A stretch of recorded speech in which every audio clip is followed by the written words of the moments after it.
That's for the first one. You were missing that copy of the application, so it shows all the signatures. It's in the file. Good afternoon, Chairman. Good afternoon. Today is January the 7th, 2016. This is the Board of Liquor License Commissioners for Baltimore City. Would you like me to begin with the expedited docket? Please. Okay. The first item is Lisa Ran Hai Kim and Li Feng Jiang, Jaja Corporation. Trade name is Federal Liquors, and that is at 1619 East Federal Street. A Class A beer, wine, and liquor license. It's an application for transfer of ownership. Counsel. Good afternoon, Commissioner, Mr. Commissioner, and my name is Jay Yu, representing the petitioner, Mrs. Li Feng Jiang, and resident agent licensee, Mrs. Lisa Kim. She was also known as Lisa O. I believe that's your maiden name, or your married? But she can't testify if she's not sworn in. So if you're going to make a proffer, that's one thing. If she's going to testify, then we have to have her sworn in. I'll proceed by profile, Your Honor. Okay. Because that's the rules. Also known as Lisa O. Currently the liquor license is issued to 1619 Federal Inc., and we are seeking to Federal Street Inc., and we are seeking to have it transferred to Jaja Corporation. The applicant on the Jaja Corporation, the licensees will be Ms. Lisa Ran Hee Kim, also known as Lisa O, and Mrs. Li Feng Jiang. Mrs. Li Feng Jiang will be the 99% shareholder and the president and the secretary of the corporation, and Ms. Lisa Kim will be the 1% shareholder and treasurer of the corporation. She's a Baltimore resident and a registered voter in the city. And she's also a current licensee, so she will be remaining as a licensee, and she will assist Mrs. Jiang transition into the liquor business, pretty much. Mrs. Jiang currently has been working at Chang's Food Market at 1540 North Bond Street, which is a block away. So she's very familiar with the neighborhood, and she knows everybody in the neighborhood. And so it won't be too difficult of a transition. And both applicants do not have any criminal records, and they are of a good moral character, and therefore we request that the transfer be approved. And I'm sorry, go ahead. Is Ms. Jiang the one who's doing the day-to-day operations Yes, of the yes. establishment? Violations? No, there weren't. You have a copy of the license history. There was no previous violations in this last year, and it was transferred last in 2007. And the operator, the lady's going to be there, is the one that has the certificate for That's the alcohol correct. awareness. Okay. Any contact with the community? You said that she had a good relationship with the community. I did search the area communities, and there were 5 at the location site. But Mrs. Kim, who has a long-time relationship with Miss Nina Harper with the Oliver Economic Development Corporation, did contact her, and she was in the process of meeting her. But obviously, with the holiday schedule, it did not happen as of date. But it will be. The parties will be meeting with the community leader, Ms. Nina Harper. But apparently there was no objection when she called Mrs. Harper. And Mrs. Kim has been she made a lot of donations to the community associations, and she has been in a good relationship with the community so far. So it'll be a good transition from Mrs. Kim to Mrs. Jiang, and I believe the community will support, but we'll make sure that is the case.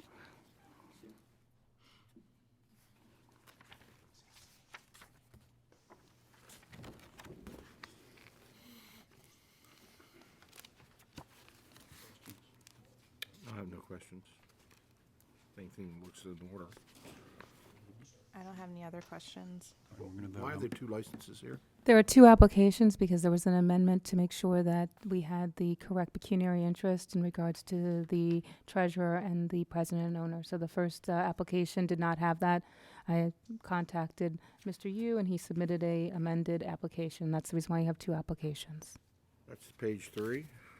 Actually, the first page, they differ, so you have the application because he removed someone and changed he changed the ownership. Is that correct, Mr. Yu? Yes, the resident agent has been replaced. The original application has Mr. Shi Kuei, but then again, it was replaced with Ms. Lisa Kim. Okay. So everything's in agreement with the Yes, sir. Now they have met all the requirements in regarding the pecuniary interest and the resident, Baltimore City resident. I'm a yes.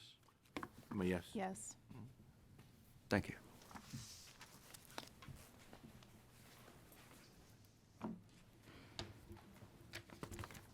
The next item is George Gross and Ryan Kang, Christopher and Justin Inc. Trade name is Block Discount Liquors at 4623 Reisterstown Road, a Class A beer, wine, liquor license. This is also an application for transfer of ownership. Mr. Yu, are you on this one as well? Yes, Mr. Chairman. Is this a proffer, or are you going to have your clients testify? I'll proceed by way of proffer, Okay. Mr. Chairman. The petition is for the transfer from Quam and Pillar II Inc. to the Christopher and Justin Incorporated. The applicant licensees will be Mrs. Kang and Mr. Gross.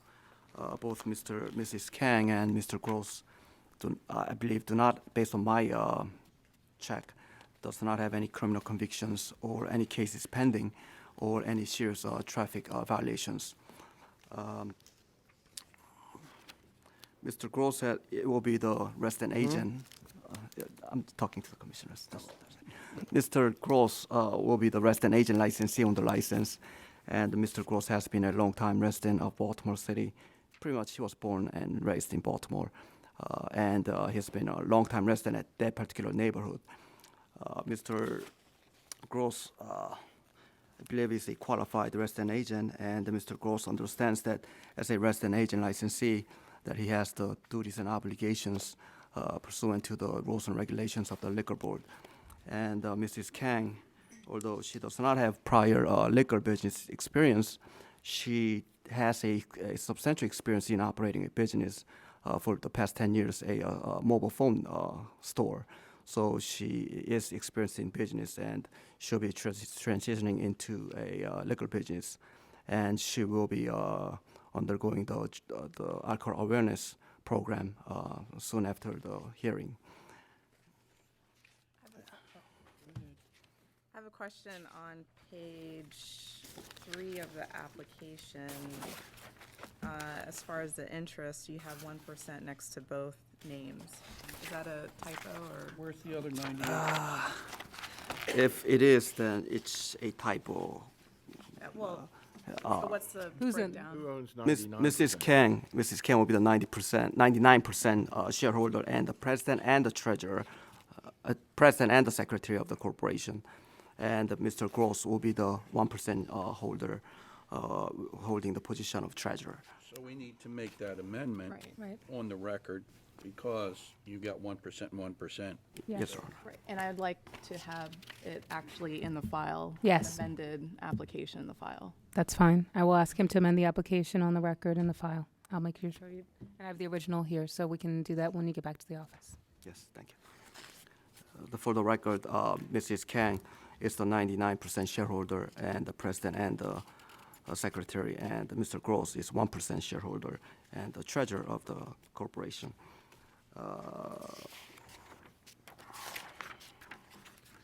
Has there been any contact with the community?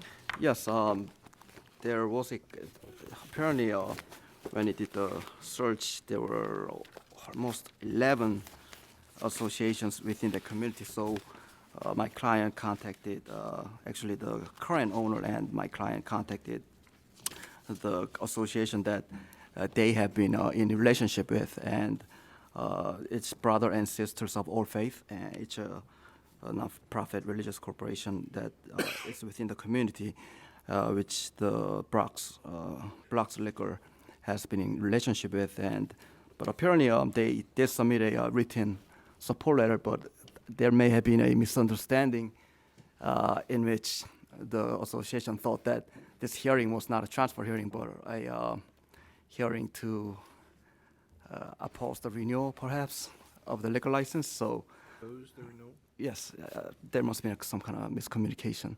But either way, the community association is supporting, and they're making a proffer that the Brock's Liquor has been very supportive of the community. Now, maybe I misheard you, but I thought you said that Ms. Kang's previous experiences with mobile phones. Yes. What leads us to believe that she's going to be able to operate a liquor establishment? It's a new business experience for her. It'll take some transition. She will undergo alcohol awareness training, and she will also be trained by the current owner. But it's a business opportunity that my client decided to take, and I believe she'll be successful in it. Excuse me. Do you have it scheduled, the program, the alcohol awareness program yet? Not yet, but she'll be contacting Mr. Murphy to arrange it. How long will Ms. Kang, in effect, shadow the current owner to understand the operation of the business? I'm just curious. Pursuant to the contract, there's a 2-week training. 2 weeks. 2 weeks training.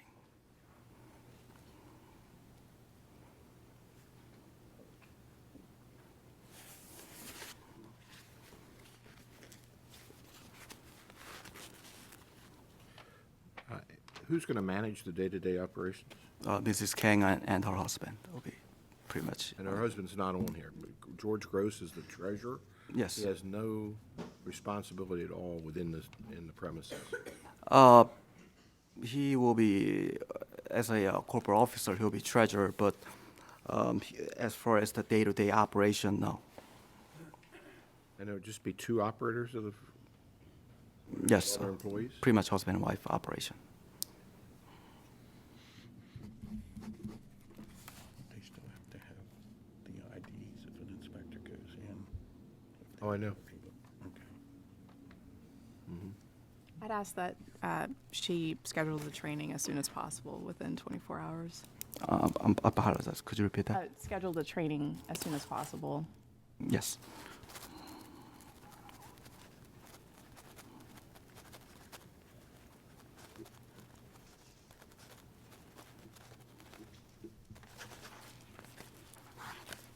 I still don't understand this letter. This is a brothers and sisters of all faiths, basically asking you to please reconsider the removal of Brock's Discount Liquors.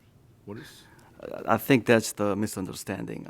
Apparently, they praise him throughout the letter, and then, I now read it. It's a positive letter.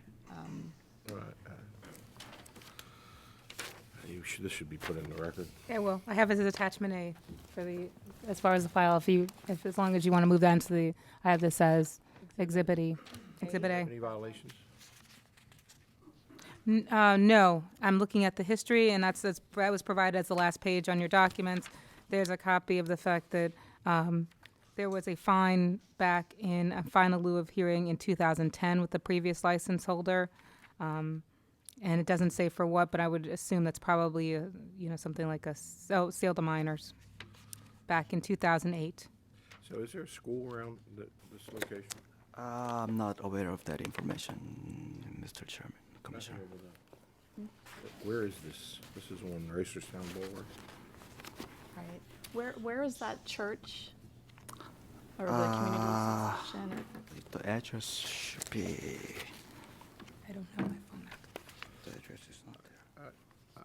I tell you, one of our concerns is that we are really trying to enforce underage drinking, penalties for underage drinking, and having an inexperienced person, we are suggesting that all liquor stores bars, restaurants, card anybody that looks under the age of 30.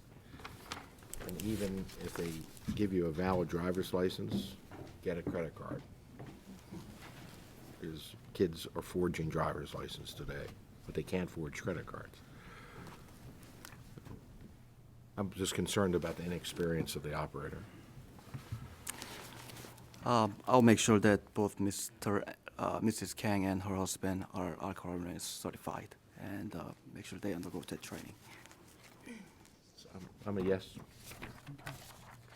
Seems to meet the requirements of Article 2B, and assuming they're trained within, as soon as possible, I'm a yes. Yes. Michelle, there's 3 yeses on this one. Thank you, sir. I'll put down it's approved. Yes, Ms. Russell has your file in the back so that you can Thank make you. any changes. Thank you, Commissioners. Okay, the next item is Matthew Lakinski, Acrostic Enterprises, Inc. This is the trade name is Jokers and Thieves at 3000 O'Donnell Street, the Class BD7, beer, wine, and liquor, an application for transfer of ownership. Counsel, and I need you to speak into the microphone, please. If the commission, please, Frank Schullis, representing the applicant. This is an application for a transfer of a tavern license at 3000 O'Donnell Street. My client, Matthew Lazinski, the corporation is Acrostic Enterprises, Inc. Mr. Lazinski, first of all, has been involved in the liquor business for over 15 years as a bartender when he was in college, primarily in Ocean City, and then he purchased an establishment in Salisbury, Wacomico County, which he owned for some 4 years before coming to Baltimore. In Salisbury, he did have one violation while he was an owner. He had his brother working in there who was 20 years old. And apparently in Salisbury, it requires that you be 21 instead of 18, even in a family-operated establishment. His brother also was in college at Salisbury at that time. Since that time, since he sold the place in Salisbury and moved here, he has been the manager of the Blue Agave restaurant on Federal Hill at 1038 Light Street, or 1032 Light Street. I get it mixed up. He has had no violations down there, and now he wants to move out on his own. He's purchased this place on O'Donnell Street. He is TAM certified. He lives in Baltimore City. He owns a house on 1104 East Ford Avenue. He is the resident. He's a resident. He owns 100% of the business. 100%. I see that. I'm just curious. The corporate name, Acoustic Enterprises? Acrostic. Acrostic Enterprises. You're the resident agent. I guess That's you get me. the notices. Okay. All right. On the application, you have live entertainment will be provided, but you don't say what kind. What's the plan there? If any entertainment is provided, it would probably be just a disc jockey or something like that. They've decided that that is live entertainment, but And they, we've been disputing that for years. and just for the record, as part of the record and part of the existing location, it already has been, it's been zoned for restaurant use with a tavern and live entertainment per BZMA 2011. So the previous, and they're transferring it from one owner to the other. This That's was correct. previously Jokers and Thieves. It'll just be the same. So all those things they're asking to keep everything the same as the previous owner. Everything's the same, yes. And so it's already in it's already in that, and on this particular license. Thank you. Yes. Pulled me out of that one. Yeah, no problem. And the incident involving the brother in Salisbury County, you indicate on the license that you indicated yes, that it was suspended or revoked. What was was it a suspension? Oh, no, I didn't mean that. That was my mistake. Okay. There was a fine. There was just a There fine. was no suspension. No, it was a fine. It was fine. And what year was that? Oh, God. I would say 2007, approximately. Thank you. He's a good boy. And have you reached out to the community? Oh, I'm sorry, I forgot to mention that. I spoke to Mr. Damsky of it's the oversight for the whole community. And she referred me to another gentleman whose name escapes me. And this was early on when I first started. And I did leave messages twice for him, but never got a return call. So I'm not sure. Well, if he's unless- going to testify, let's have him sworn in. Oh, I'm sorry. Raise your right hand. You swear or affirm the testimony that you're about to give this hearing will be the truth, the whole truth, and nothing but the truth. Yes, sir. I've spoke with Patricia Weaver, who is the head of the Canton Area Business Association, as well as I've also spoke to every single neighbor on my block as well, and introduced myself and explained what we're trying to do. Were they Oh, supportive? Well, yes, yes. Never bothered to tell me that, but I'm sorry. he never bothered to tell me that until now.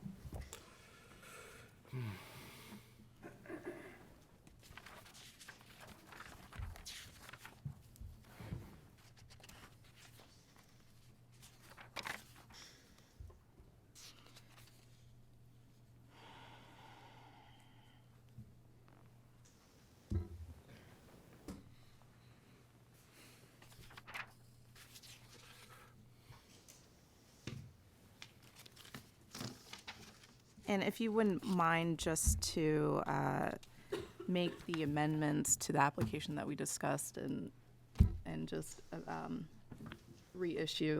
not reissue, but modify the application and submit it. So, To which part? in other words, the live entertainment and what kind, just indicate, Just to continue the same. yes, just put something on the application. Okay, and just to put DJ or Right. whatever you're gonna do. Just to amend that, as well as on page 2, number 4, just to correct that, you have here it's suspended or revocation of the last license. May I do Just to that make by that letter? correction, yes. By letter. Would that That's fine. suffice? That's fine. Thank you.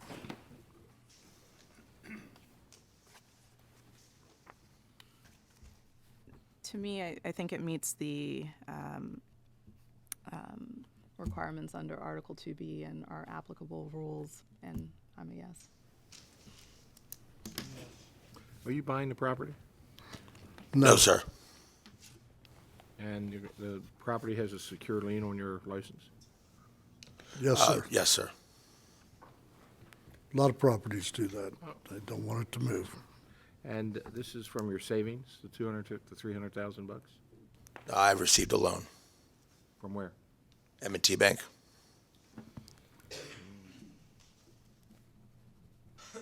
And they will have a lien on the license? No, I The- don't. May I answer that? Yes, The M&T Bank will have a lien, a first lien, and the landlord has a second lien on everything. But, Okay. Just want to know where the money's coming from. oh, yes, sir. Okay. So yes. Okay. 3 yeses. Thank you. Thank you very much. Thank you very much. Thank you. Good luck. Good luck. Good luck. The bank would have subordinated to, or the landlord would have subordinated to. I wouldn't have done that. Because if it was a primary, they would have to sign a subordination agreement to be second. Okay. The next item is Evan Moraville, Our House LLC, trade name Our House. This is at 301 West 29th Street. a Class B beer, wine, and liquor. This is an application for a new Class B beer, wine, and liquor under provisions to Article 2B, requiring $200,000 in capital investment in restaurant fixtures, facilities, seating, and a capacity of 75 people. It's also a request for outdoor table service, which is on the application but wasn't noted on my docket. Question, I see this lady standing up. Are Yes. you in opposition? Didn't really want to be in opposition. We have a request for a particular aspect. Okay, so just to be safe, let's have the folks sworn in, because I don't know who's going to speak and who's not going to speak. Raise their right hands, please. Do you swear or affirm the testimony that you're about to give in this hearing will be the truth, the whole truth, and nothing but the truth? Okay. Chairman, I just wanted to note for the record that I did receive an email from Ms. Floyd that I received at 10:32 this morning, and I believe that she's got copies additionally for you of her email to me, and that will be passed out to you and added to the file. And then I also, thank you, in addition to this file, I at the very last minute received a letter from Councilman Stokes' office that is also in support of the project, and it was received just moments before the hearing and put on my chair. So I just wanted to note both of those. Okay? Thank you. Oh, she's going to testify on that. That's for you. No, I have one. Oh, you have one? Oh, okay. Oh, I got extra. Okay, perfect. And then these are the two. Got enough paper. I know. I'll put them in the file. Okay. Yes, ma'am. Good afternoon. Oh, Go. thank you.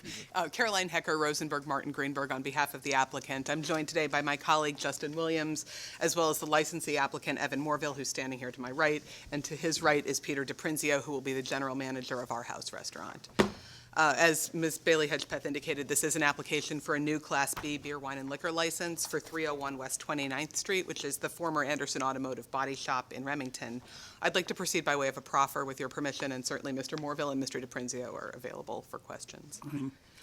Mr. Williams, my colleague, has handed out a folder full of materials that we'll be going through this afternoon, and I'd like to ask that they be marked and admitted as applicant's Exhibit 1. Okay.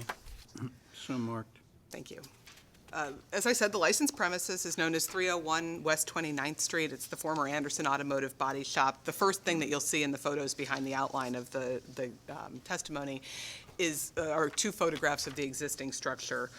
The landlord, Miller Square Retail LLC, which is an affiliate of Seawall Development, acquired the property in September of 2014 as part of an assemblage consisting of the 27 and 2800 blocks of Remington Avenue, as well as the triangular parcel across the street that currently is improved at the 7-Eleven. In December of 2014, the City Council enacted the Remington Row Planned Unit Development, which established a comprehensive master plan governing the development of these 3 blocks. And I've included in the folder a copy of City Council Ordinance 14314 and the development plan that goes with that. Now, the Remington Row PUD is a $60 million mixed-use development consisting of these 3 blocks that will include residential, retail, and office components. Seawall Development has built a reputation in Baltimore and in Remington specifically for the renovation of historic structures as first-class projects serving important niche markets. Their projects are unified by the idea of collaboration and innovation among groups of professionals. For example, they did Miller's Court and Union Mill, both of which provide discounted housing for teachers, as well as incubator office space for local nonprofits. They also focus their attention on creatively financing and redeveloping obsolete buildings into state-of-the-art charter school facilities, and they completed the Baltimore Design School and Green Street Academy facilities. In addition, in 2014, Seawall completed the renovation of the old tire shop at the corner of 26th and Howard Street, which is now home to 2 nonprofit art associations, Young Audiences, and Single Carrot Theater, as well as a neighborhood butcher shop and restaurant called Parts and Labor. Right now, they're in the process of constructing the 2700 block of Remington Avenue, which is Area A under the PUD. It's the block south of the subject property. And that is being developed as a 108-unit apartment building with first-floor retail space, second-floor medical office space leased to Johns Hopkins Community Physicians, and a large parking garage serving the entire PUD. And you'll see in the file that there's a rendering of the building that's under construction right now in the 2700 block. Now, as I said, the licensed premises will be in the 2800 block. It's Area B of the PUD. It's the block immediately north of the building that's under construction.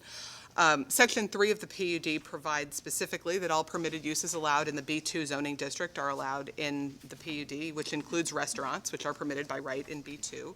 Section 3 of the PUD also specifically limits the hours of operation for all retail establishments in Area B to 7 a.m. to 10 p.m., with certain exceptions. And Section 4 of the PUD expressly contemplates the issuance of no more than 3 Class B beer, wine, and liquor licenses, and this would be the first of those 3 licenses.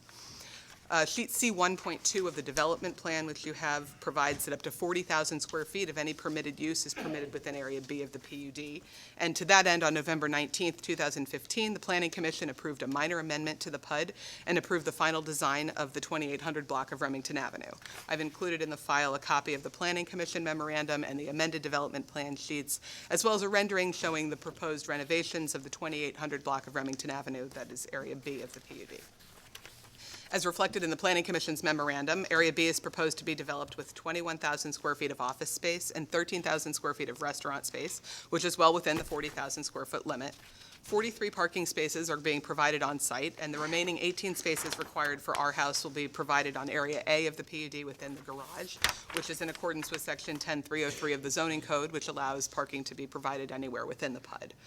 For the total development on blocks A and B, 161 parking spaces are required, and we're providing 303, so it's nearly twice the amount of parking that would be required by the underlying zoning.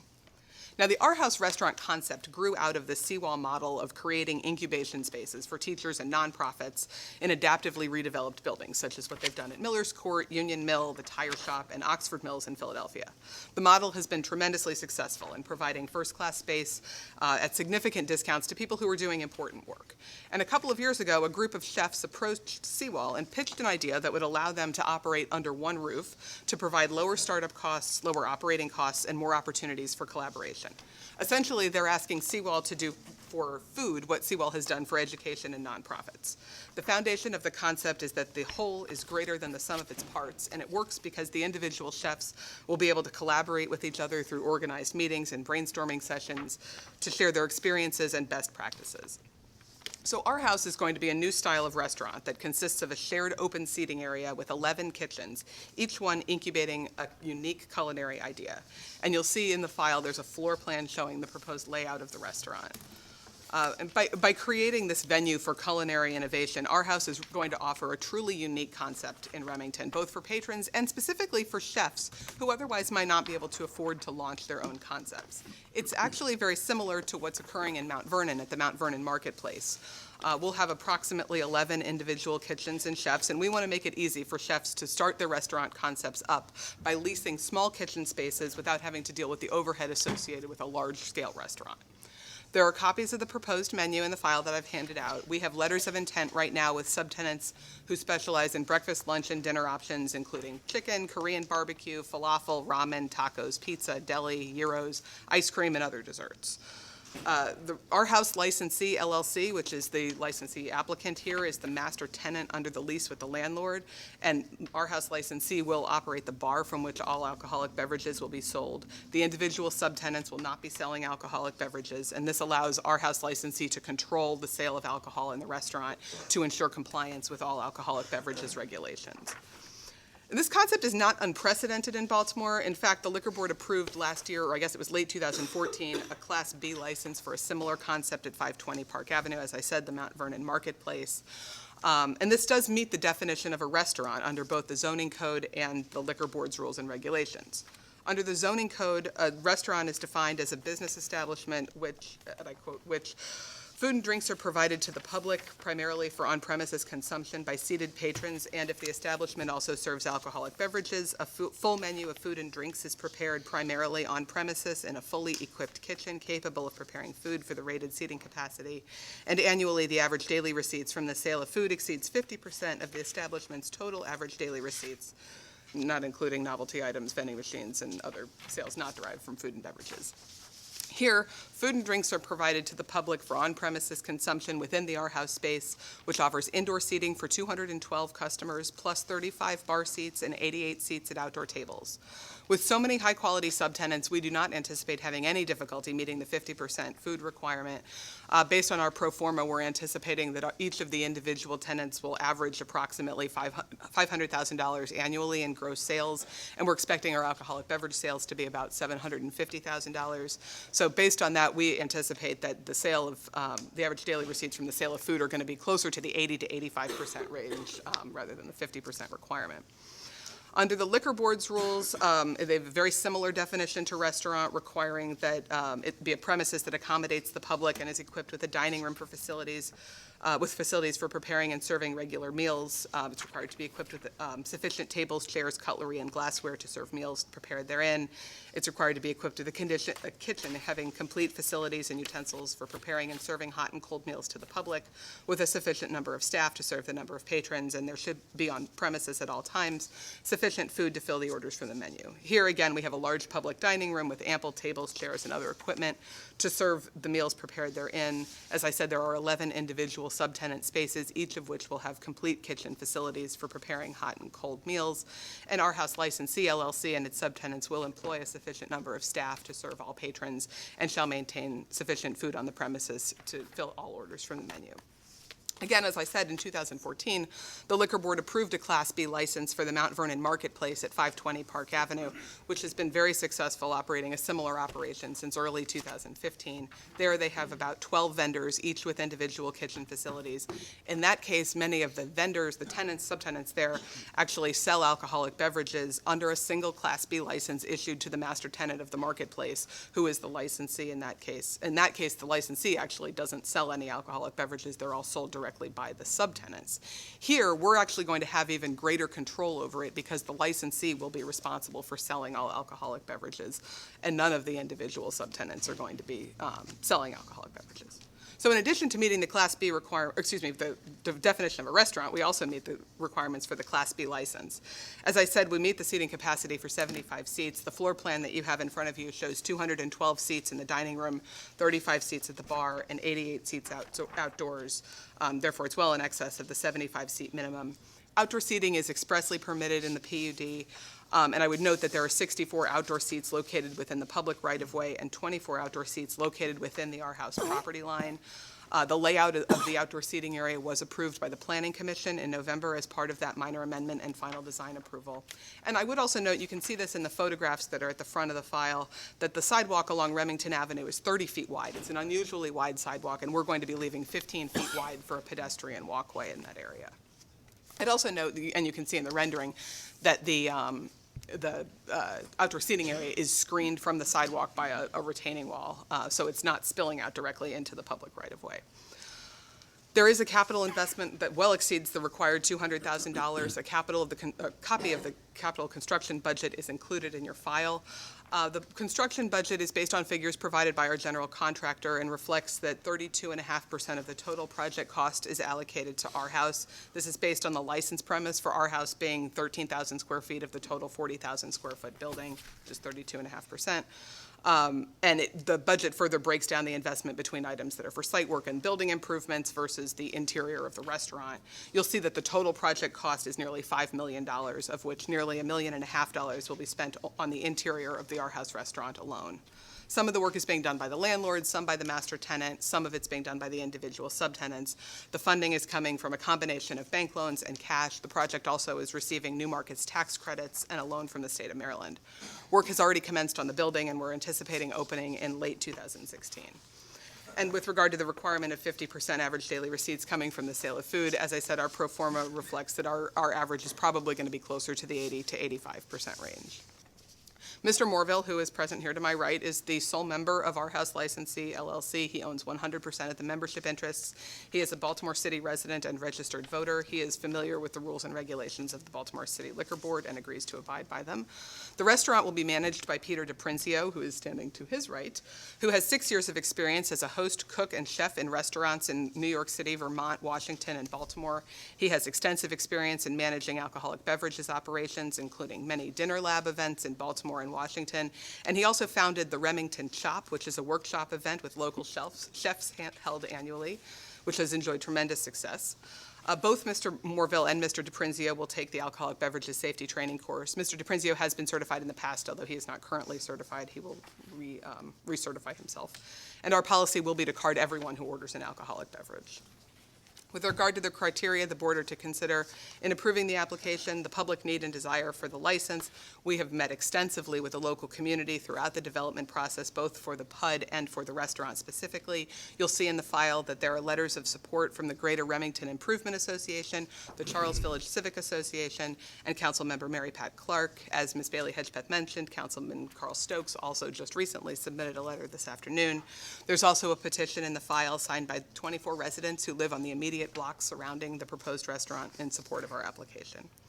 With regard to the number and location of existing licensees and the potential effect on existing licensees for the license applied for, while there are other licenses certainly in Remington, the Our House concept is unique in this area. It's not likely to have an adverse effect on existing licensees. And also with the increased development occurring both at Remington Row specifically and in the neighborhood as a whole, there will be a significant increase in population that will be served by the new restaurant.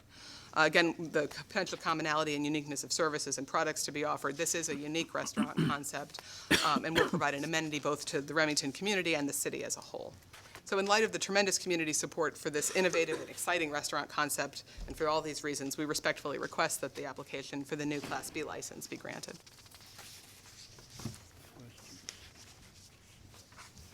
I have a question. The alcohol that will be distributed by the licensee, not each one of these individual vendors, That's correct. Yes. And then the alcohol that is sold or distributed by the licensee would be in a common area? Is that the idea? It'll be secured in a back-of-house area. It won't be, you mean, Well, you're the talking people would about, go to the vendor and get something to eat, right? Let's go, say they go get a pizza, and then they come over to the licensee and get a a beer. beer, right. And then they sit down in a common area? Yes, that's correct, a common seating area. Okay, so we're not talking about an arena license. Oh, We're no. talking about one single licensee with Responsible. Yes. one, okay, Yes, exactly. okay. Madam Secretary, may I Yes. see the letter from Councilman Stokes? Yes. And I also want to note that we did get another, and I believe that that's also in your packet, a Remington Neighborhood Alliance information dated January 5th as well. But I will add that letter. And that's also another exhibit that's part of the file.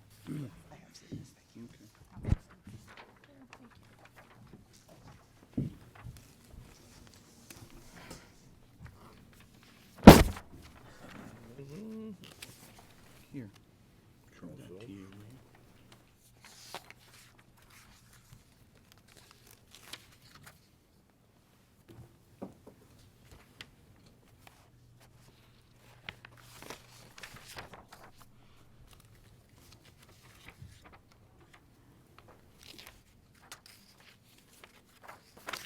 There's the RNA one.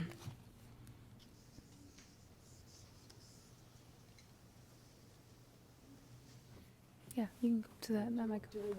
Yeah. I'm gonna, Have you seen this? no, I mean, Do you have a comment? do I need to see it? He's in support. He's in support. Yeah. Everything's in support, except Have you spoken to Ms. Floyd yet? Yes, we have. Okay, so I take it you're Joan Floyd? That's correct. And I have been sworn in. I'm the president of Remington Neighborhood Alliance, and I did submit earlier this week some information by the deadline. And the main purpose was to so that I could explain our connection with the property at 242 West 29th Street and our general concern for the children of the neighborhood. Our organization's been in existence for 15 and a half years, and about 10 years ago, we decided we needed to protect the city-owned property at 242 West 29th Street from private development.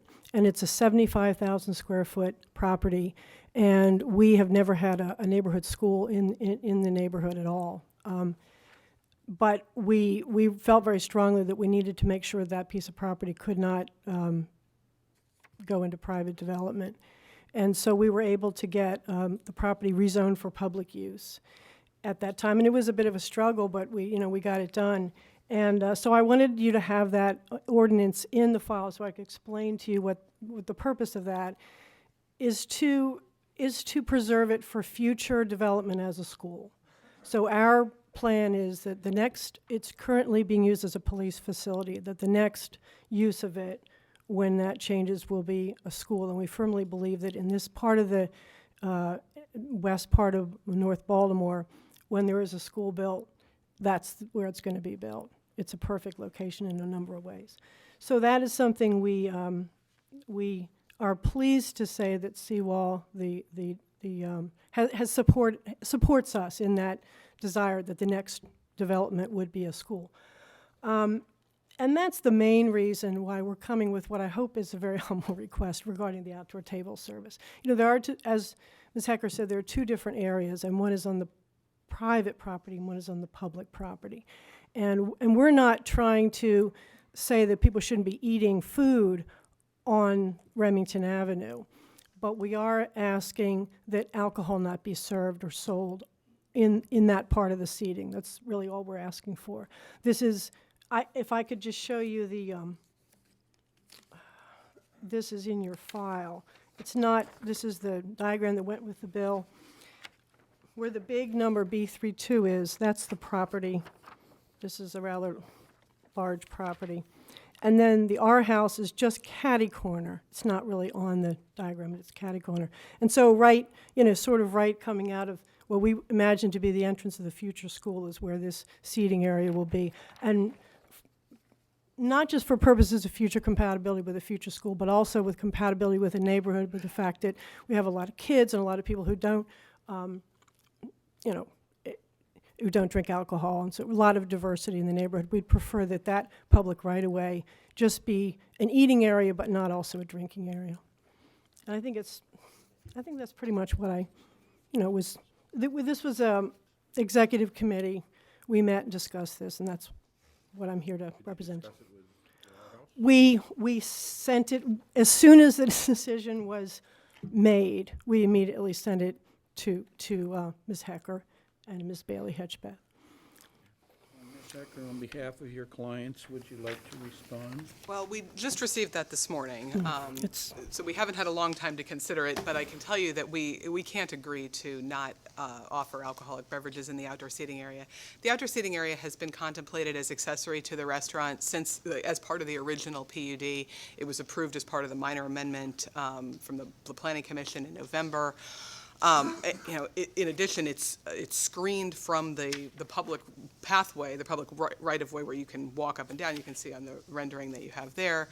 But I'd also note that while Seawall fully supports the development of a school on the 242 West 29th Street property, there is no school there now, nor are there any plans to construct a school there any time in the foreseeable future. There's a 10-year schools initiative that the city has put out fairly recently that does not include a school at this location.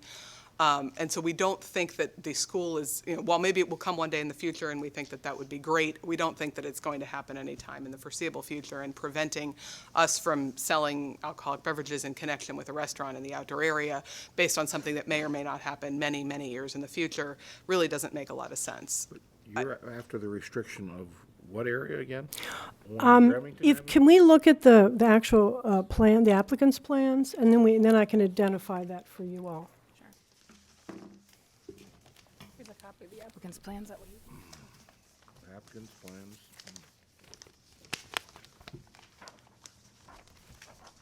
Yeah. Is that yours? What's this? I gave her the Which whole one? package. Which one? Which page? This would have been right after it's the floor plan that shows The the floor plan. restaurant, this area in the front is the Remington Avenue outdoor seating. This is additional outdoor seating on our private property. Would you like this one? Since you gave yours away, I gave her this one. No, but that's not. This the was one. actually just a single sheet that was We're in. trying to use the one that they're using. Yeah. this Okay, one. here. Thank you. I should ask the question. So, Okay. I'm sorry, go ahead. On this one that Ms. Hecker just, I handed out, I guess, there's a property line indicated. And then, no, wait a minute. Here, perhaps I can Okay. explain. Yeah, property line runs along the front of the building here. There are tables that are shown in the Remington Avenue private right, or public right-of-way between the building and the curb line. There's 15 feet where outdoor seating is proposed, and there's another 15 feet here between the edge of the outdoor seating area, which will be, where there'll be a retaining wall that's shown on the rendering. So the outdoor seating area is sort of separated from the 15-foot sidewalk that runs along Remington Avenue. I'd also note that this is at the far end of the block. The school site would be up on this end. So it really is as far away from the school property, the potential school property, as it could possibly be. So that's 29th Street? This is 29th No, Street. yeah, 29th Street right there. And just to add, from our point of view, we were thinking that people could get their drinks at the bar and go this way, stay on the private property if they needed to drink. That's a 30-foot wide sidewalk It is, yes. on the public?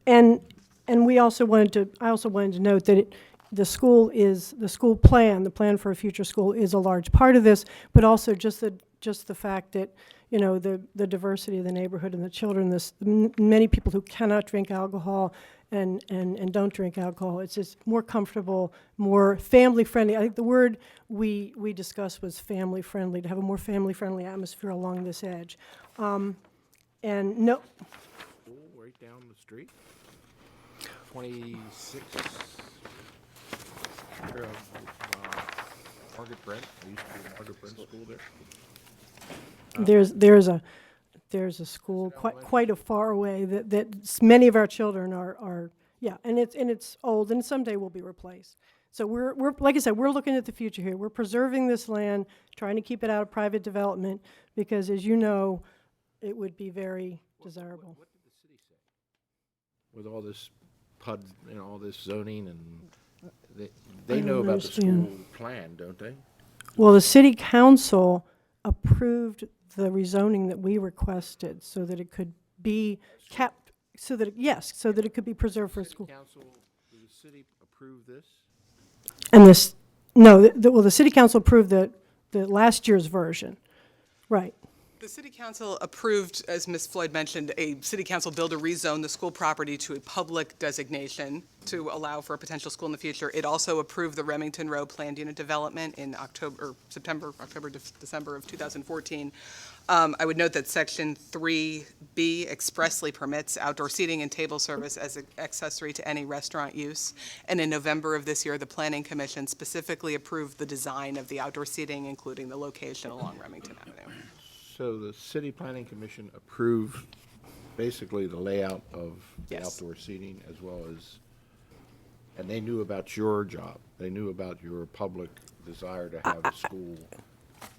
Planning Commission has never supported our desire to have a school there.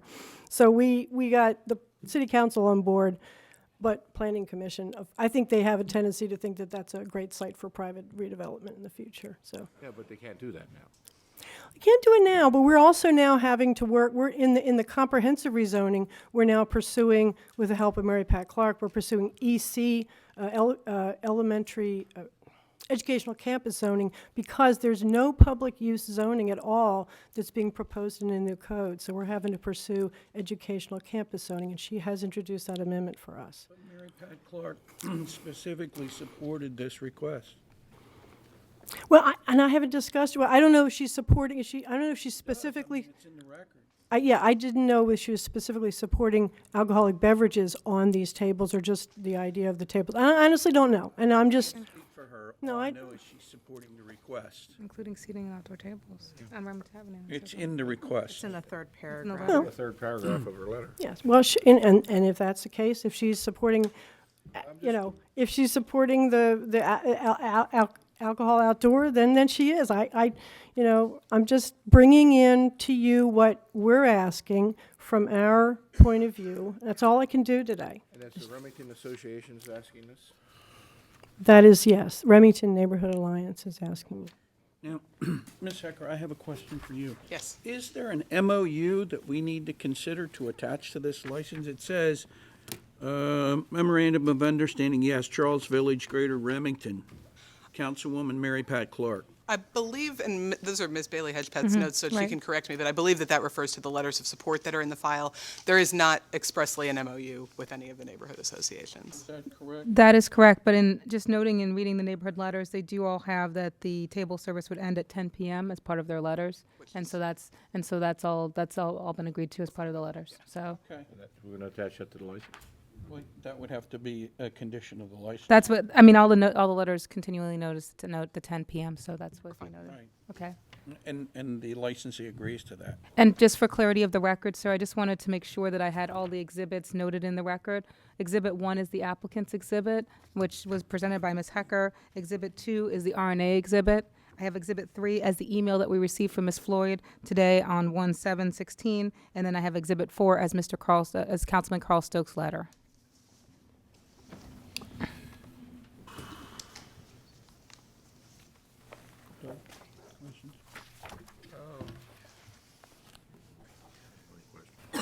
No. Elizabeth? I don't have any other questions.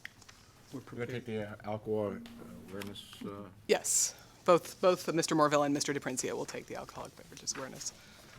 I think it meets the requirements under Article 2B in our rules. you're going to modify the license to have that one condition. 10 o'clock.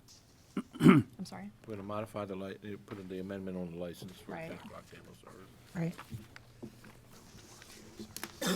That relates to outdoor table service, just to be clear. Just outdoor table service, 7 days a week, yes. Right. Neighborhood certainly needs it. Right. That, it's a good idea. Right. Based on the presentation today, and I believe it does meet the requirements, I am a yes. Yes. I'm a yes. Thank you all. Thank you. Good luck. Let's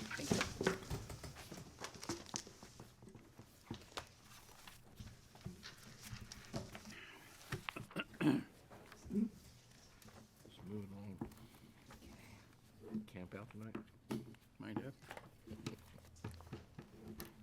Next item is Nathan Douglas McKinney, Das Bierhaus, LLC, Das Bierhaus, and that is at 1542 Light Street, a Class BD7, beer, wine, and liquor, an application for transfer of ownership, off-premises catering, and live entertainment.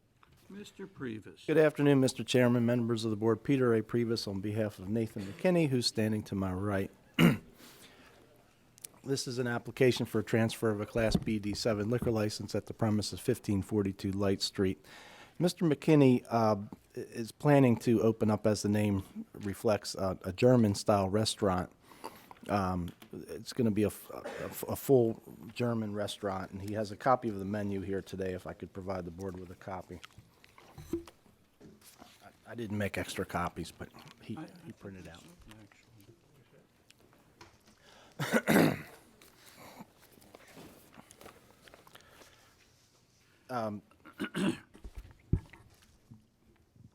Mr. McKinney will be a full-time operator. He also has a general manager, Scott Bauer, as well as a chef, Chad Novak, who will also be there full-time. Plans on having 12 employees. The operation will be open 7 days a week. Currently, he plans on doing lunch on Thursday through Sunday and just dinners on the other evenings. There is a memorandum of understanding that's already in the file, but I have a copy if it is necessary. No, I have both a copy of the memorandums of understanding and a letter from SBNA in support of the project, and those are both all part of the original file, which you have which were scanned. Any conditions? I'm sorry.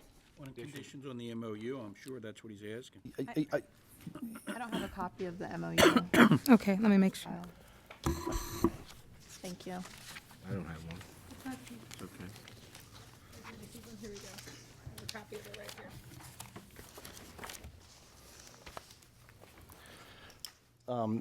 Aside from the general aspects of the MOU to be a good neighbor, there is a provision for live entertainment. This premises has had live entertainment, and it does provide for limited hours. It provides for 7 days a week and on Sundays to end at 6 o'clock. However, Mr. McKinney does not plan on having live entertainment 7 days a week. His current plan is acoustic type of music on a Wednesday, Friday, or Saturday, and that is not going to be consistent every 3 days a week. Those were the days that he's planning on if he does something. The music will be acoustic music. He does contemplate if there's an Oktoberfest type of item to have a German styled music, but otherwise it would just be regular acoustic music. He has extensive experience in the food industry, most recently working at a food service provider. He tells me he's been working in restaurants since he was 12 years of age. He's originally from Syracuse, New York. His grandmom is German-born and taught him how to cook German food. He has a culinary certificate as well as prior alcohol experience and alcohol awareness when he lived in New York. He fully understands his obligations as a licensee and understands that he has to take those obligations extremely seriously. Mr. McKinney, He's going to testify. We're going to swear him in. I didn't know whether you wanted me to voir dire him on the memorandum of understanding, if it's not necessary. Just have them. Go ahead. Raise your right hand. Do you swear or affirm the testimony that you're about to give in this hearing will be the truth, the whole truth, and nothing but the truth? I do. Okay. Mr. McKinney, you're fully aware of the memorandum of understanding, Yes, I am. and you signed that, and that's your signature on there? Yes, it is. Okay, and you totally understand the provisions in that memorandum of understanding? Yes, I do. Okay, and you understand that this will be part of the liquor board file and will actually be a conditions on your liquor license. You understand that? Yes, I do. Okay, and you fully intend to comply with this memorandum of understanding, correct? Yes, I do. Okay. Question. Yes, sir. Scott Bauer, that name rings, is he the fellow that comes in and testifies? No. You talking about the mayor of Hamden? I don't know, the one that says he's always an advisor? Yeah, that's not that Mr. Bauer. Okay. No. Okay, I just want to make sure. This is a Class BD7. It is. The letter from Michael Murphy says Class D, so I just wanted to No, that's clarify that. yeah. It's a BD7. There was also previously back in history there was the licensed premises went up to the second floor, and but he's agreed that the second floor will not be utilized as part of the restaurant. The use permit has already been applied for, and it did not request the second floor. There's the old Langermans, right? Yes. One of the two, the other one was Yeah. Boston Street. Correct. This was the South Langermans. There was a prior applicant that I had nothing to do with. Mr. McKinney is coming in through his knowing the owner through his business as selling food, and this is his dream to open up his own restaurant. Who am I to quash anyone's dream?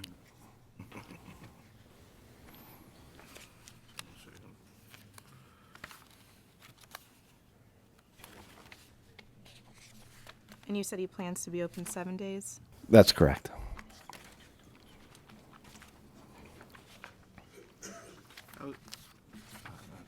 Financials on here?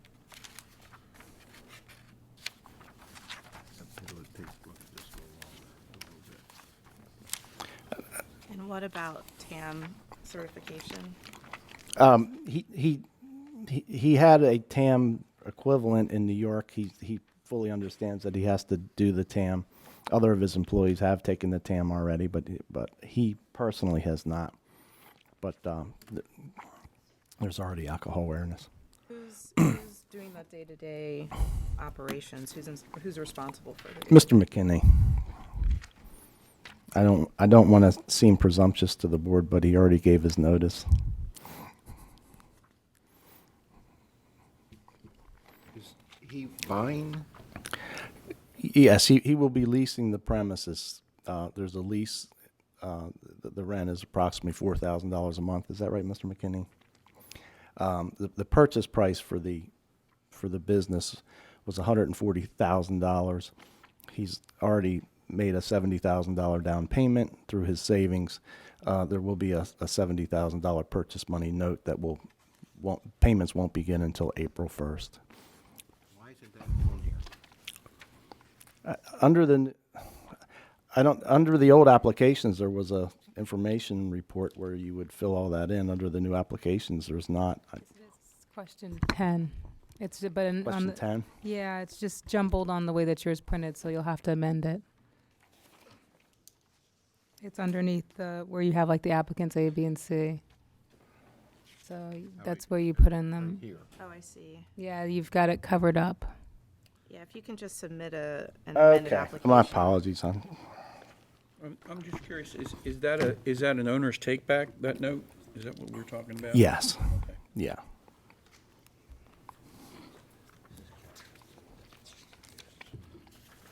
And he's leasing the premises from the owner of the premises, and The owner of the real estate, yes. he's also a holder of the secure interest in the license because of money he's loaning him. That he owes him. Two different people, two different entities, yeah. Okay. Yeah, the landlord entered into a lease, So the landlord does not own the previous license. no. So It was he's got to deal with previous license. previous licensees, there'll be a security interest in the liquor license. There's a lease, and I believe under the lease there is a lien on the assets to protect the lease, but that would be subordinate to the loan on the note for the purchase of the liquor license.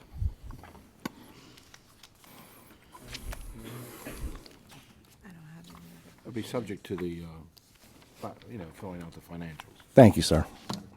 Right, so, he has to resubmit the application. Right. I have amend with financials on my notes, so Number approve. 10, okay. So is that That's okay your with that? yes with That's the a yes. amendment? Right, I Yes think with it, the amendment. We can yes trace the with money, so. amendment. right, know it where it's meets coming the requirements. Thank you. Thank you. Thank you, Mr. Rivas. Good luck.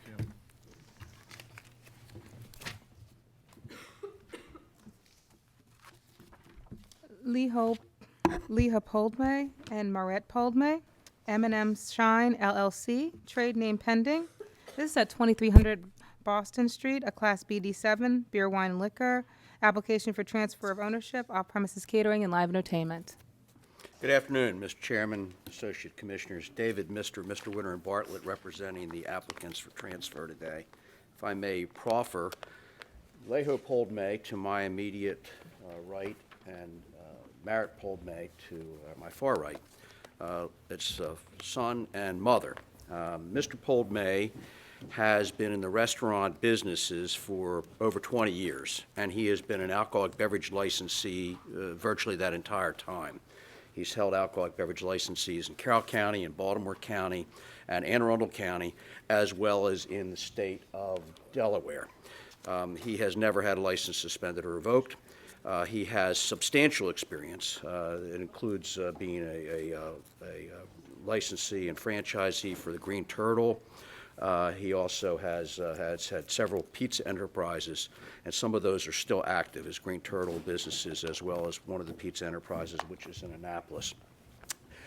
His mom, Merritt Poldme, who's going to be the resident licensee, has been a Baltimore City resident for 50 years, and she has been a licensee for this board up until about 2 weeks ago for 50 years on the Estonian Society club license. So she has some experience, and to my experience, I don't think the Estonian Society has ever had a violation before this board in all that time, and neither has she. So Mrs. Poldme is not going to be an operator. She's going to assist her son by coming by and keeping an eye on a place once in a while. I hope that she'll be given gratuitous meals and drinks if she goes there.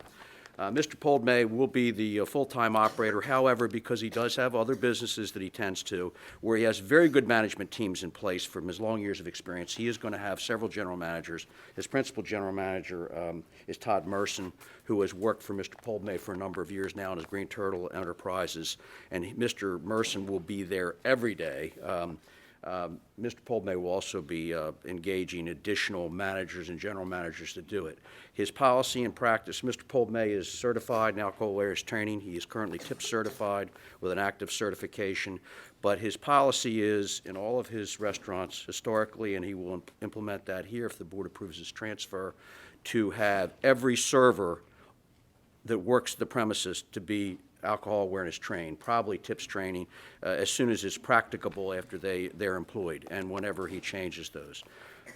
There will be a regular policy in place to make sure they identify potential underage drinkers to avoid service to them, and also to be careful about monitoring the alcohol consumption of patrons on premises to avoid serving visibly intoxicated persons or persons under the influence. Mr. Poldmay, through a separate entity, a separate LLC, is also purchasing the real estate at 2300 Boston Street. So he will be, and he's the sole member of that entity, so he will be both his own landlord as well as the operator of the business there, will have very much a vested interest in what's going on. It is his expectation to continue the existing concept of Myth and Moonshine, and at least for the time being, will continue to maintain that trade name, which serves Southern cuisine, and he expects to continue to do that with some minor changes probably to the menu. He is also retaining the majority of all of the service personnel at the premises, but is adding a management team. Their expected hours of operation will be Monday through Thursday, 10 a.m. to 12 midnight. Saturday and Sunday, Friday will be from 10 a.m. till 2 a.m., right? Sunday would be from, It's the current hours. I have it wrong, excuse me. The normal weekday hours will start at 4 p.m., and then they will close at midnight. My apologies. The weekends, Saturday and Sunday, will open at 10 a.m., and on Saturday they would close at 2, on Sunday at midnight. Friday is the one exception during the week where they will open at 4, but will stay open until 2 a.m. So I apologize for messing up the times there. That's our expected times. Obviously, we can inform the board if there would be any other changes there. There is already an MOU in place as a result of hearings and a decision by the Zoning Appeals Board, which approved their live entertainment license. And they understand they have to be compliant with that it's only be acoustical music and no more than 2 performers at any particular time. They also understand that the premises is licensed for service of alcohol on the 1st and 2nd floors and for storage on the 3rd floor and in the basement. Do we have a copy of the MOU in the file? It's my understanding it was sent to you by Mr. Tracy from the Canton Community Association. I have a copy of that, which I'd be happy to provide an do have additional a- copy to the board. And we received a copy by email from Mr. Tracy along with a letter of support, and I will provide that to you right now. Do you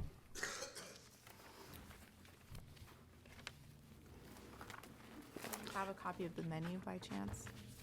It's not changing, so it's the same existing menu. We can provide another copy. This is a BD7 license, but they have served food. And Mr. Poldmay's experiences in the restaurant business, he knows the benefits of the income from serving food. That's a good cost, earnings generator, so they are going to serve a substantial amount of food. My expectation, probably 50% of their sales will be in the area of food. It may grow to be more than that. The only change probably is that we are requesting that they be allowed to have outdoor service of food and drink. We're talking about 3 tabletops, 2-person tabletops, so probably only accommodate about 6 people. It wouldn't be many more than 3 feet on the sidewalk because the tabletops are only 30 inches wide. That would be the only thing different probably from what the previous operators have done. We do understand we'll have to get, pay a special privilege to Baltimore City and we'll be allowed to do that before we could do that. So we would not attempt to do that at all until that's done, but would ask that as soon as if the board approves this, that we be allowed to continue service of alcohol as soon as approved. How many people can sit down? Within the premises? I think it's 108 is capacity, I believe. Not at the bars, I mean. No, at the bar is 22. Yeah, I think you have to be sworn in if you're Let's going to just testify, yeah. have them sworn in. Okay, just sure. to be on the safe side. Raise your hand, please. Do you swear or affirm the testimony that you're about to give in this hearing will be the truth, the whole truth, and nothing but the truth? I do. Okay, so now that you've been sworn in, now you can answer Commissioner Trotter's questions about the seating. Okay, the downstairs capacity is 108. That's all we're really using at this time. The upstairs is being used for parties. I'd have to look to see what the capacity is up there. We do have the previous owner here too. I can ask him if that's needed. But the bar stools, I think there's 22, I believe I counted, that were around the bar itself. That's more bar stools than you have parking space down there. Oh, yeah. You're telling me. I am. I know, I try to park there. Yeah, okay. So I'm just trying to figure out. So it will be more food than alcohol. You're not serving, you won't have a liquor store there. No, I think that currently they can sell to go, packaged goods to go. On PD7, you can Yeah. have a liquor store. So we don't actually have there's not a current liquor store there or any plans to do that. My plans are really to try to revamp the menu. The menu's really good, but try to bring in a little bit more of maybe some family-friendly menu items as well. And all the money is coming out of your personal savings? Correct. Well, no, well, Of the down payment, right. The Down loan payment, from MEQ, the 150,000 is the business purchase, the 550 is for the real estate. 30,000 of the 150 is being paid in cash from personal savings. Mr. Poldmay and MEQ is financing the rest. and then the real estate is separate. Separate, what's the real estate? Real estate deal is $555 for the building, and then 20% down I have to provide to the bank. Kind of 80/20. That's- Yeah. It's an 8, right?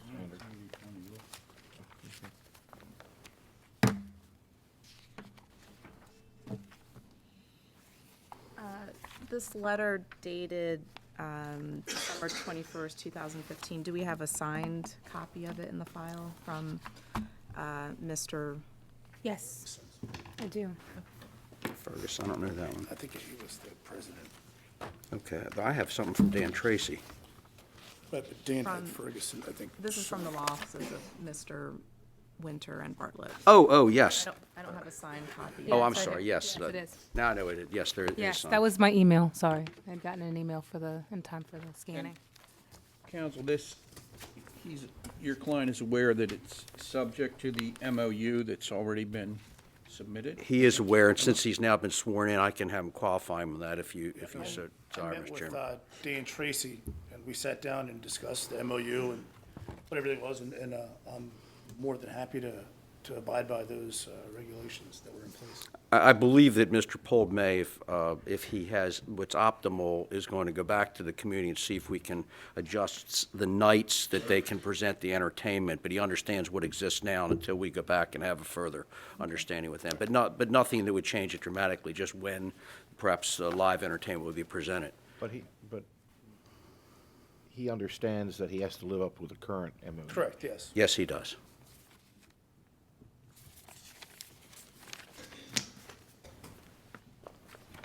I will note these both as Exhibit 1 and Exhibit 2. And Yes. is, Madam Secretary, I know that the letter amends the application as to the interest, the 1%. Amend the application. So we need to have an amendment. Charles Siegel, who's the transactional counsel on this from Blades and Rosenfeld, is preparing an amended operating agreement to reflect Ms. Poldmay's 1% interest. And that's probably my fault that I'm still working under the old system when authorized persons or officers, if they're residents, didn't have to have an ownership interest. It's not a problem. It's his mother. He's happy to have her She's have a good for it, 1% I'm sure. interest. Trust her, okay. If you don't take care of it, you're out of the will. That's right. No, those Estonians can be tough. That's right, they are tough. All right. I'm a yes. I'm a yes. I think it meets the requirements under the rules and the statute, so I'm a yes. Thank you. Thank you very much. Thank Happy you. New Year, everybody. Happy New Year. Ms. Russell, will see you at the back. Okay. Okay. Sure, sure, yep. Yes, I think- Absolutely. This could be a while. Yeah. Why don't we take a So can we go off the records for 5 Well, minutes? he is because All right. he's. Okay, I'm over off the it. record. He is the All right, I'm record. going off the record too. We're gonna take a short break, folks.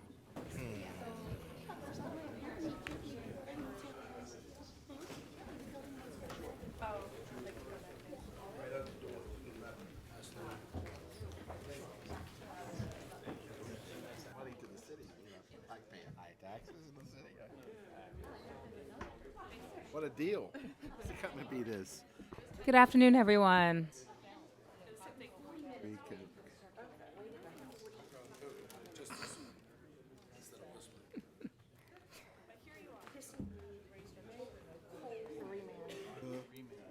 Oh, excuse me. Sleep. Yeah. Yeah.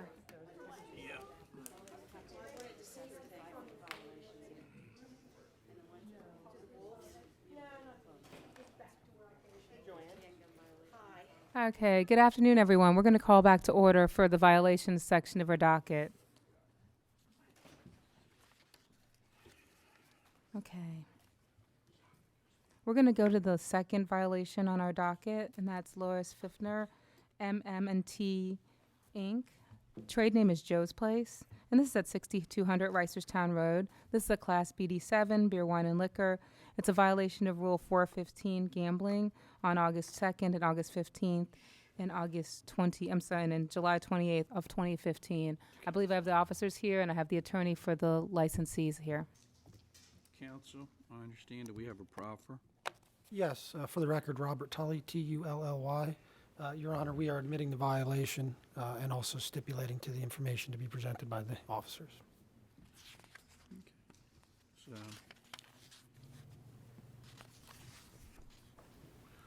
submitting prior, so there's been finding of violation prior, Madam Secretary? Yes, there was a prior violation, a sale to minors on February 7th, 2014, where alcohol was sold to an underage cadet. They were fined $625, and they were given 14 days to pay. I believe they made their payment, and that was in 2014. Okay. Ms. Hafey has a request. If the officers can just put the Violation. the violation on the record. We only need one of you Okay. to do it. You just have to identify yourself. Do you need to be sworn? Do they need to be Yes. sworn? He needs to be sworn and he needs to take that hat off. Thank you very much. Raise your right hand. Do you swear or affirm the testimony that you're about to give in this hearing will be the truth, the whole truth, and nothing but the truth? I do. Go ahead. In summary, what the commissioner would like is a summary of the Or- violation. Right, or if you want to read into the record your police report. It's a lot longer. Okay. Or summarize it. Just summarize it. In a nutshell, on September 2nd, 2015, and August 15, 2015, at approximately 9 p.m., myself and Detective Garrett entered the location of 6200 Reisterstown Road, also known as Joe's Tavern, and observed 2 counts of gambling from two separate machines. We went to a judge, a district court, Judge Green, had a warrant signed and executed a search warrant at the location for tallies on payout sheets on the machines and any money that was used towards the proceedings of that was gained from the proceedings of gambling. How many machines did they have? They had a total of 3 machines. Dollar amount?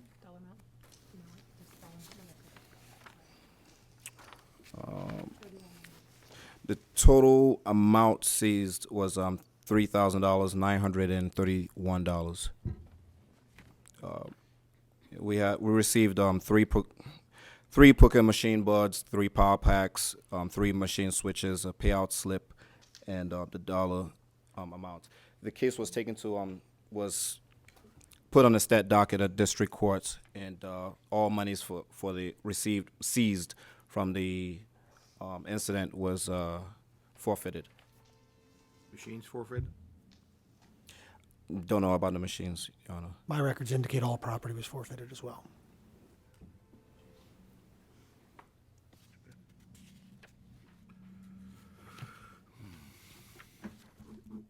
Sorry, Madam Secretary, I didn't hear, so the July 2014 was underage?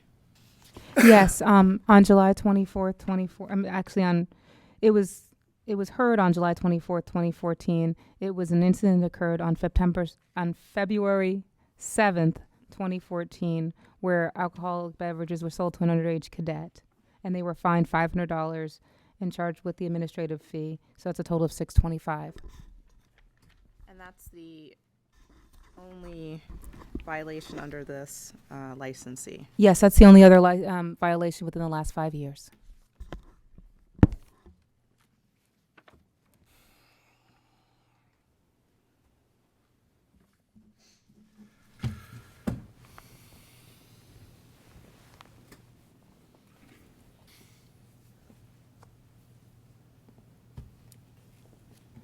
This is their second offense. It's their second offense. Second offense. The first one was sale to minors. This one was gambling. Within a year and a half. If I may, Go ahead. this business has been in my client's family for 20 years, but it only recently came to my client through an estate when her brother, who had it for that period of time, passed away. So she's actually only been in possession for the license, she says, about a year and a half. That was transferred to her through the estate. She is no longer in the business and is no longer the owner of Joe's Place. As she's described it, it came to her as a family mess. It's a, yeah. Through this, the decedent. Operation today? It is an operation, but She been sworn? No, she hasn't been sworn in. I could, Just swear her in. Swear in. Raise your right hand. Do you swear or affirm the testimony that you're about to give in this hearing? I do. It does show that she So just if I did. heard you correctly, there's a contract purchaser operating the business, yes? No. No. A contract has been signed, and the application with the liquor board was filed yesterday for a transfer of the license. So the intent is to sell the business now, and we have a contract and application into the liquor board. Who's running the Joe's Place?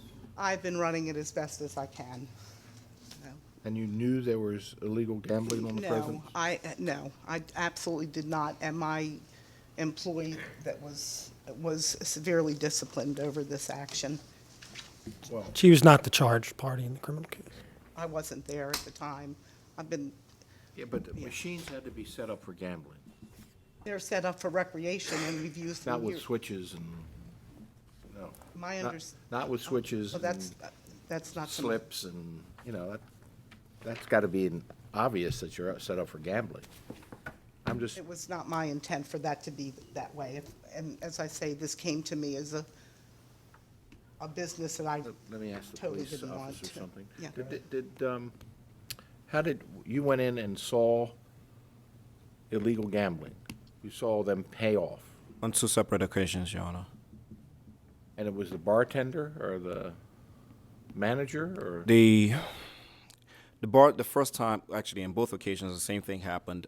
The winner of the jackpot notified the bartender. It was a unknown black male who basically notified Mr.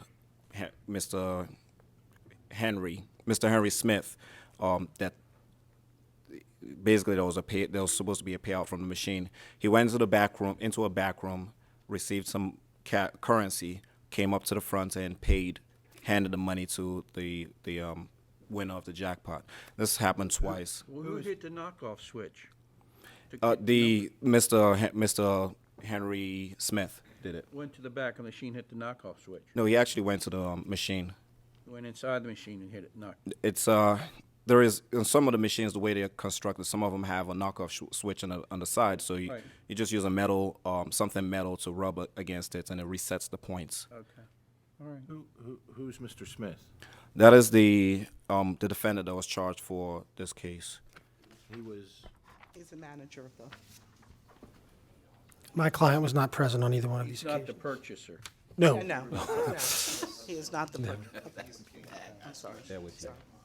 I'm sorry, no, he's not. This is an arm's length transaction. He claimed that he was a relative of the owner of the establishment, or the licensee of the establishment. he claimed that, That is correct. and he's not. Yes, he is. Oh, no, he is a relative of, Oh, he's a relative He's of yours. been, was there with my brother when my brother owned the bar, and they basically worked it together until my brother died and left it to To me. you. So So you had no experience that they were gambling there for? I have no experience with the gambling. I've never paid a client of our establishment. I've Yeah, never but you done didn't any run of it on a that. day-to-day operation, did you? No, I handled all the finances for the bar. Now, you had to see gambling revenues come through your books. I do not see gambling. We have vending that comes in that we pay taxes on and claim. Then they were doing this operation outside of your bar, and you had vending machines that you paid licenses for, and they're expensive licenses. Yes, And they're supposed to be for entertainment. yes. And all of a sudden, these people are your brother, is it brother-in-law? It's my brother. Your brother is out there having a separate operation in your bar. Has to. Okay, well, I don't believe that to be true, but Well, I guess what I have to say is I probably am not paying as good attention as I should have to this operation because I just wasn't. They were there and ran this bar for 20-plus years. And I guess I just have not paid as good attention as I should have. Okay, so you have sold it, or you're potentially selling it to someone else. Yes, There is a transfer that's been filed, yes, and then you'll be out of the picture. out of the picture. And you're selling everything, the property and... I don't own the property. The landlord has signed an assignment of lease to the potential buyer, and I will be out completely, A lease of the property. a lease of the property. But the sale of the business will be, And he has a secured interest in the license. yes. No, the landlord, Well, he should. he does not have a secured interest in the license per the How long has lease. this been open? 23 or 4 or 5 years.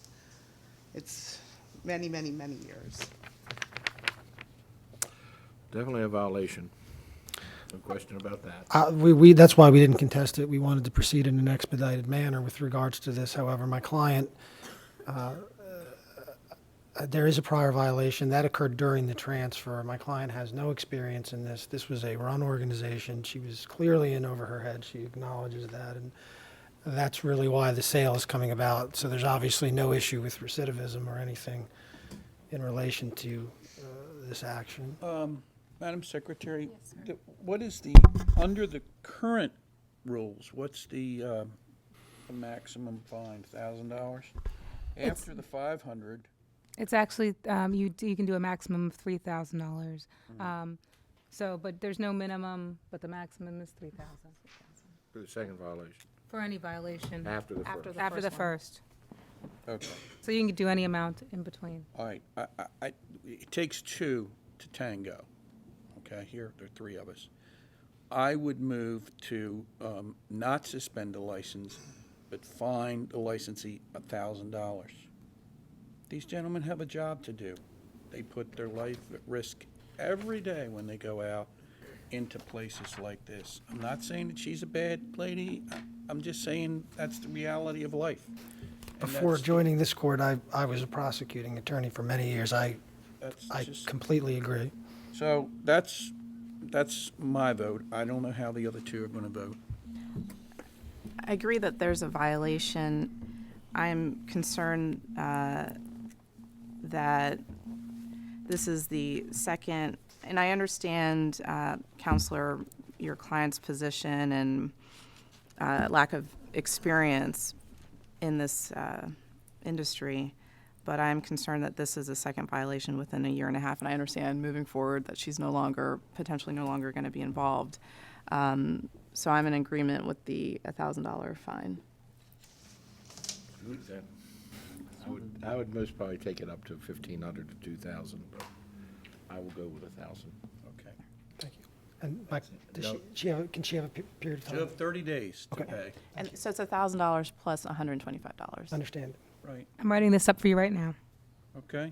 Thank you very much. Commissioner, Chairman, Commissioner, thank you. Thank you. Sorry. for this. Gentlemen, Thank you, Mr. Chairman. gentlemen. Thank Thank you, you. Mr. Commissioner. Thank you for your service. And have a happy new year, by the way. Okay. Oh, wait, Should be a Raven Mrs. sweat, though. Here you go. 1 second. It's working. It's February 6th. Thank you. okay. Thank you, guys. Oh, let me find you guys. No problem.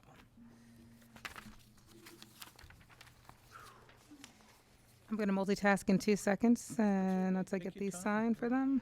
Not going anywhere. Okay. For a while. Not for a while. There you guys go. 3 signed. 1, 2, 3. All right. Happy about that. Okay. The next violation is, okay, you ready? Yes. Yeah.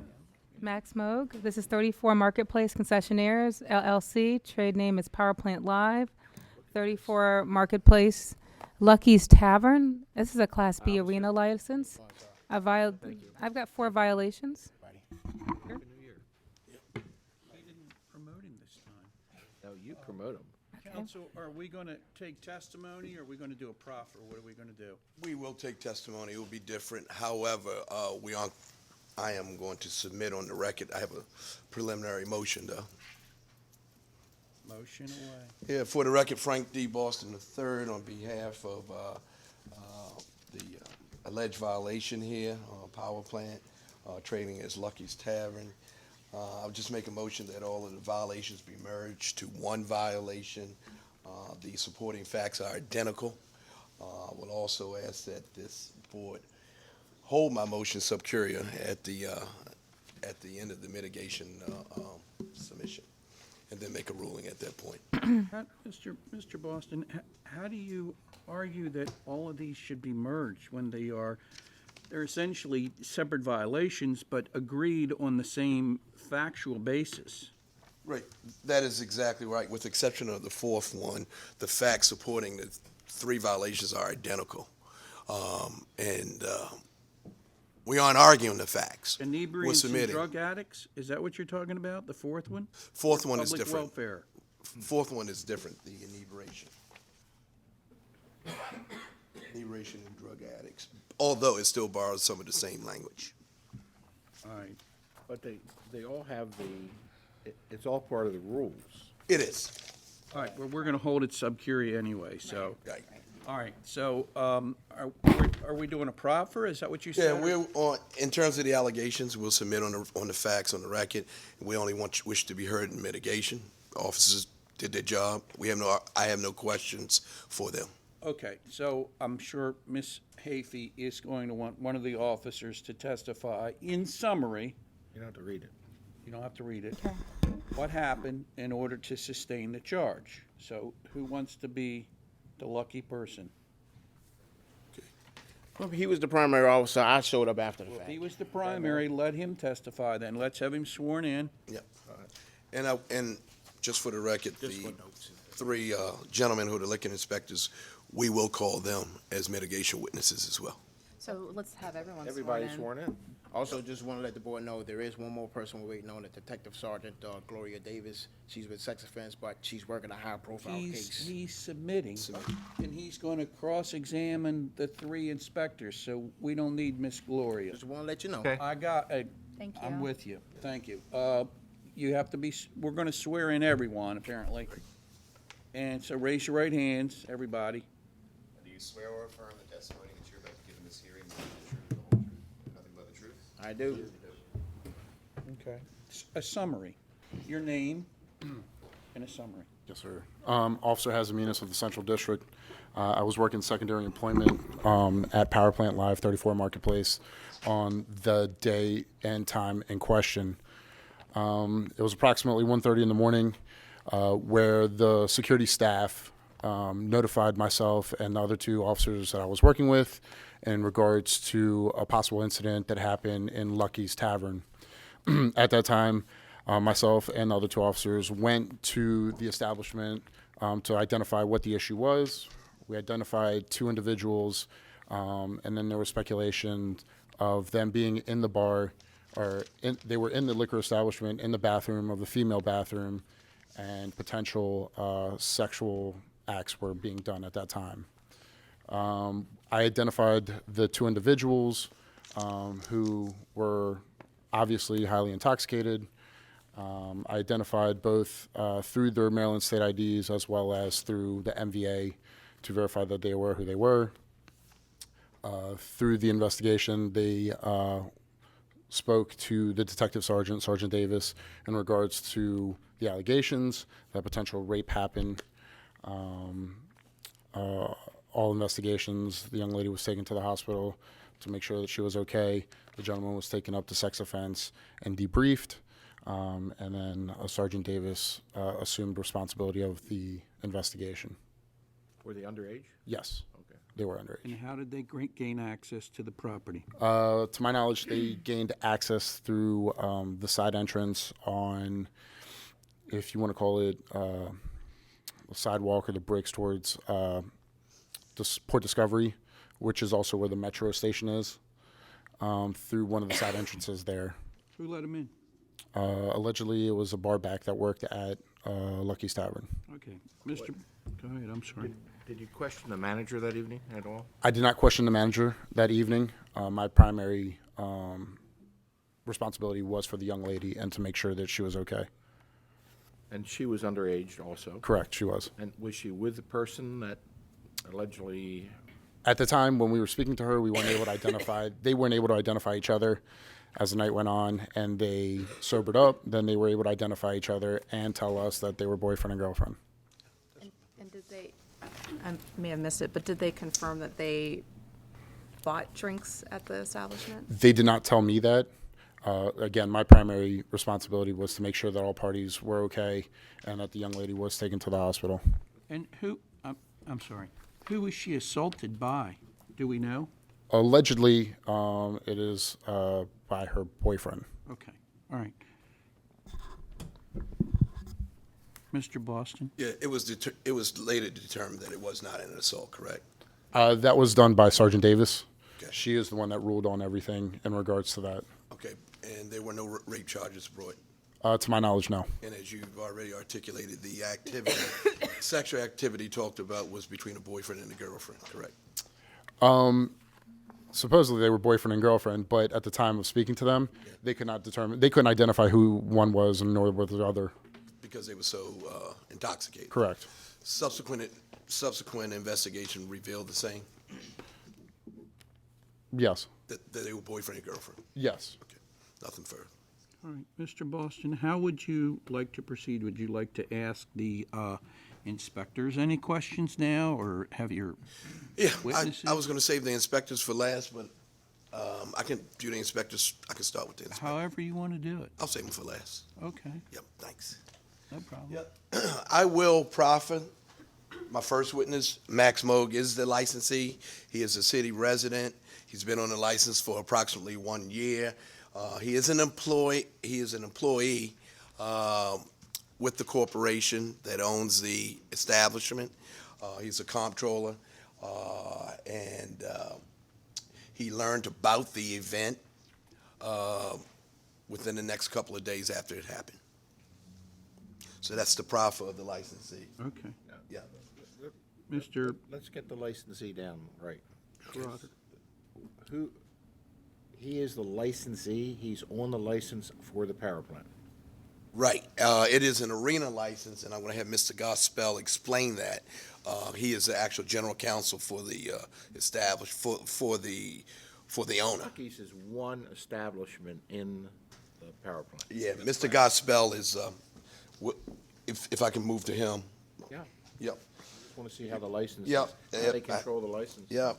Mr. Gospel, if you could, why don't you stand over here? If you could please explain to the board the type of license that you have. Mr. Boston, I think he wants a spelling. Sir, it's a GAU. S is in Sam, E is in Edward. What's your first name? Dana, D-A-N-A. Spell it. GAU. SEPOHL. What is your relation to the establishment? I am the Vice President and General Counsel of the license holder, 34 Marketplace. Okay. And explain the type of license. It's an arena license. There are approximately 12 restaurants and bars that operate under that license within the Power Plant Live footprint. Okay. And So Lucky's does not have a license. It does not. yeah, explain how the arena license works. Sure. The arena license is similar to the license that you heard before. It is an umbrella license that allows drinks to flow from one venue to another in a sort of a common area that bridges it. It's all part of a licensed premises. There are 10 restaurants, like I said, that operate under that license. Part of their leases they're obligated to follow obviously the liquor code and other conditions required of them to ensure that the liquor code is followed and that there are no violations under that. It allows for convenience for the customer and experience. Go from bar to bar. Correct, exactly. Or establishment to establishment. Correct. So there's only one license. Correct. So a violation at any one of those 10 establishments is a violation against the general license. Correct. That's correct. So what type of management do you oversee for the conduct of those 10 establishments?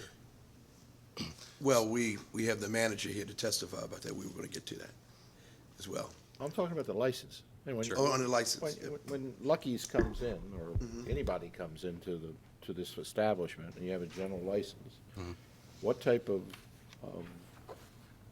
direction do you give under you sign a lease with these people? Correct. Okay? In the lease, is there There is specific guidelines on the license? There are. There's an addendum to each lease for each tenant that requires them to adhere to certain requirements as far as underage drinking, as well as certifying hours of operation and what they can and cannot do within their lease premises. So is there a penalty? Revocation. We would terminate the lease, Terminate the lease, okay. potentially depending on the violation. Pretty good violation. Who buys the liquor, purchases the liquor? Your corporation? No, the individual establishments would purchase the liquor. Under your license? Correct. Unique arrangement. Yeah, see here, Mr. Boston, this is problematic with arena licenses generally, okay? What I'm gonna tell you can be on the record, I don't care, it doesn't make any difference. The arena license costs $12,000 to get.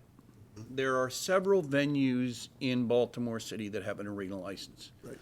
The problem that it puts us in, liquor board commissioners, is that if there is a bad apple in one of these venues Sure. who gets a violation or subsequent violations wherein they need to be suspended, then what that means is everyone under that arena license gets suspended. Yes. That's what we're trying to avoid. Right. So what we're trying to get to is if the liquor board has access to management agreements, and let's say we have a bad apple out of one of these 10, okay?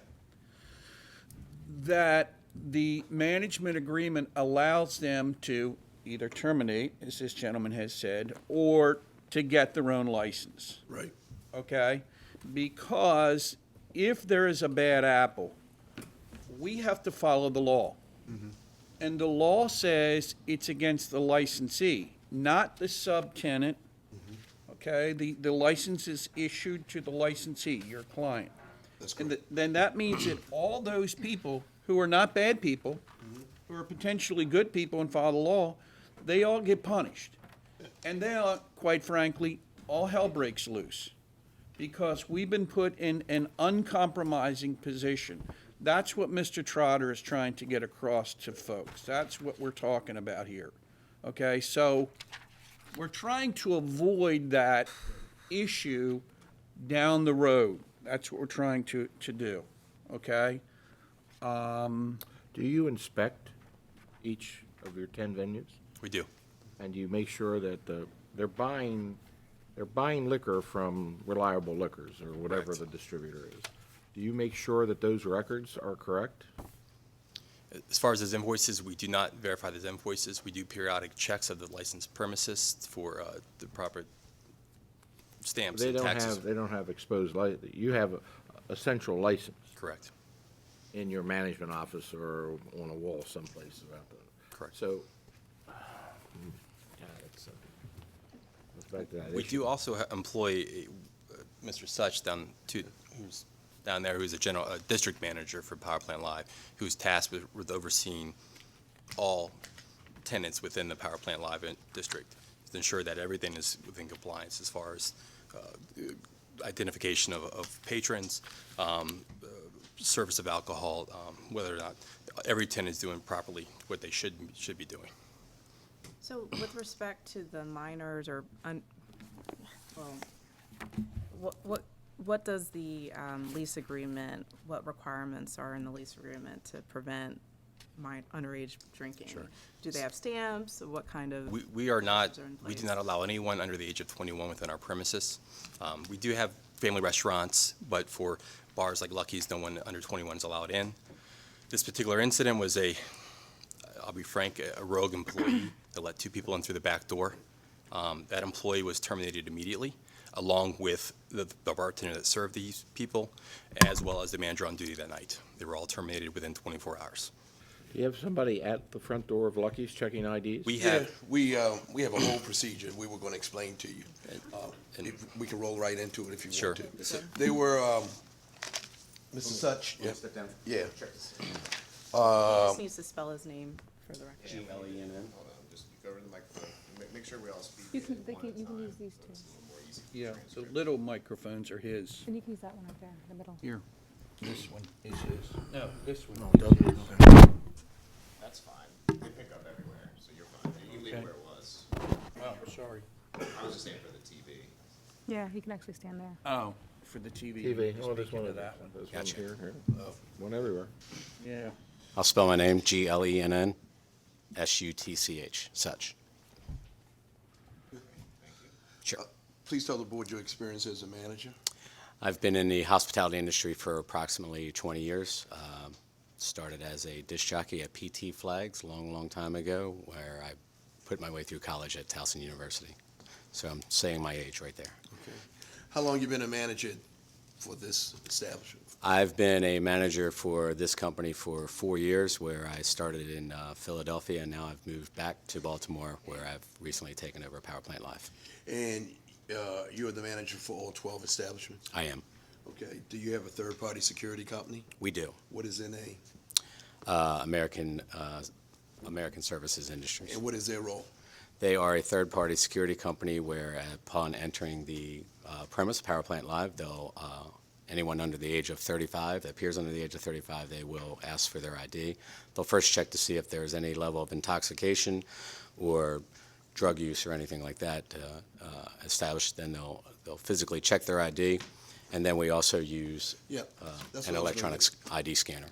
Tell the board from the point of entry, what is your procedure for a person seeking to enter, who looks under 35 or seeking to enter any one of your establishments? Sure. Again, we'll check their physical. We'll check what they physically look like about to walk in to make sure they're not already intoxicated before entering.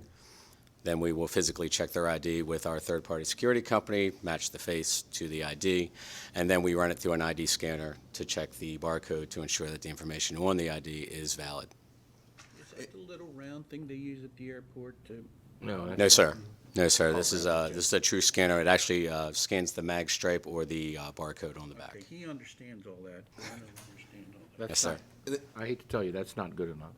Well, At least China can produce any fake ID you want. And there's only one bar scanner that costs a tremendous amount of money. tell them how your scanner recognizes fake IDs. It does recognize fake IDs. I'll agree with you that China does a good job. I still think it is one extra step of measurement other than someone physically looking at it as well, though. It does take that extra step. I can put anything on the back of the card with a magnetic strip.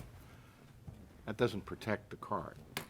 That's what I'm saying. You have to go to the database at the DMV and check if it's a valid license. Else I can present you 50 valid licenses that have no effect at all, okay? Homeland Security has done this a dozen times, and it's well, never mind, I'm not getting into that. But why don't you ask for a credit card at the end of it? That is another way that is the only way you are allowed in, is with Have a credit credit card. card. Yes, sir. Right, explain. That's a second form of identity. That is correct, sir. And so that's a valid form, because you can swipe the credit card. If it doesn't go through, it's a phony credit card. That is correct. Is that your And procedure? It is, and it also has to have your name on it. We do not accept the Parent's name. store-bought or the store-bought Visa card. Okay. So you need both to have access? That is correct. Okay. Mr. Gospel has already explained it. Again, tell the board what happened as you received the report from within. To my knowledge, the bartender and bar back were in cahoots with each other. These were friends of theirs. They were at a Pier 6 concert. To my knowledge, they were already intoxicated. They got a text, and they let them in the back door. Okay. Let's talk about corrective measures. What happened first? Well, we fired the manager, as Mr. Gospel said. We fired the bartender, and we fired the bar back immediately. I've since then installed alarms, audible alarms, at all bump doors going to the outside. Not only that, did I do that, I also put security cameras on the back of them as well for everyone's safety. And these are motion detector security cameras? Yes, sir. And as you've explained to me previously, the cameras are constantly monitored? Yes, they are. Okay. What about the re-education on your employees?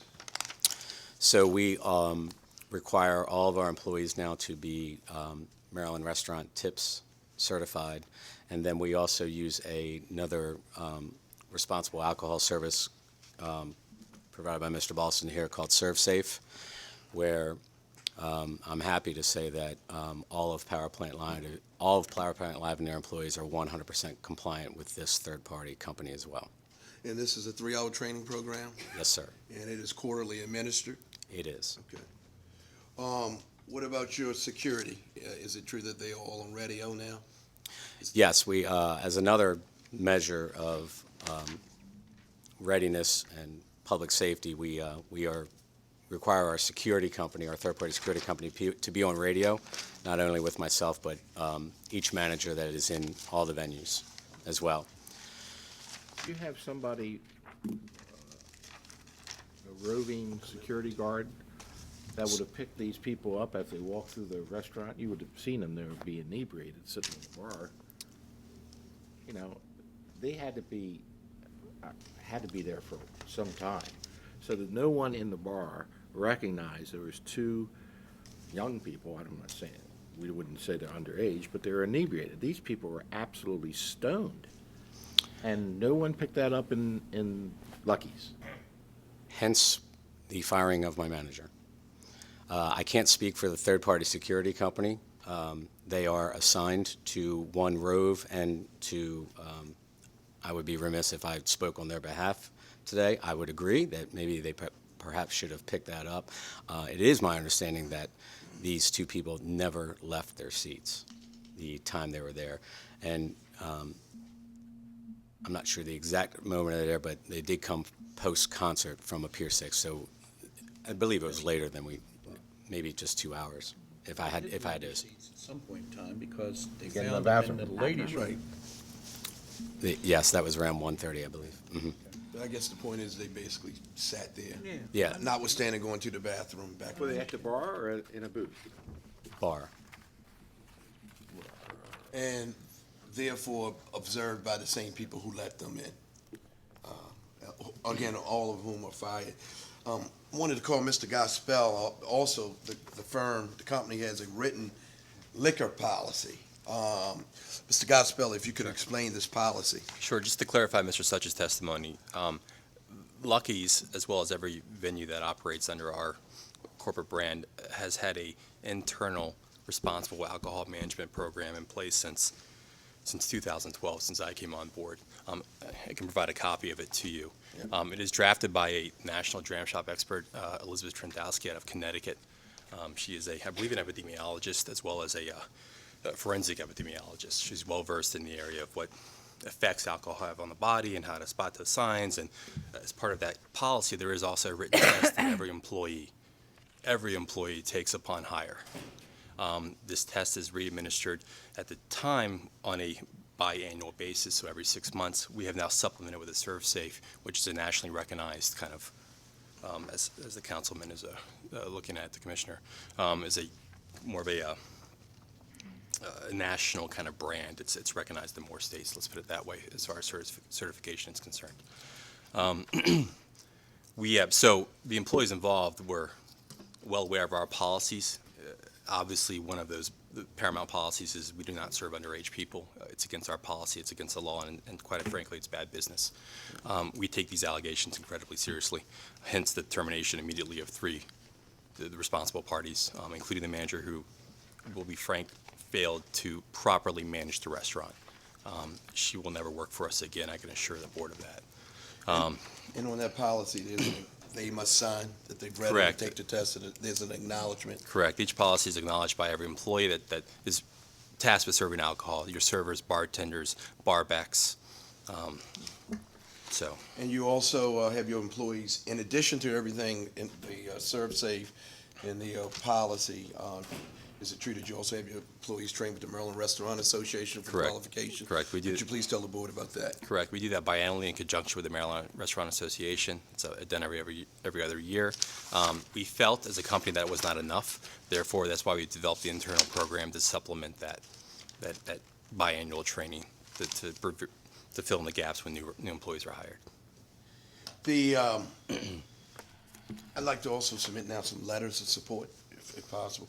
The first one I find pretty interesting, and it's unsolicited, and it's pretty much, on point. I mean, clearly we're here, and what we have is a situation where you can do everything in your power to try to prevent something from happening, but when you have the, when you have a third party, i.e. employee, who intentionally goes around the rules, you end up with, an anomaly.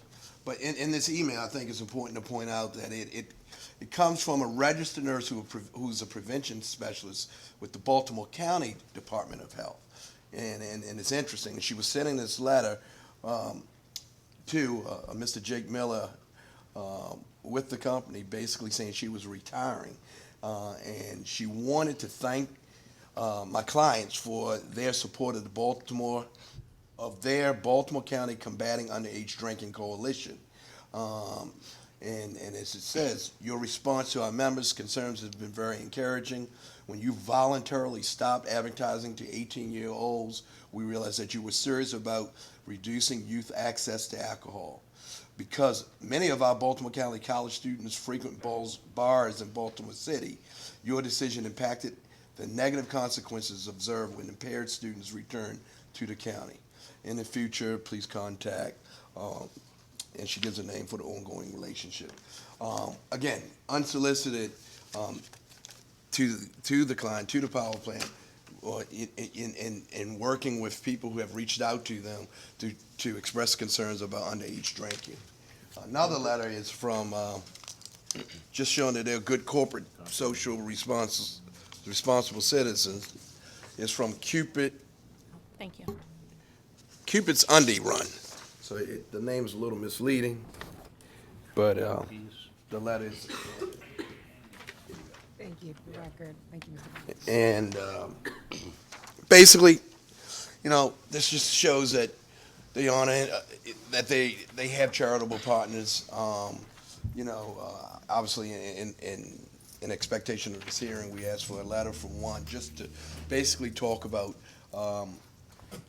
how they're supportive, how they provide the venue, how they understand the Children's Tumors Foundation is a good nonprofit to partner with, and that they've always have been supportive in this run that they have where they raised $135,000 in the past couple of years. And as the letter says, a large part of that is because of our clients being supportive. We submit it because we recognize it's a violation. But you would also know, if you check the liquor records, we have checked, there are no previous violations, and for the client to run 12 establishments that have been infraction-free over the course of their management, I think speaks for itself. Yes, we're embarrassed, they're embarrassed to be here because they want to be the model citizen in terms of alcohol serving and service throughout the city, and as they have been. And that is pretty much a testimony.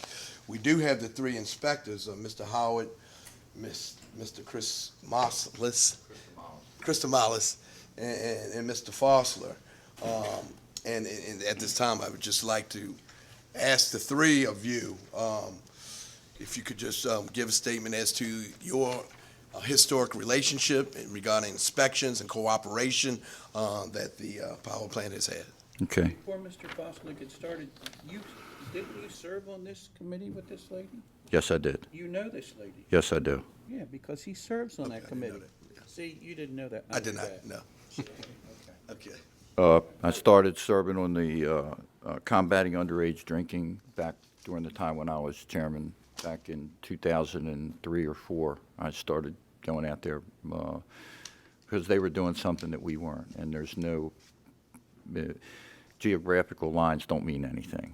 You know, Baltimore County, Baltimore City, they're flowing back and forth, so we were able to cooperate very positively. It's rare that liquor inspectors are subpoenaed by the licensee, but in this case, going back to I think the area 2005, 2004, we were having significant problems in that area where power plant's located, Marketplace, Lombard Street, and Pratt Street. We were having buses. Still have them. Well, I can only tell you this, that the buses were coming from as far away as University of Delaware, and they lined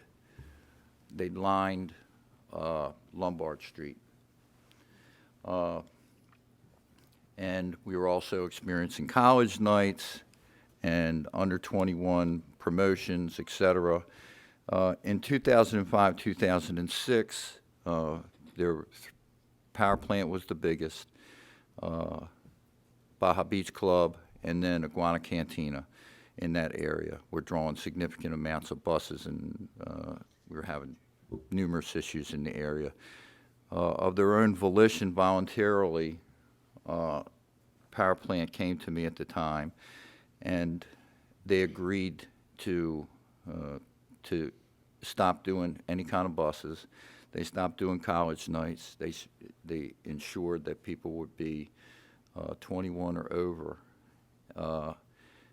That subsequently resulted in the other two big establishments in that area also to do the same thing.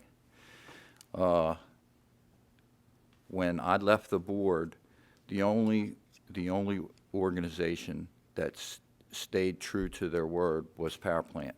They significantly stayed without doing buses, with no college nights, et cetera.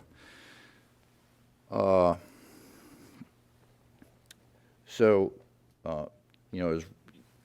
the others went back to that very summer, went back to promoting college nights and everything, but not Power Plant. Excuse me. I can just give this in brief that we've inspected this location on multiple occasions, especially during special events. On October 31st, 2013, Halloween activities, Agent Howard, he monitored the activities over there, and he wrote that the security was diligent and that he observed uniform and plainclothes security, and that the patrons' IDs were all reviewed. Again, Agent Howard was there on New Year's, December 31st, 2013, and observed that there no disturbances were observed. IDs closely checked. Again, uniform, plainclothes security. Agent Howard was there again on St. Patrick's Day, March 15th, 2014, And the cab was closely monitored by security, and the security consisted of uniformed plainclothes personnel. On September 10th of this year, following this incident, myself, Agent Howard, and Inspector Christomales conducted observations, discreetly at first observed security checkpoint. There was one security checkpoint with an orderly line that funneled everybody into the establishment. The patrons' IDs were scrutinized and scanned by security. The scanner, the Honeywell scanner that was being utilized by Power Plant was the most sophisticated that I've seen. And in fact, when I went to training in 2014, along with Agent Howard, that was the one piece of security or scanner that was recommended as being the best. That they have to download information several times, on a regular basis. We later approached security on September 10th, and they had numerous confiscated fraudulent IDs. Plainclothes security was also observed throughout Power Plant. On October 10th of 2015, myself and Inspector Christomales went into most of the venues, conducted inspections. Even after being checked by security at the entrance, we observed individual establishments checking IDs. And at the main entrance point, we again observed security had confiscated many IDs. On October 31st, Halloween 2015, I went there after being in Fells Point to check Power Plant. The Halloween security was observant and continued to utilize the scanning equipment on patrons' identification. Just less than a month ago, Inspector Christomales was there on December 18th, 2015. He was at Power Plant to serve a summons, and while at the Power Plant, he observed security confiscate a fraudulent Pennsylvania ID. So that concludes my testimony. Unless Mr. Boston or the board has any questions. I think you covered everything I was going to ask you. Yep, thank you. Okay. Yep.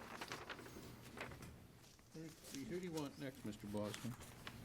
I think Mr. Foster's covered it all, unless anyone, we welcome any comments that you have. Mr. Howard? I don't. You covered all their Mr. interactions. Howard wants to say something. Yes, sir. If, just please tell the board your previous dealing. Acting Chief John Howard. As Mr. Foster stated, on several occasions on the high-profile nights, we did, I did go down and observe their procedures. Right. And I found it to be one of the most effective ones that I've seen in other venues. Thank you, Mr. Howard. Yep. Court's indulgence.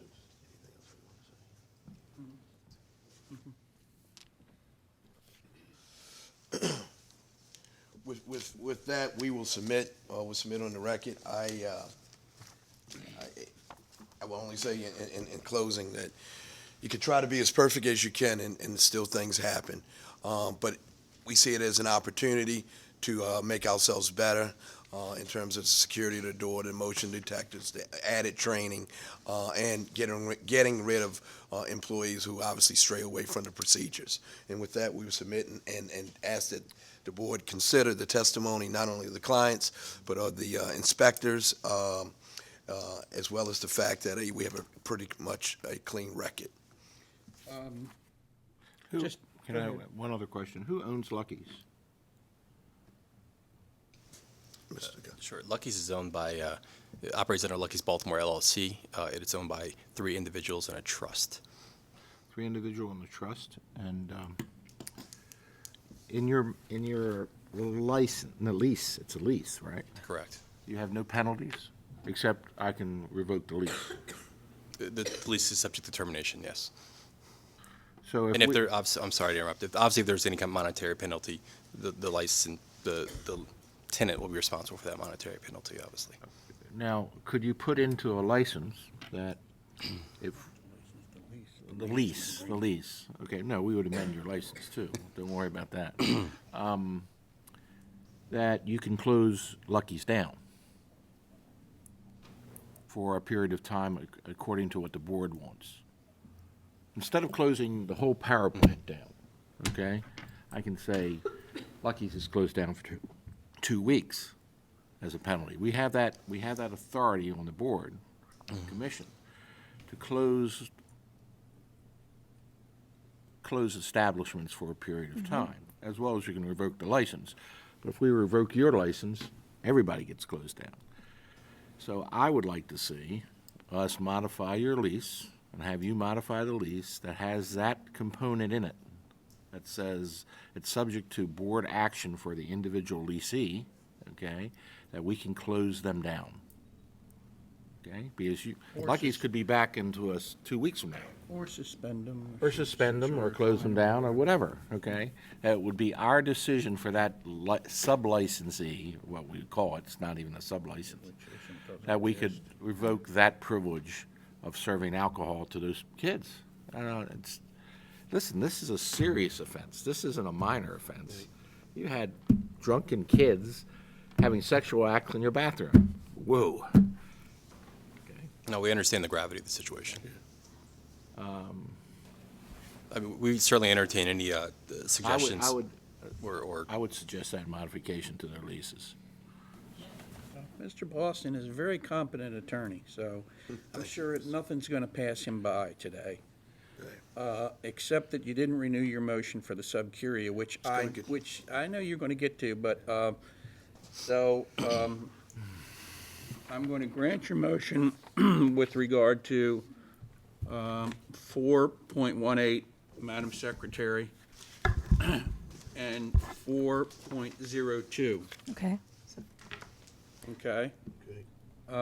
The other two, takes two to tango, I'm going to find in violation and assess $500 for each, which would be a total of $1,000, for $500 for 4.01A, which is minors. They were minors. And 3.12, public welfare. Public welfare. The other commissioners are welcome to do what they feel is appropriate. So just to clarify, you're merging 4.18 into 4.01A and 4.02 into The maximum 3.12. you could do is Is that 1,000 how on the you're, minors. just to clarify that? Yeah, to clarify, yeah, that's fine. That's so yeah, so Merging two. the merging, okay. Finding two. And Okay, so it's not just, so that you'd be merging 4.10 and 4.18 and 3.12 and 4.02. I would go $1,000 for each minor. Serving non-minors, that's a serious offense in my book. I would do $1,000 for the first violation, which is related to minors. And what are you saying $1,000 per violation? Yeah, that's what he's saying. Per violation, okay. $1,000 per minor. Okay, it's two minors, Right, but, and that would be $2,000 total. right. And $500 for The second one. Yeah, $2,500.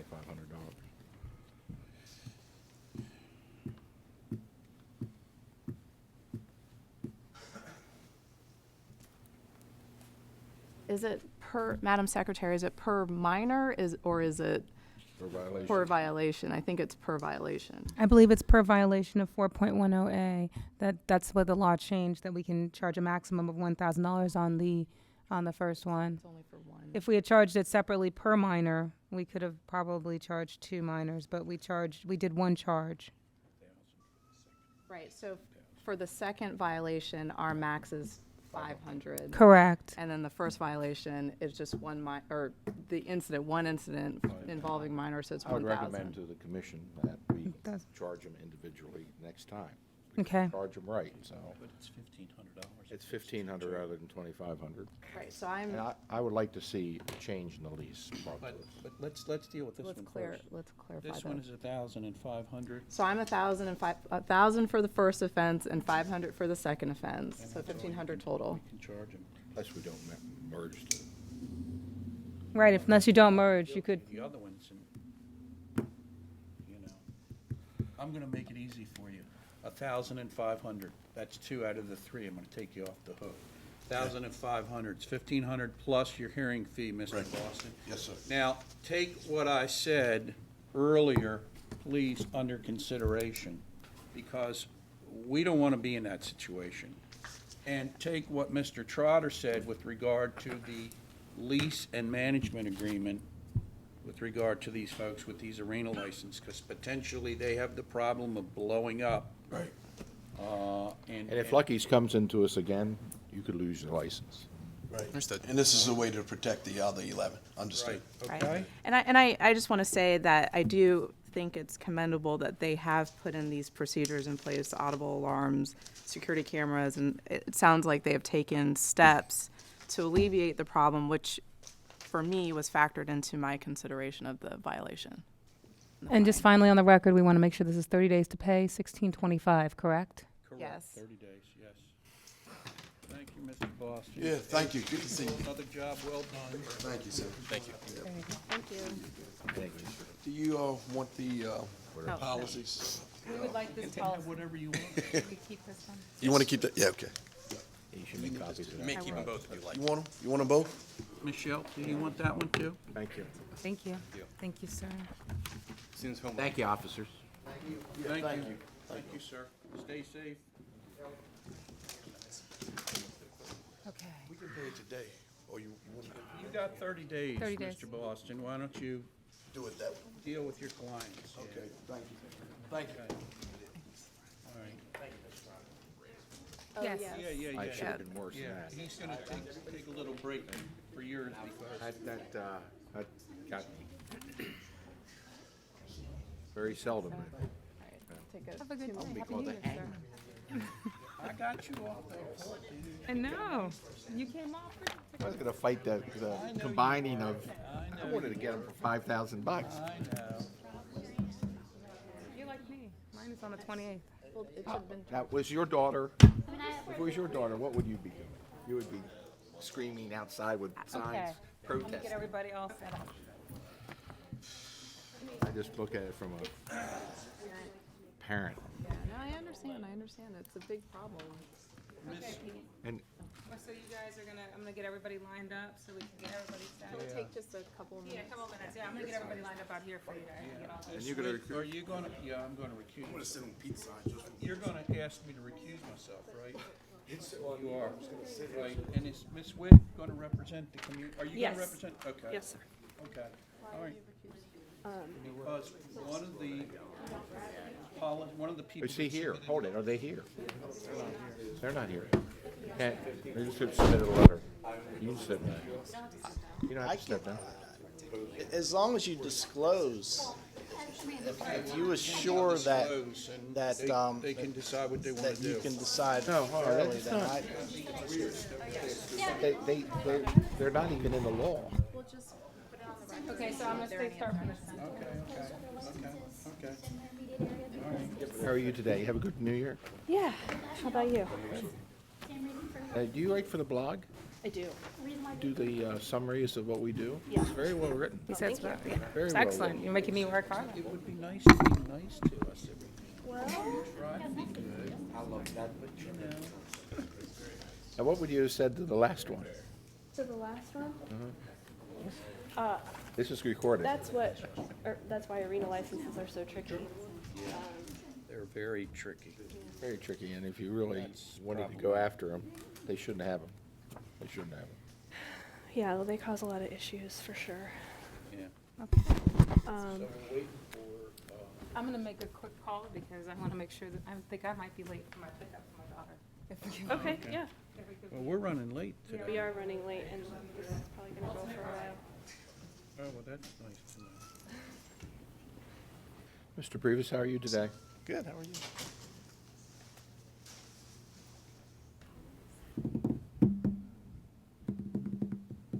Still not on the same wavelength on the, that question, I'm sorry. What? I'll get there. The financial stuff on the transfer applications. I'll get there. He wants to know where the money's I coming want from. to know where the money's comes from. Okay. I've discovered on a couple applications, the money is coming from out of state and they're not nice people, Oh, yeah. right? And they have all the security interest in the, so I want background investigations if it's more than a 30% ownership of the license. But that's just my own personal, right? What's your name? As long as I know. Yeah, that's why I do it.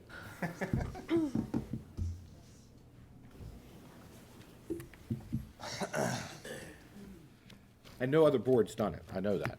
Very few people ask, what are the financial interests of how you buy your license? And who owns it if you default? I've owned licenses, and I know that they're very, very marketable.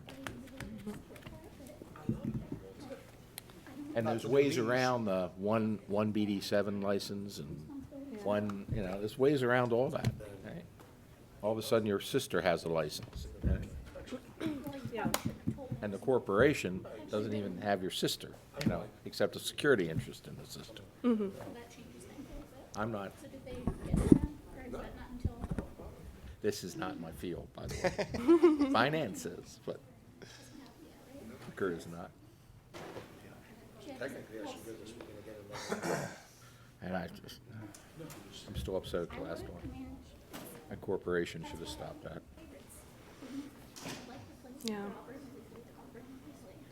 I would kill their license. I would kill that establishment. That was a real violation. That was not that's not a trivial violation as $1,500 to that company is nothing. It should have been $50,000. That would have gotten their attention. Yeah. But can't do that. Yeah. Horseshoe Casino. Right, and then the actual convention center. Belvedere Square applied for an arena license Did they? last year. Was it turned out? They ended up withdrawing it after a while. There was a lot of opposition.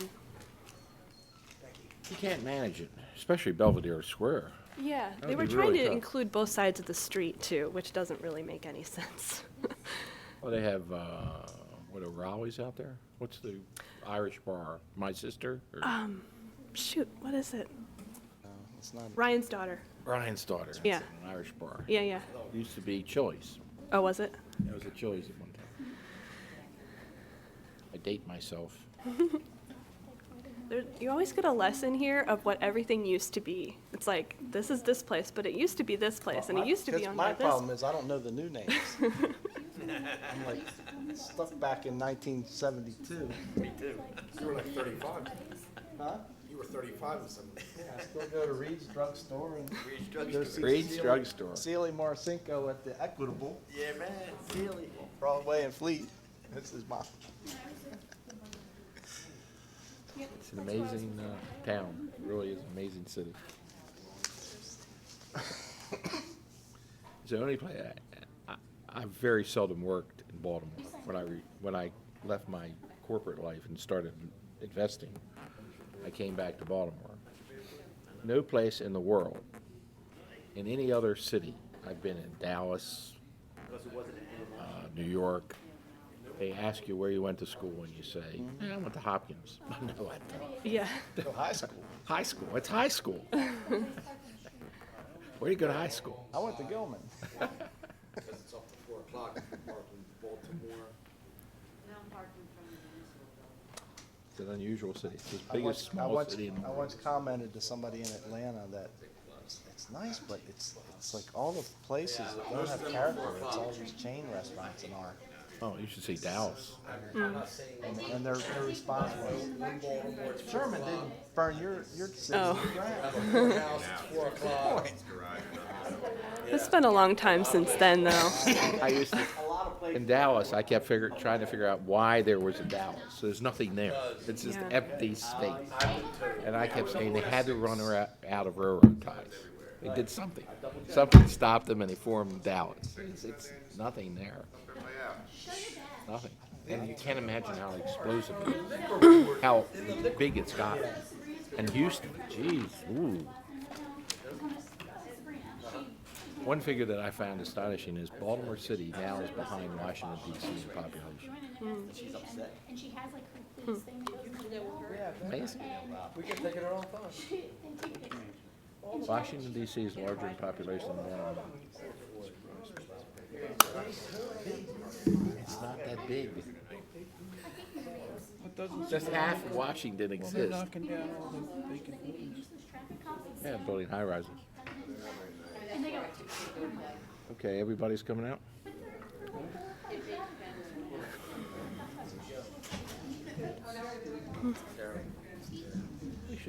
We should allow liquor here. All right, everybody. I got myself all organized. Okay. It's gonna be, Okay. this is not a remand. No, this is a protest. This is a protest renewal. It's a remand.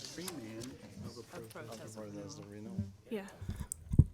So this is a protest of renewal for licensee Brian M. Grace and Haley Scott Taggart, excuse me.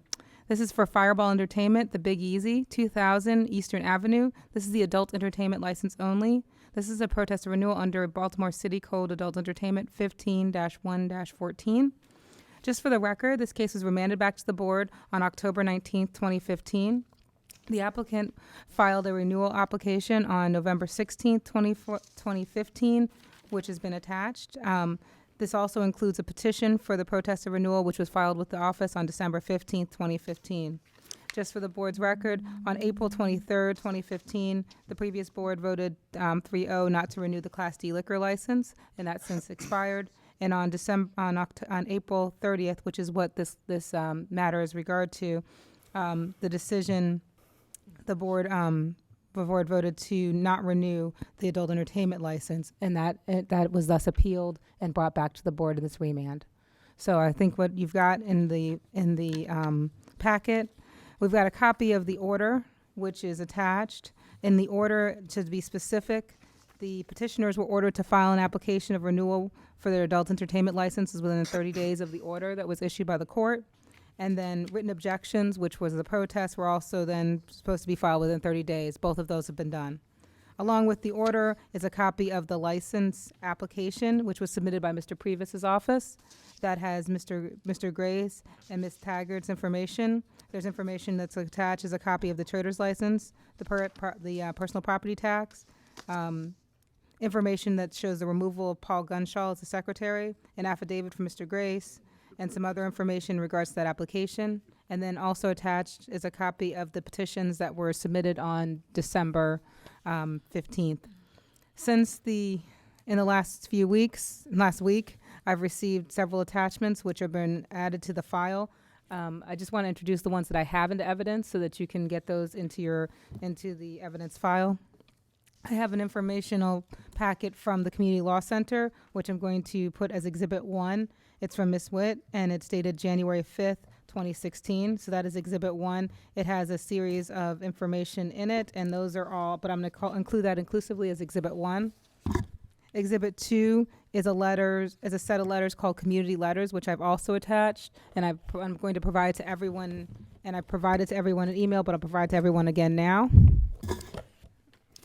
And Exhibit 3 that I have is a copy of the Fells Prospect letter, which is a separate letter because it's even larger, and that is submitted as Exhibit 3. So I have Exhibits 1, 2, and 3 right now from my own exhibits, and I'll pass those out to the board.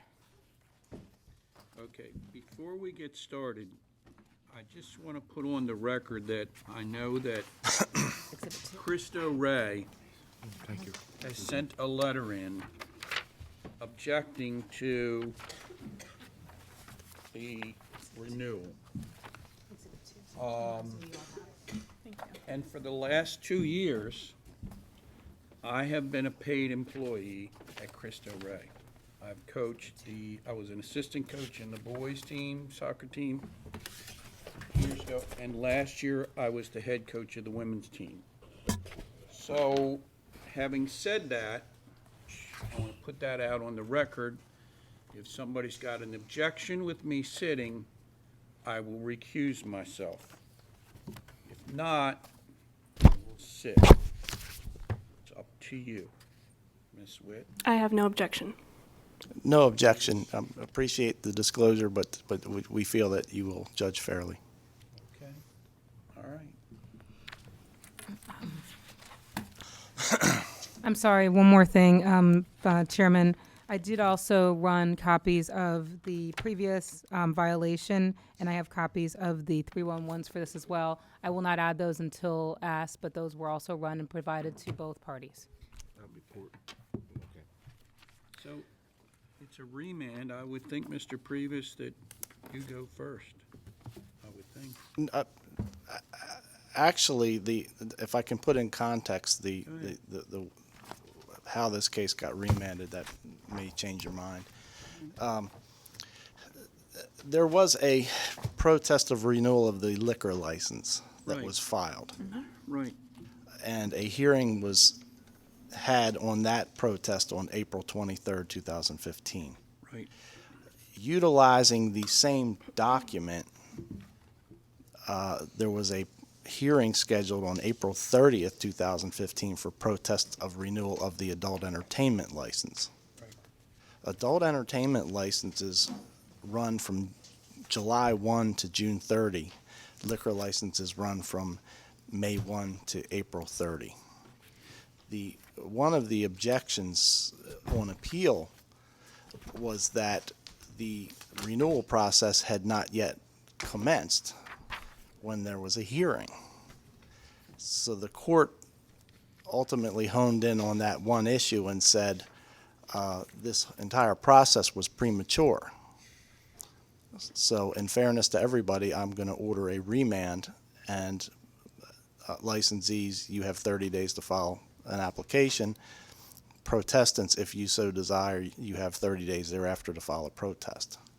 So the judge basically took this back to square one. At the point that of the April 30th hearing, the licensees could not even legally file a renewal application. That couldn't be filed any earlier than May 1. And in fact, the board hadn't even printed out the forms to do so. So the court stated that we're starting I'm going to remand it and have everything start from scratch. So right now, they do not have a license. right now, We don't know. the establishment is closed. No. The license ran out according, last July? The adult entertainment? June 30. June 30, the adult. June 30. But it was closed down before that. Well, the April 23, the board, April 23, the board ruled to non-renew the liquor license. So that liquor license expired May 1. So the premises could cease operations of liquor on April 30, and at that point is closed. The premises still had adult entertainment until June 30. That hearing was April 30, I'm sorry. And then upon that ruling, the license would non-renew, meaning the existing license expires on June 30. Both of those cases were timely appealed. The adult entertainment is here at remand. The hearing on the liquor license is next Monday, I believe. So The hearing on the liquor license. the circuit court hearing on the petition for judicial review is pending. That is So it's next Monday. Okay. So So all we're looking for is the Adult entertainment. adult entertainment license. Correct. So, okay. And, sorry, Go ahead, Ms. Witt. Becky Witt for Fells Prospect Community Association. She's an attorney. I'm an attorney. And this may be the last time I ever say this, but I 100% agree with everything that Mr. Previs just said. Wait a minute. It's on television. He stated it perfectly. We were on appeal, and the judge said that the renewal protest had been submitted too early. So basically, we're just starting from scratch. They've submitted their renewal application now, and we are protesting that renewal under the time period that the judge gave us to do that. Okay, so now I have a question of you, and I know you have an answer. Regardless of what we do today, if they don't have liquor, if the judge rules that they don't have a liquor license, whatever we do today is moot. That's actually not true. We learned in April that you can have an adult entertainment license without a liquor license. They're two separate. BYOB. They're two. Well, Yeah, it's Or a club. whatever. You have a juice bar. Okay. they can serve soda, I guess. Yeah, you have juice and soda. Actually, this is a Class D 1 o'clock license, 6-day. If they were, they were to lose the liquor license and had adult entertainment, it would be 7 days till 2 o'clock. But you wouldn't have alcohol, which is extremely problematic in and of itself. Okay. So theoretically, we could, whatever we do at this time, could be overturned next Tuesday, next Monday. They're two separate matters. No. No. Today- Still closes the place down. No, today is about the adult entertainment license, which we are protesting the renewal of that. If you decide to renew, then they could open their adult entertainment license probably as soon as the renewal is complete. The Monday hearing is for the liquor license, which is separate. I don't know that it matters, but my clients are more concerned about the liquor license than they are the adult entertainment license. That's where the money's. But I don't know whether we're in a situation where we could discuss that or. Probably not. Not at this point. Right, okay. I see, here's my point. I don't know why we don't handle everything all at one time. I don't know why, I'm not objecting, but I don't know why this was set in for a hearing just on the adult entertainment issue, when we could have resolved everything in one fell swoop. Well, because we don't know what the other outcome of the other case is, and we had certain time limits in regards to this case. So we had to be able to timely process their application because they had to turn it in 30 days after the hearing, after the date of the first hearing, and then they had to turn in theirs 30 days after it. So that's the only reason why they're separate, and because they're totally separate issues. You could possibly have them to purchase another alcohol license if they were able to get this license renewed, and they could always transfer it because they have the use. So the use would still be existing. Okay, I don't want to believe that. Yeah, I know. The other problem is the two licenses having two different dates. Correct. And in fairness to Ms. Bailey Hedgepath, nobody's ever protested an adult entertainment license before. This is the very first time. All right, okay. What would you like to respond? Sure. Well, I can just get started with the case if that. Sure, go ahead. Apparently unless- Mr. Previs doesn't want to start, so go ahead. I have some preliminary matters, but Okay. if I Go ahead. First, this was an issue with the judge in the previous appeal is the exhibits. I want to note an objection to handing up en masse exhibits without them being presented. Well, the exhibits would have to be authenticated Right. by a witness. At this point, you've been provided with 3 group exhibits. We've gotten letters of objection, Okay. which as an administrative body, we're permitted to take into consideration anyway, Mr. Previs. So if Okay. that's a motion, it's denied. Okay. Okay. I'm more worried about keeping the record straight than I am Understand? complaining. I get it. you know. Okay. The second thing is, and I raised this both at the prior hearing and at the prior liquor board hearing and on appeal, and that is the adult entertainment ordinance is on its face overly broad and violates the First Amendment because the ordinance is unconstitutional. The whole licensing process that it is relied upon from that ordinance is a nullity. And I've raised this several times in several other cases. There's been no case up high, but I just want to point out for the board the logic of that. Well, let me ask you a question. Did you raise that issue when you filed the appeal with the circuit court? I did. And? I also cited the court to King versus Burwell, the Obamacare case in the Supreme Court, that said under the doctrine of constitutional avoidance, you don't reach a constitutional issue unless you absolutely have to. Okay. And the court responded, I'm going to rule on the logistics of this and the procedures, and I'm sending it back. Right. So essentially, the judge denied. No, he didn't. He didn't address. He didn't address. Well, Go ahead. as having been a party to that appeal, he also mentioned that it was an insufficiently developed argument that only had about 5 sentences of explanation. So that was also part of his decision why he said he's not going to overturn something on constitutional grounds with a half a page of explanation. I have a response, but I'm not sure if Mr. Previs is finished with his argument. Well, I want to preserve for the record the argument. And, okay. I would point out in Rule 1.01, the newly adopted adult entertainment rules, subsection A, Roman numeral 4, it says that adult entertainment does not include a licensee who operates a theater, concert hall, art center, museum, or similar establishment primarily devoted to the arts or theatrical performances.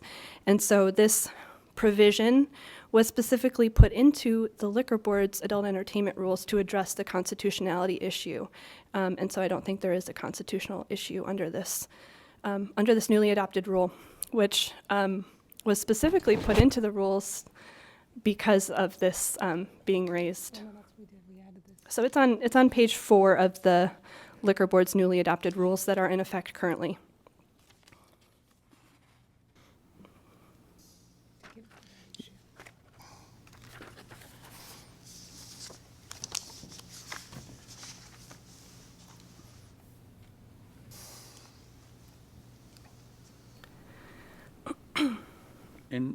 And I'm sorry, repeat your argument again? Sure. So Rule 1.01A, Roman numeral 4, it excludes a licensee who operates a theater, concert hall, art center, museum, or similar establishment primarily devoted to the arts or theatrical performances.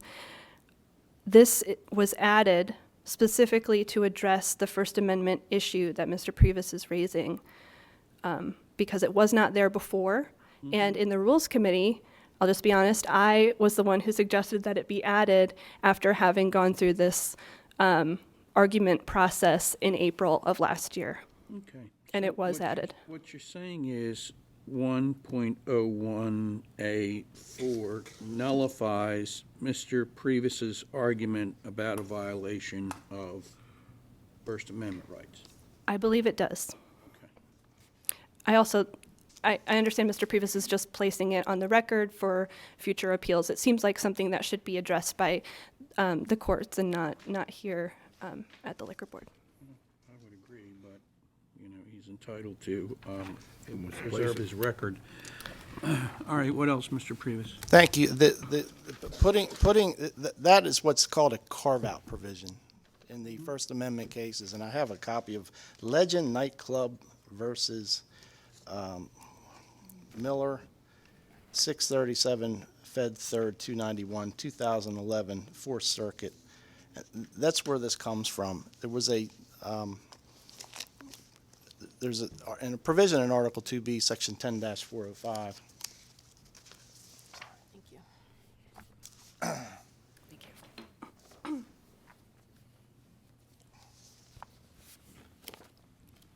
Article 2B, Section 10-405, that does not apply to Baltimore City. It applied to Prince George's County. It is similar to Article 2B, Section 12-203 that applies to Baltimore City. And there are certain restrictions on adult entertainment with regard to the liquor license, not the adult entertainment license. In Legend, the bar owner successfully argued that for an outright,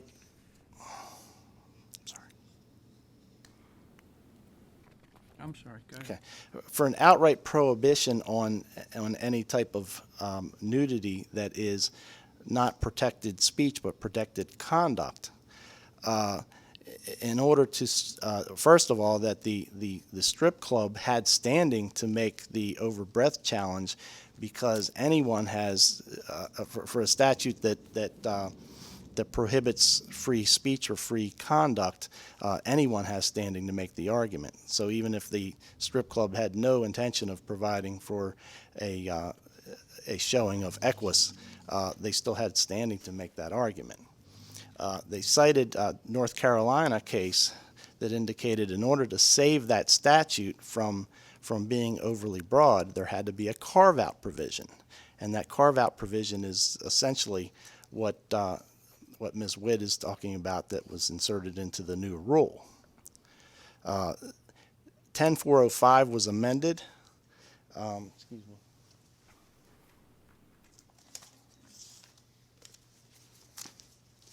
Just lost my place.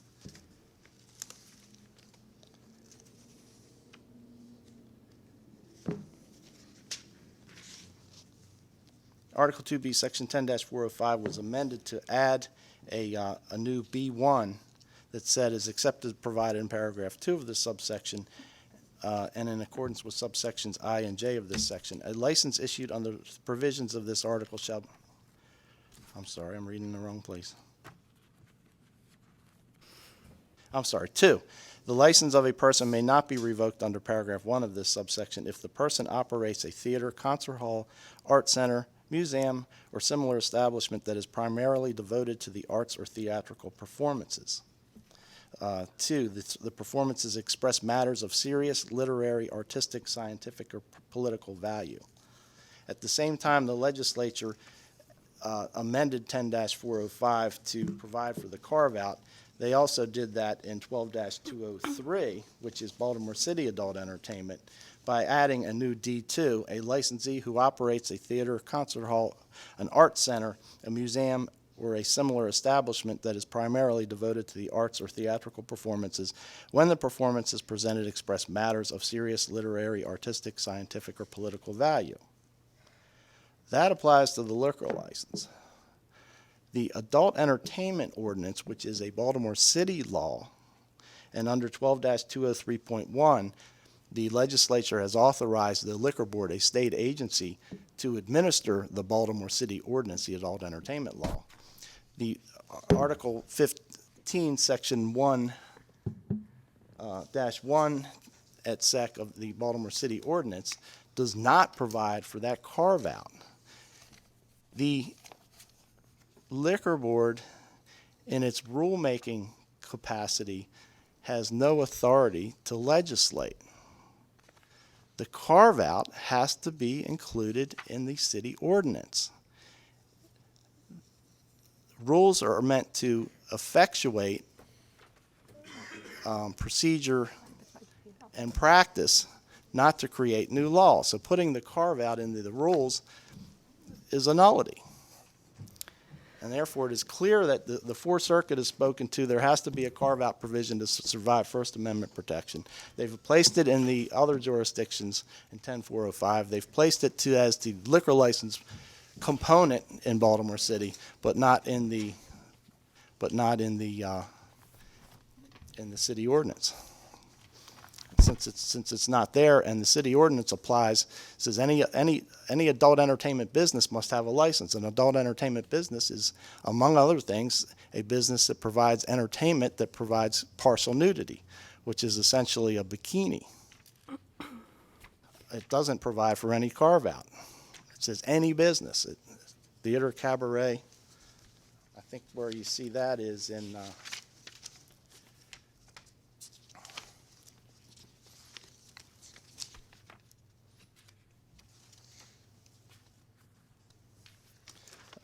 1-1C and Article 15 of the City Code, adult entertainment business. Adult entertainment business means any cabaret, lounge, nightclub, modeling studio, or other establishment, any other establishment, that offers its customers adult entertainment. So if there's going to be a performance of Equus at the Lyric Theater, they are facing sanction because they can't get a city license. They shouldn't have to get a city license. There should be a carve-out. They didn't provide for it in the city ordinance. Therefore, the entire ordinance fails under First Amendment purposes, and it's a nullity.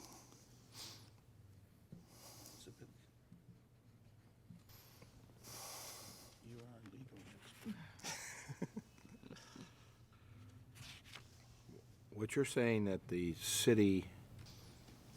state trumps the city?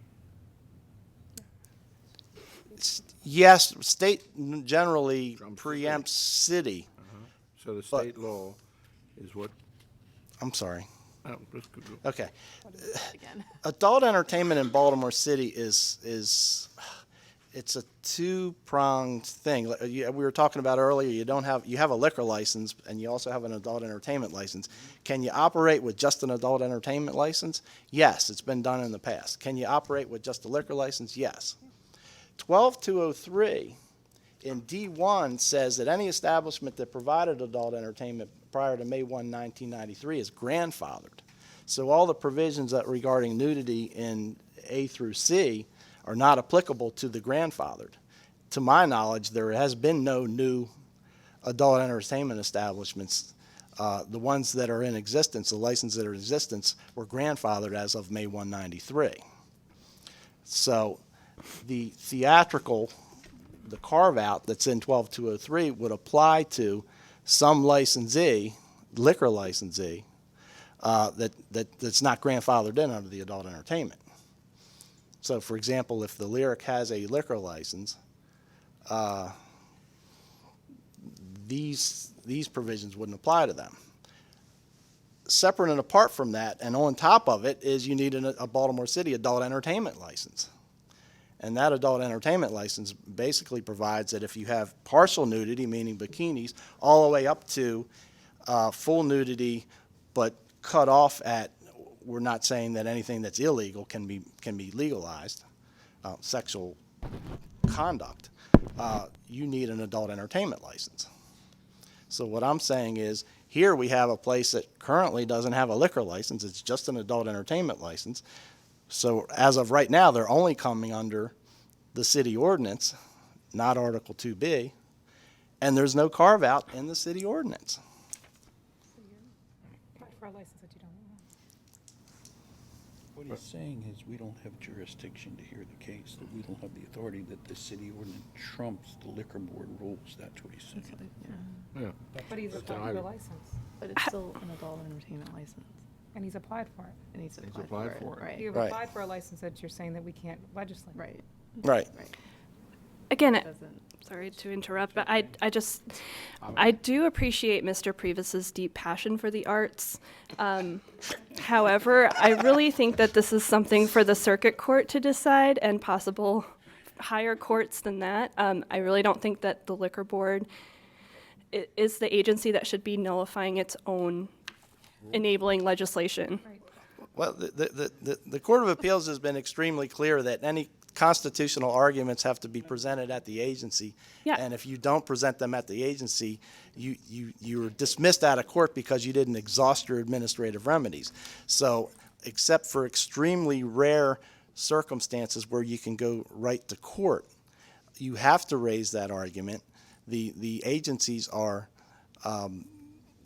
not only authorized but duty bound to decide those constitutional issues.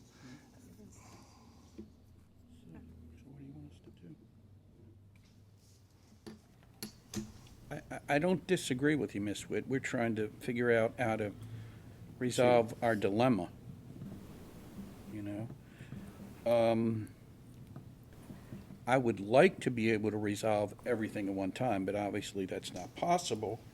But he needs to preserve the record for his argument, but to be honest, it makes sense. I mean, that the city code, in my opinion, does trump the liquor board rules, but I could be wrong, and if the circuit court says I'm wrong, then I'm wrong. Yeah, I mean, I agree. I don't think we should get in the habit of contradicting our rules. Not following our rules. If the rules are not correct, But I go don't, against the, go against a legal issue, like it's going to, what I understand his arguments about is we're going against the city ordinance. That's a law passed by, the rules are passed by us in accordance with Maryland by 2B and what we're supposed to regulate. So how can we override? Now, I'm not a lawyer, remember. How can we override the law? true, but I agree that I don't think that that's our place to make that determination.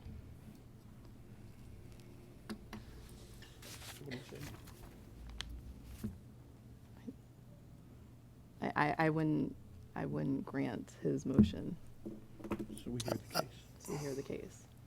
I believe the case, I forget the entire site, but it's Equitable Life that says that administrative agencies must decide constitutional issues. Have that case with you? I don't have it with me. All right. Well, I guess we'll hear the case. Hear the case. Okay, All right. let's go. Okay, so I would like this case has been bouncing around for a long time. And I know that these particular licensees have not been before you, or applicants, let's call them applicants, before you yet. And so I wanted to go back through some recent hearings about issues that we're going to be talking about a lot during this hearing. So you should have a copy, I hope, of the November 20th hearing, and November 20th, 2014, and the April 23rd, 2015 hearings. Michelle, do you have copies We of have those? them in our files, but I did not provide them copies of the full transcripts as part of their Okay. file. Are there any copies back there? Okay.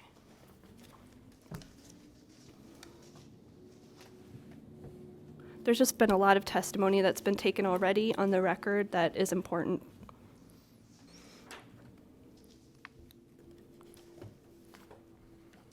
But if I may interject, does any of it apply to these applicants? Yes, absolutely. Okay. There are the 3 transcripts. Okay. So the two that I'm going to be referring to are the November 20th violation hearing and the April 23rd protest of renewal of the liquor license hearing. The third one I won't refer to.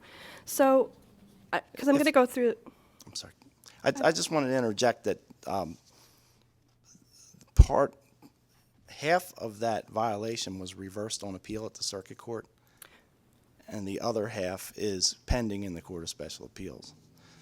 So Yeah. I have a copy of the Judge Flesher Hill's order reversing the liquor board finding that that the establishment disturbed the peace as a result of the fight that Ms. Witt is going to discuss. Yeah, I'm not going to discuss the liquor board's decision on the November 20th hearing. I'm only talking about the testimony that was taken under oath during the hearing. But it's going to be on that issue that was reversed? We have further evidence to present on the fight beyond what was reversed. That was not presented at this November 20th hearing. If Mr. Previs certainly can interrupt me with objections if need be to specific instances. So Mr. Grace is one of the applicants for the renewal who has been on the license since 2013. The other applicant is a new applicant. So this all will pertain to Mr. Grace and not to the new applicant. So on August 15th, 2014, I want you to look at page 111 of the November 20th hearing. Mr. Grace, I'm sorry, you'll have to share. I only have one copy of the, okay. So on August 15th, 2014, Mr. Grace hired a man named Richard Mariano to manage the bar. And Mr. Mariano testified on November 20th. You can see on line 3, this is the direct questioning by Mr. Previs. Are you associated with the Big Easy? Mr. Mariano answers yes. How are you? sorry if this is awkward. How are you involved? He's the manager. When did you begin management at the Big Easy? August 15th of, and the answer is 2014. Okay. So Mr. Grace also testified during that same hearing, towards the end on page 172 and 173. Commissioner Moore asks Mr. Grace, how often do you go to the Big Easy? He responds, I'm trying to get as little time there as possible, but I'm basically going 1 or 2 times a week. Commissioner Moore says, okay, so your preference is to be there as little as possible. Okay, so Mr. Grace has hired Mr. Mariano to manage the business. Mr. Grace wants to be there as little as possible.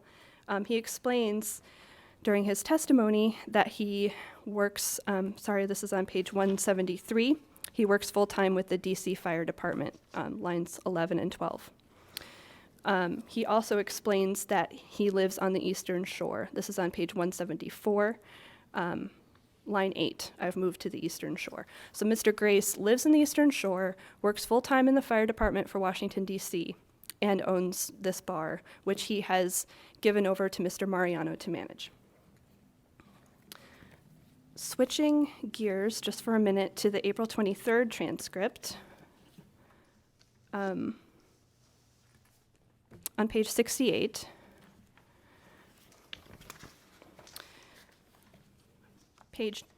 line 9, he is asked, did you do a background check on Mr. Mariano when you hired him as manager? He answers, regrettably, no. You did not? No. So you didn't know about his prior drug and gun charges? And the answer is, I asked him point blank if he was a felon, and he told me no, he had a couple minor drug mishaps. All right. So we have Mr. Mariano in place as a manager who has not been checked for his background. So the November 20th violation hearing, like Mr. Previs said, was regarding an incident that there was a fight, that's what neighbors were complaining about. So there were 2 charges against the licensee. One was for a violation of Rule 3.12, which I don't know the new number for that. The second was for a violation of Rule 3.02. Rule 3.12 was the public welfare, and Rule 3.02 was cooperation. And they were found responsible on both charges, and like Mr. Previs said, there's been some litigation after that. One was overturned, the other one is still on appeal. Which one was overturned? The public disturbance, 3.12. The failure to cooperate was affirmed at the circuit court and is pending appeal in the Court of Special Appeals. The testimony from the police officer who arrived at the scene is pages 5 through 11 or so, talking about what he witnessed, which is essentially that he arrived to the place and saw a fight was breaking up outside, outside of the bar. He didn't see anything happening inside of the bar. And there was a discrepancy, according to the police officer's testimony, between what the manager said happened inside and what the bouncer said happened, which is where the non-cooperation charge came in. So Mr. Mariano says throughout the hearing, which I believe, throughout the hearing he says that no fight took place inside the bar. So this is on page 114, line 12. You did not observe any fights. This is Mr. Mariano, the manager, speaking. No. No one alerted you of any fights. No. Any verbal arguments? No. No incidents? No. Okay. 4 days after the November 20th hearing, Mr. Mariano is arrested by ATF agents and charged with 1 count of possession of cocaine with intent to distribute. So these are the documents that I submitted that I guess are collectively Exhibit 1. There's 3 documents. I'm really only going to talk mainly about 2 of them, the first 2. One is the plea agreement The second is an affidavit in support of a search and seizure warrant regarding Mr. Mariano's trafficking of cocaine and heroin. All right, so going first to the plea agreement, hopefully you have that. It looks, I think it was the first document that was submitted after my letter. It is, you should have a copy of it. It is it's 11 pages long. This is an agreement that Mr. Mariano just signed, looks like December, so about a month ago, and just filed last week in his federal cocaine charge. There's a statement of facts, which is the important part for us. Pages 4 and 5 are the statement of facts of what had occurred. Again, this was only 4 days after the violation hearing. I'm on page 4. He drove to New York, this is under Statement of Facts A, to obtain narcotics. And then when he was traveling back into Maryland on November 24th in the early morning, he was stopped and his car was searched. And they found continue on to page 5. Officers searched the vehicle and found 2 softball-sized bundles of hard and compressed white powdery substance contained in a clear plastic bag in the back of Mr. Mariano's car. So search warrants were also executed on his home and businesses, including the Big Easy, and he has a couple other businesses as well. So down at the bottom of page 5, there are 7 incidents that he has also agreed took place where he sold cocaine and heroin to a confidential source who was working with the ATF over a series of time. These are all taking place during the time Mr. Mariano was the manager at the Big Easy. The one that we are arguing happened inside the Big Easy was the one that happened on October 7th, 2014, which is the 5th one listed. So I'm on page 5, at the bottom where there's bullet points. So in support of that allegation, we can move to the affidavit in support of a search and seizure warrant. Just a question, why do you say it was done in the Big Easy? Well, that's why I'm moving to this affidavit. There's a lot more details about what happened and the entire investigation. So if you go to paragraph 106, I'm on the affidavit now.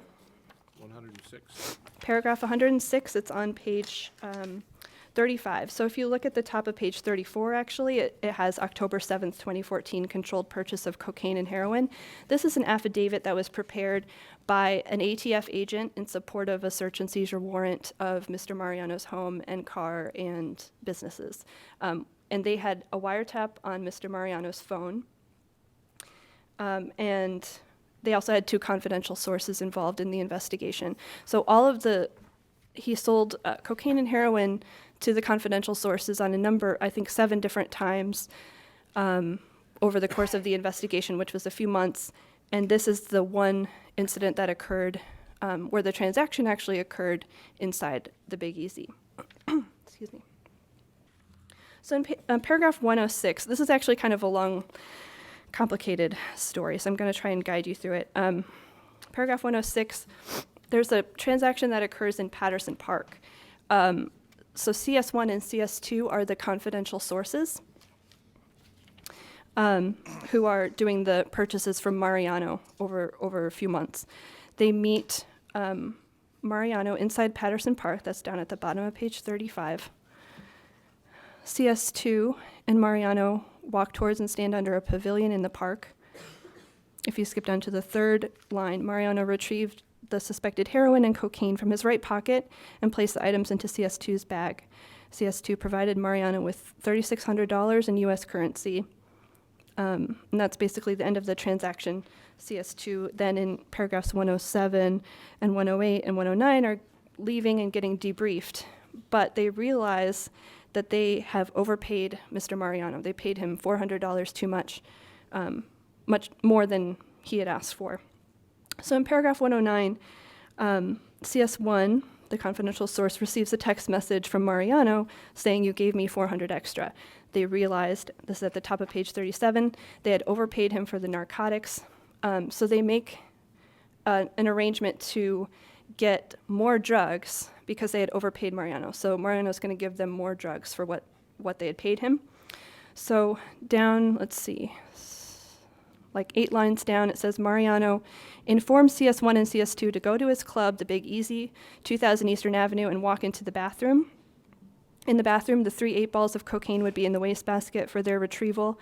Furthermore, Mariano informed CS1 and CS2 that they could provide the extra $50 to make them even to the bartender, who was later identified as Megan Fisher. If you skip down to 111, paragraph 111, that's exactly what happens. CS2 arrives at the location and enters the club. It looks empty except for the bartender.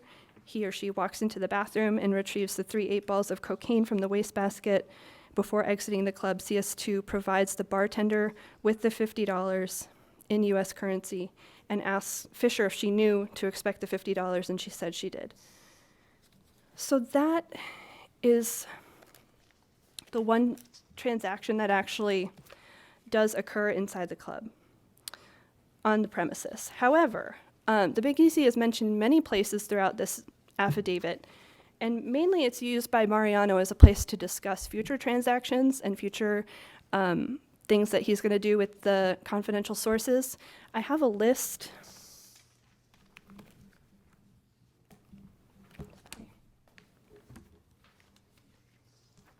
I have a list of all the different times, here they are, that 2000 Eastern Avenue, which is the licensed premises, was mentioned in the affidavit.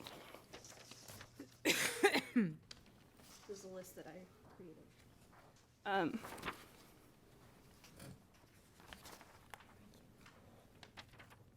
So there are some just benign mentions of the fact that Mariano was the manager there, and Mariano's talking about the bar that he just opened.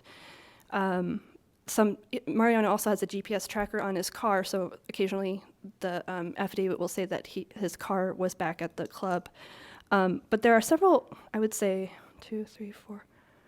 So there are 6 mentions related to drug trafficking, which includes the October 7th thing that we just went over. But the other 5 are all meetings that happen inside the Big Easy between Mario, CS1, and CS2 about quantities of cocaine and heroin that Mariano is going to try to obtain for them that they will then sell to other people. So again, I'm using the term drug trafficking because I'm trying to convey that this is for distribution. It's not petty drug dealing. It is, Mariano is obtaining bulk quantities of heroin and cocaine and passing them on to these confidential sources, and they are then selling it to other people.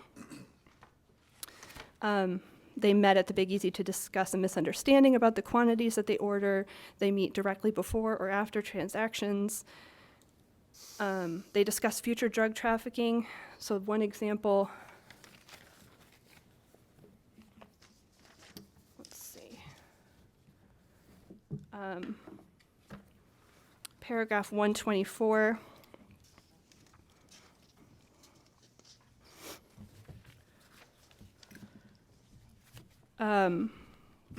Mariano and CS1 are conversing on a certain day. Mariano says that he wants to renovate his nightclub. I'm at the top of page 41, the Big Easy, and add an after-hours spot in the club. Mariano suggested that CS2 grab the second floor and do your thing at his club, indicating the sale of narcotics.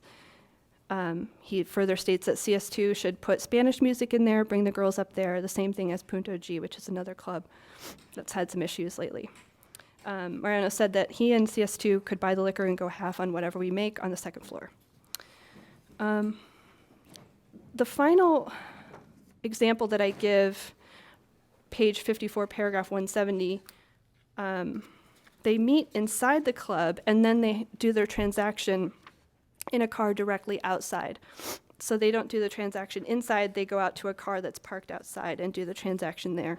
So that's paragraph 170.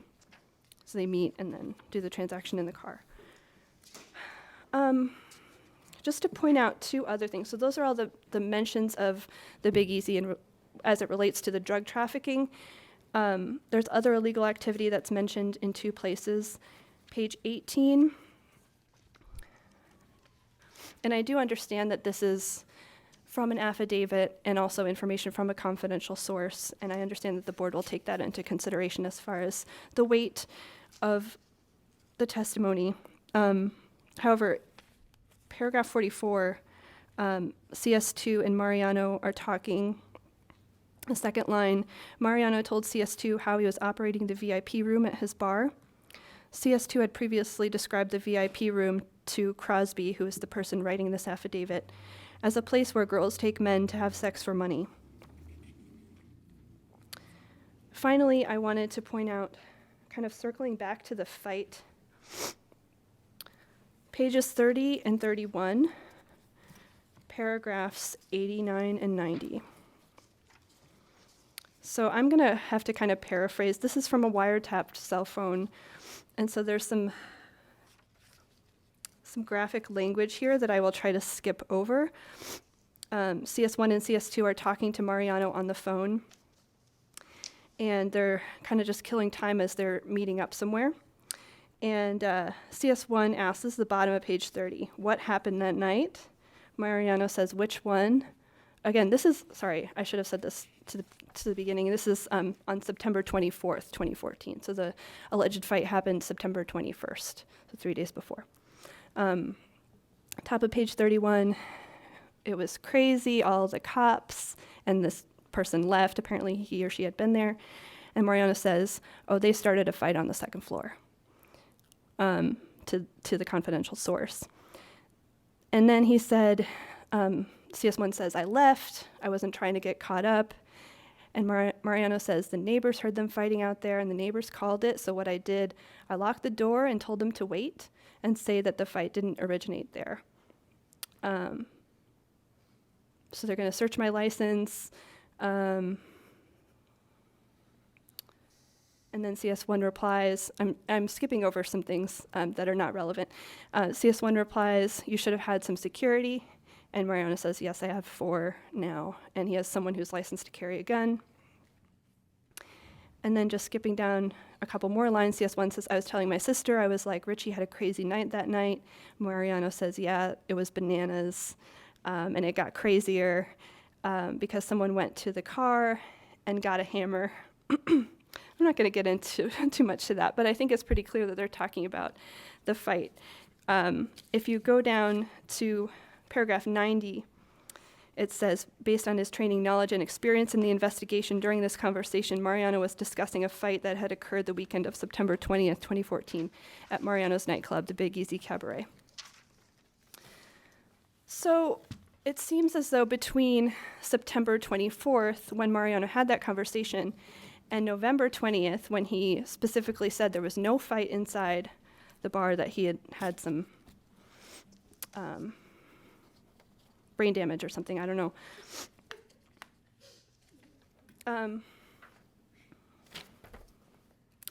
So that's all I have with respect to the documents from Mariano's federal charges that, like I said again, Mariano has admitted to his guilt on those. He has not yet been sentenced.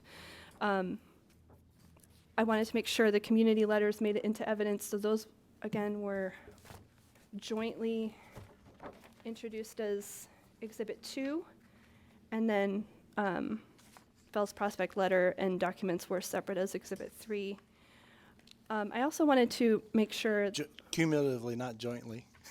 They weren't my Oh, exhibits. Sorry. Yeah, cumulatively. That's what I meant to say. Thank you so much. I also wanted to make sure that the petitions were in evidence. I guess, would this be Exhibit 4 then? Yeah, they're provided as part of the file, so I guess they're already in the file. They were provided as part of the initial exhibit. Okay. All right. So at this point, I would like to call, I think there might just be 2 people who wanted to give a very short statement about why they would like the renewal denied, and then I wanted to head back to the city code to talk about how the facts that I've laid out intersect with the law. So there are, who wanted to give a statement? Okay, can you guys come up and get sworn? Chairman, I just wanted to note that the information that Ms. Witt provided, the list of the mentions, I've concluded that as Exhibit 4 in my file, and I just wanted to make that noted for Exhibit 4. I'm sorry, could, Exhibit That is- 4 is? Is the list of mentions of the 2000 Eastern Avenue and the Oh, search and thank you. seizure affidavit, so that way we can keep it straight. All right, so I guess there are 3 people who wanted to give a short statement about why they would like to see the adult entertainment license renewal denied.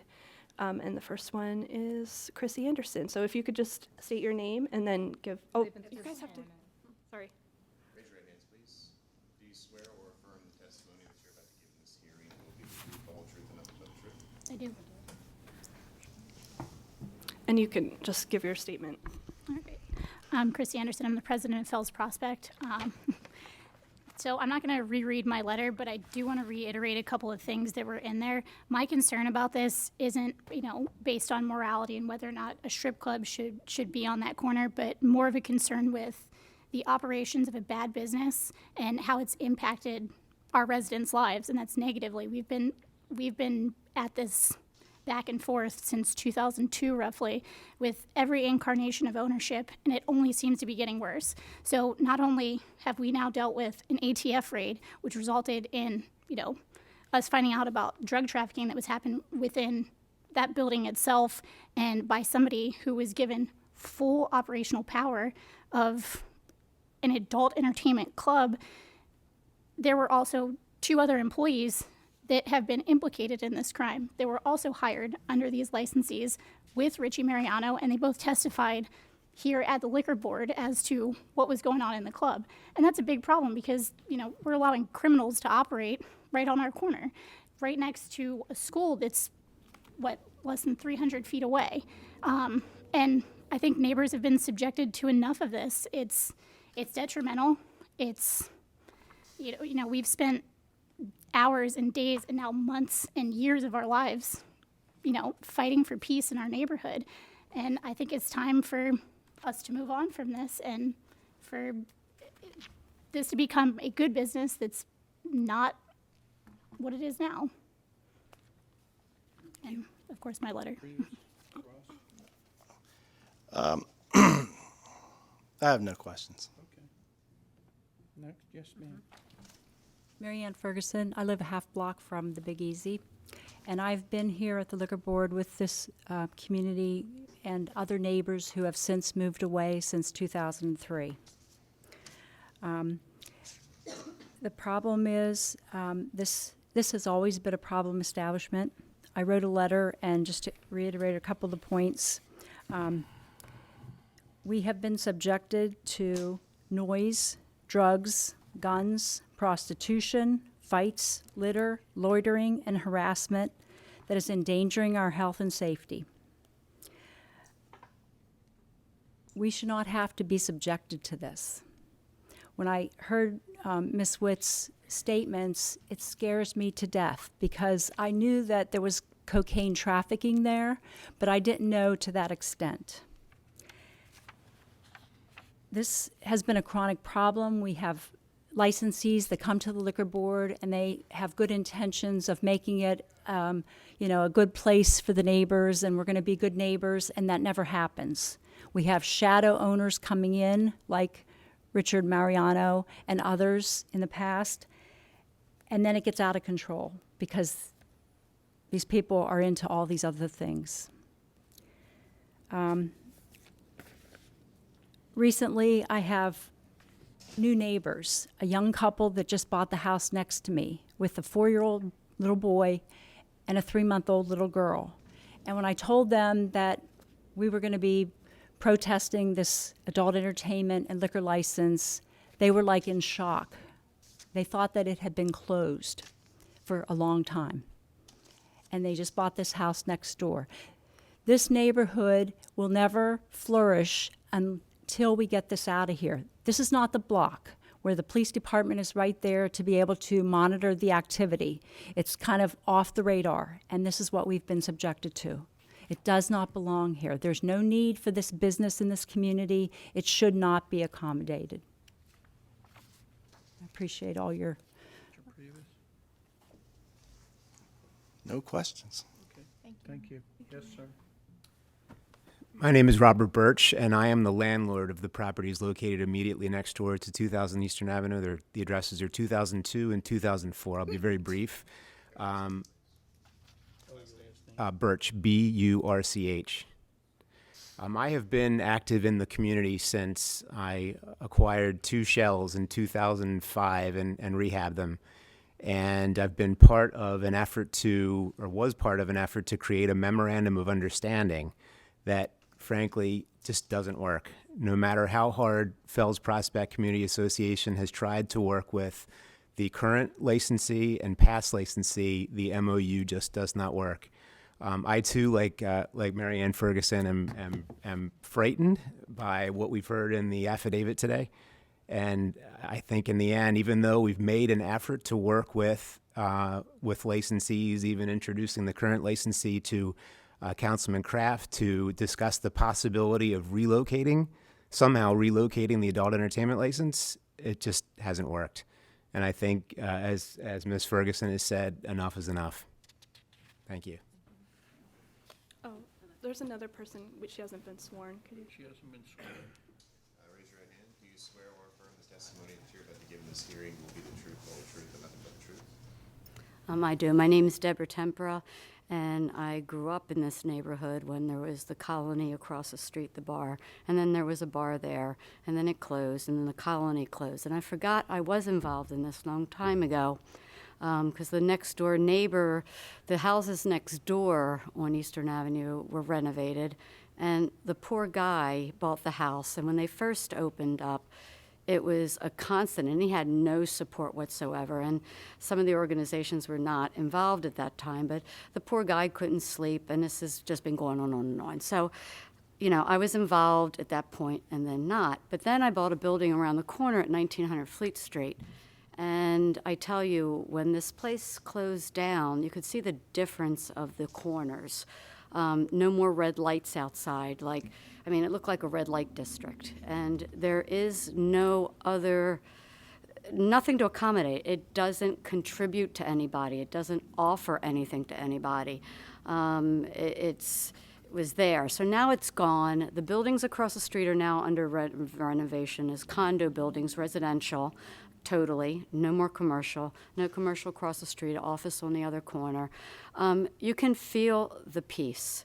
So I felt like I do need it because I ride around there all the time to go up Washington and back down Wolf Street.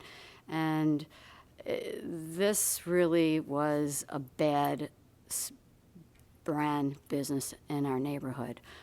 So I can only ask that it remains closed and no more further adult entertainment license be granted. There is no place. It offers nothing. Did you have any questions? Sorry. Okay. So I wanted to bring us back to the City Code, Article 15 of the City Code, Section 1-28. Sorry, before I do that, Section 1-14, which is the renewal section. Subsection D3 says any denial of a renewal license must be based solely on the standards set forth in Section 1-28. Are we all on the same page? Where are we? You're looking at the. In the City Code, you don't have a copy of it? I need to get a copy. That's what I sent an email. I think I read it. I did read it, but Yeah. I read it, but I can't. have it in front of me. Yeah, I Okay. have it in front of me either. I thought I had a copy of it. Let me make sure.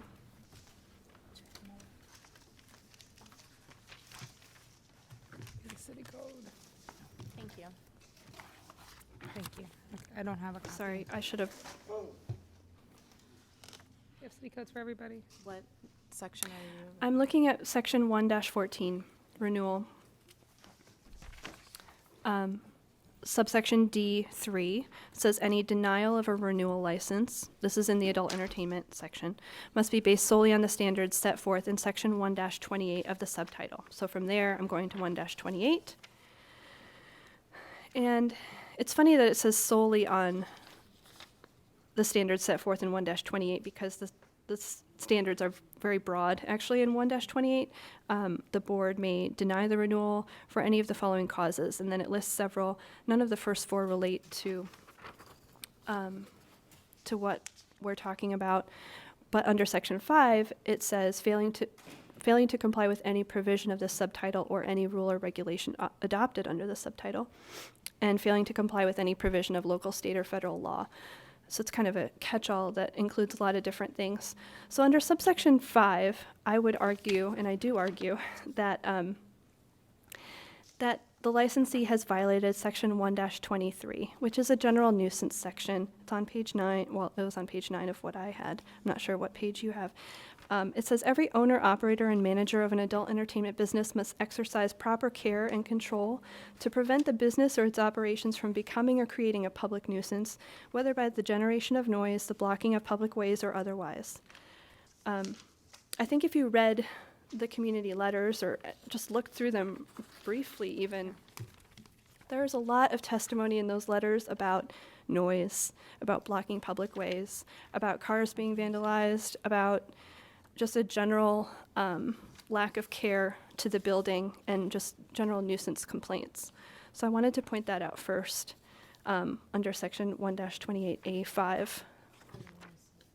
But then 1-28 continues to subsection B and C, which both really apply to this situation and to the management of this location. So the board can also deny the renewal of a license for the violation by any owner, operator, or manager of the adult entertainment business of any provision of local, state, or federal law that involves 1, the manufacture, distribution, possession, or administration of controlled dangerous substances. And I think that Mr. Mariano's pleading guilty to his federal count of possession of cocaine with intent to distribute really very clearly falls under B1. I'll just, point out again that it says violation, not conviction. And it also just remind the board that it's the standard of evidence is preponderance of the evidence, not beyond a reasonable doubt. But even by beyond a reasonable doubt standards, I really feel like Mr. Mariano qualifies under this provision. Also, under subsection C, the board may, so also I'll point out under subsection B, it does not even require the offense to take place at the location. So subsection B says the violation of by any owner, operator, or manager of any provision of any local, state, or federal law. It does not require that violation have taken place at or even related to the business that is in question. It just says any violation. Subsection C is tied to the location. The board can deny the renewal for the violation of by any employee, agent, contractor, vendor, if the offense occurred on the premises of the adult entertainment business and either the owner, operator, or manager either affirmatively or tacitly approved of the offense, had actual or constructive knowledge of the offense, reasonably should have known of the offense, or if the offense was the result of the owner, operator, or manager's failure to supervise. I think that the first two definitely apply to Mr. Mariano, and the last two definitely apply to Brian Grace, that he should have known of this sustained drug trafficking operation that was happening at his business, or it was the result of his failure to supervise. I think that much is pretty clear from the record. And just to wrap up my side of the case,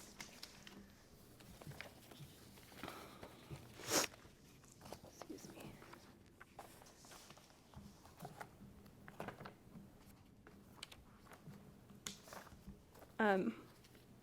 Mr. Grace, we've had, past hearings that have touched on some of these things, and He says that now he's going to run the business himself. He has said that in the past, or that he's going to do a better job, or that he has plans to change. First of all, it seems unlikely that a person could run a strip club in the Southeast from the Eastern Shore. Well, anyway.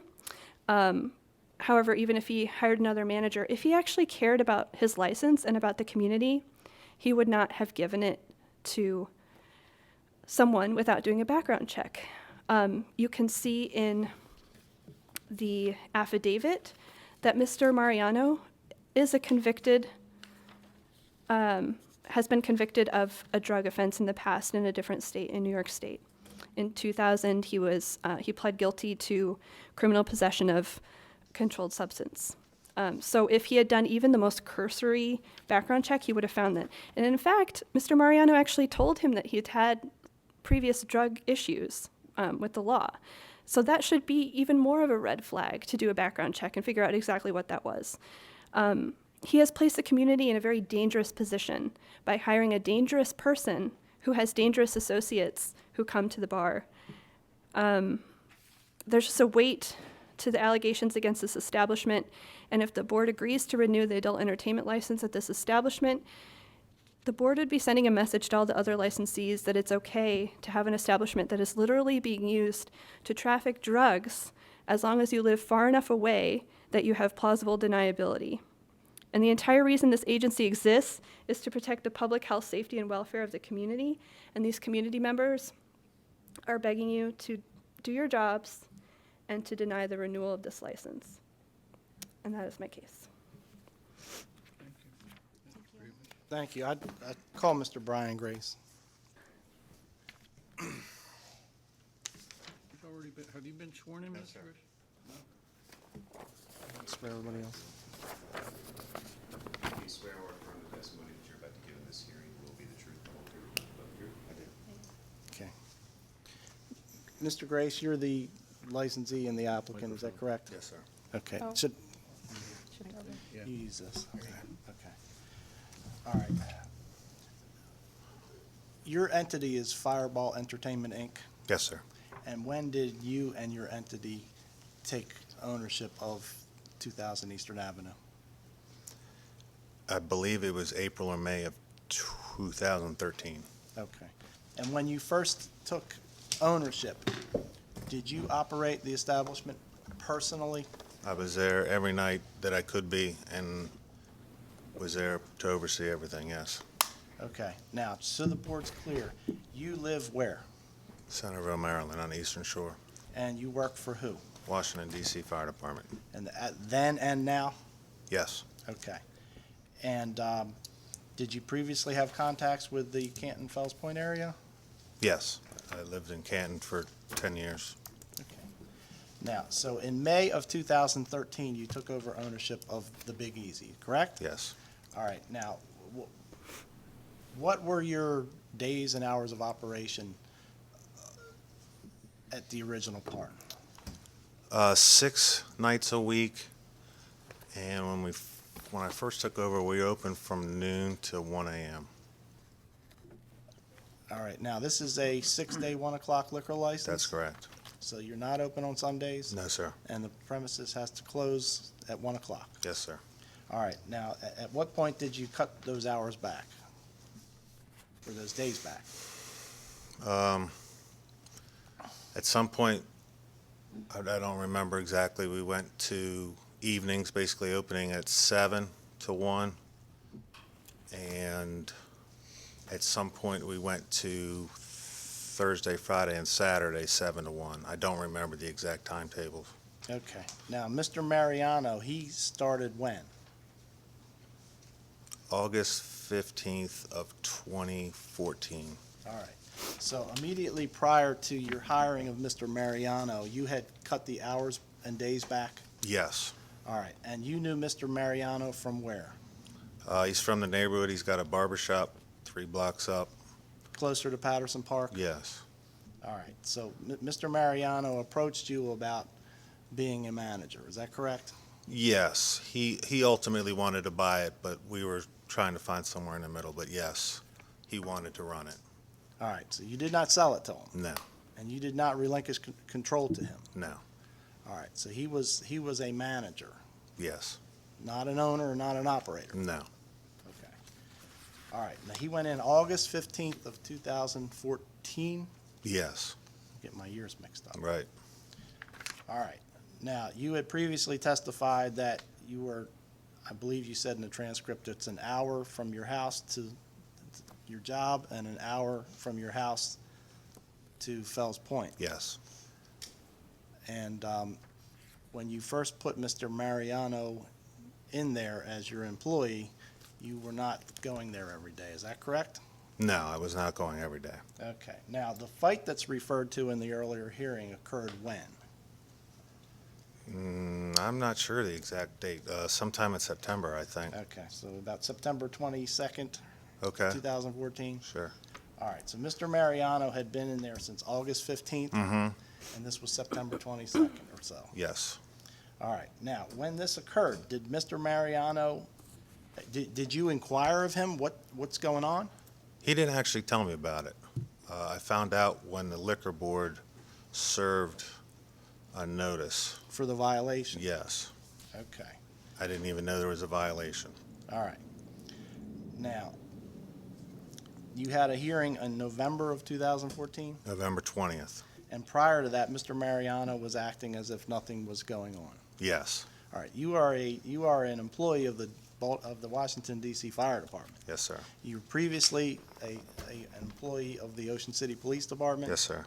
Are you in any way, shape, or form involved in drugs? No, sir. Are you in any way, shape, or form involved in any illegal activity? No, sir.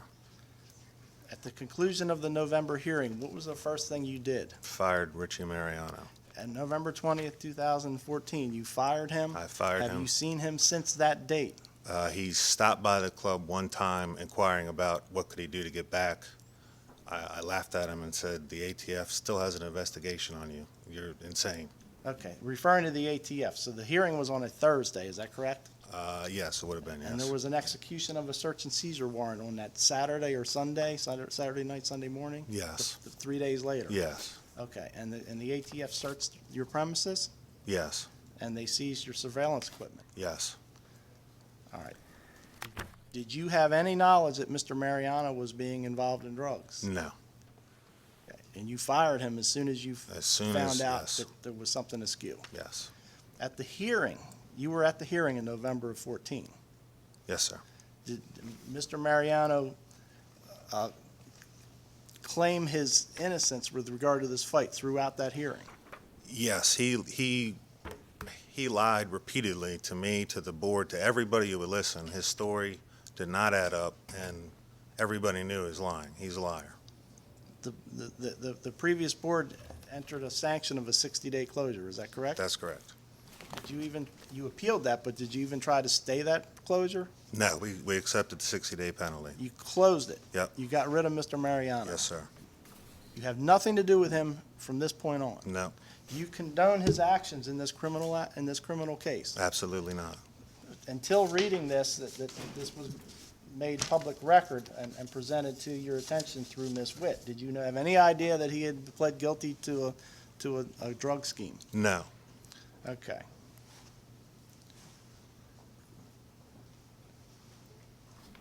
Did you have any indication whatsoever back in the period from August to November of 2014 that Mr. Mariano was involved in drugs? no. I asked him point blank about his past. He said he had a minor marijuana possession. That was it. He was a neighborhood guy. He was going to bring Latino crowd in. He was going to boost the business. Okay.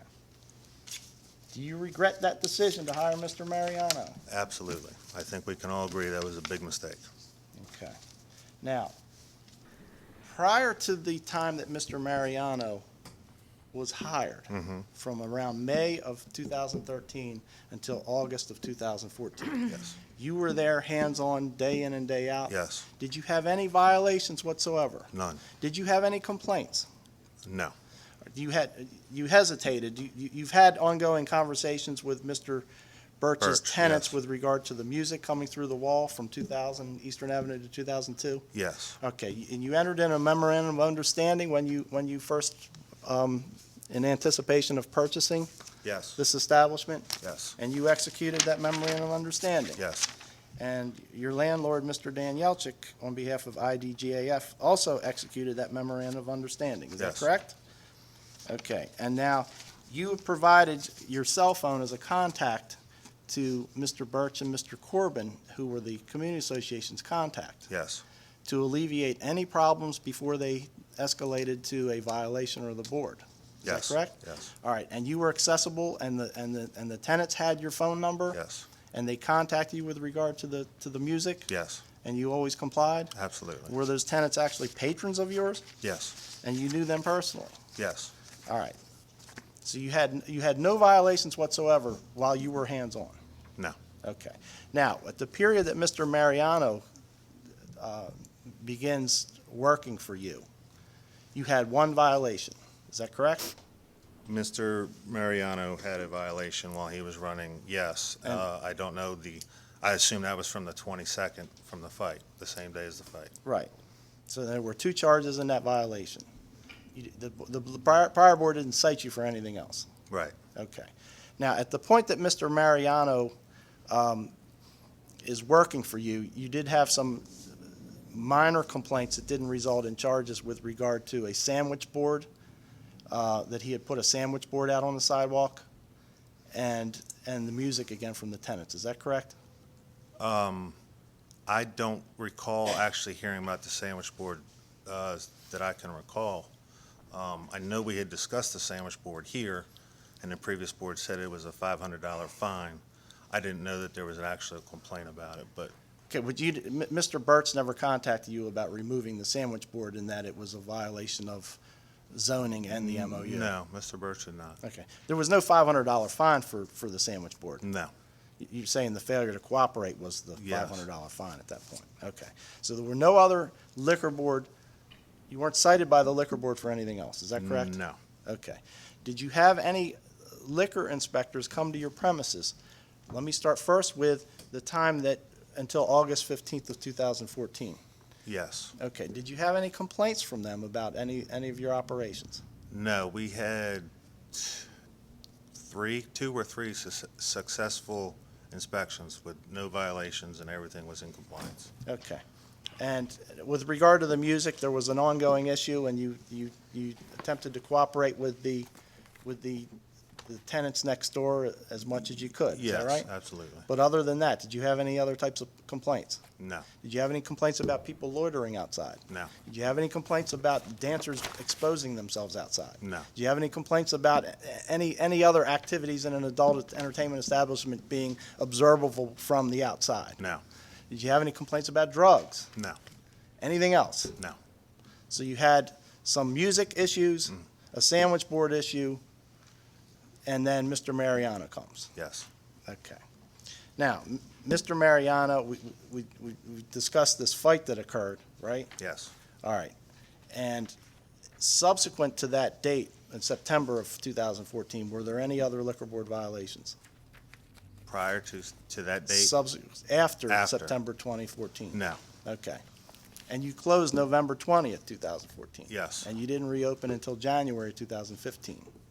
Yes. And then the place, you closed on April 30th, 2015? Yes. And you've been closed since then? Yes. Okay.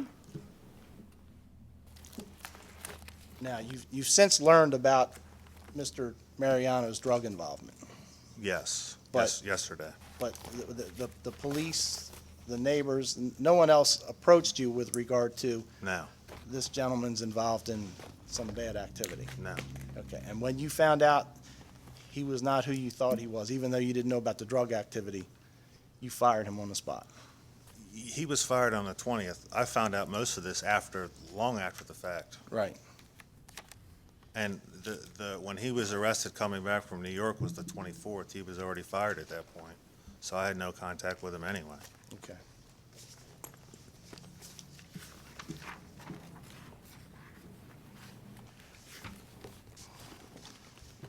All right. Now, what is your zoning? I want to describe for the board a little bit about the neighborhood that this is in, okay? Yes.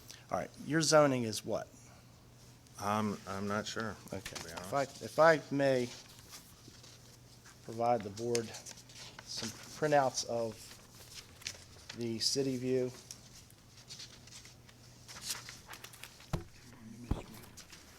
Excuse me. These are, I'll give you copies, but they're basically all the same thing. It's a zoning for 2000 Eastern Avenue. One is 2002 Eastern Avenue, and one is blank.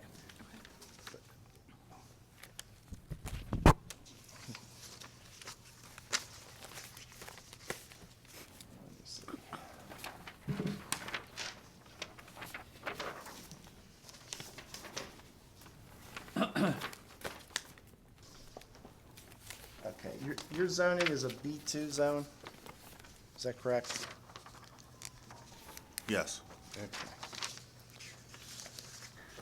All right, now, above you on Washington Street, there's residential zones, is that correct? Washington Street, north is residential, south there's a bar and a sausage shop. Okay, but as far as the actual city zoning, it's to, for the most part, commercial up and down Eastern Avenue? Yes, Eastern Avenue is commercial. And residential to the north and to the south of that, is that right? That's correct. Okay. Now, as far as what is there, you're on the corner of Eastern and Washington. Yes. And it's a commercial establishment. Yes. Directly across the street from you is a, what, a law office? Chiropractor office on one side, a law office on the other, and a vacant grocery on the other corner. Okay. Now, as you work your way east on Eastern Avenue on your side of the street, after you, there's a series of residences? Yeah, there's 5 or 6 row houses and then another bar. And then there's another bar? Yeah. Okay, and then is that on the same side of the alley as you, or on the other side of Opposite, the alley? I think it's not actually alley, that's, what street is that? Chapel, maybe? I can't remember what street it is, but it's actually across the street. Okay. And then moving east on the north side of Eastern Avenue from there, there's a few more residences and then the Cristo Rey? Yes. Okay. Now, on the other side of the street, as you cross the street on the corner, that's Chester Street there? Cristo Rey? Yes, Okay. the Burger King, And there's a Burger King on the corner. yeah, bank. Okay. And then as you work your way back west on the south side of Eastern Avenue, there are Residence. some residences Yeah, and then- until you get back to the corner of Washington, and then Yes. there's a chiropractor Chiropractor, office? yeah. Okay. So the Eastern Avenue is a commercial zone? Yes. Okay. You didn't create this adult entertainment here? No, it's been there a long time. Okay. Do you know how long it's been there? From your own recollection? I can remember it being Boots Go-Go Saloon in '92, I think. So at least then, that was when I was old enough to go, so. Okay. All right. Now, you entered in the memorandum of understanding. Yes. You take the neighbors' complaints about noise seriously, is that correct? Yes, absolutely. You take the neighbors' complaints about everything that Mr. Mariano did quite seriously? Yeah, that's a problem. I agree. You agree with that? Yes. Okay. You're asking the board, in light of your immediate cessation of Mr. Mariano, to allow you to what? Have an adult entertainment license. To continue? Yes. Why should they trust you? My wife has stage 4 breast cancer. It was a very difficult time. I could not be there as much as I needed to be. I had to find somebody to help fast, and he presented himself. I asked him point blank if he was a felon. He lied. Well, I still don't know if that's the truth or not. I don't know how you do a background check on somebody, but I was kind of in a jam, and I needed help. So I got him in there to run it. It was a disaster, absolute disaster. I took back over in January, and we opened back up. If I couldn't be there, I wouldn't open.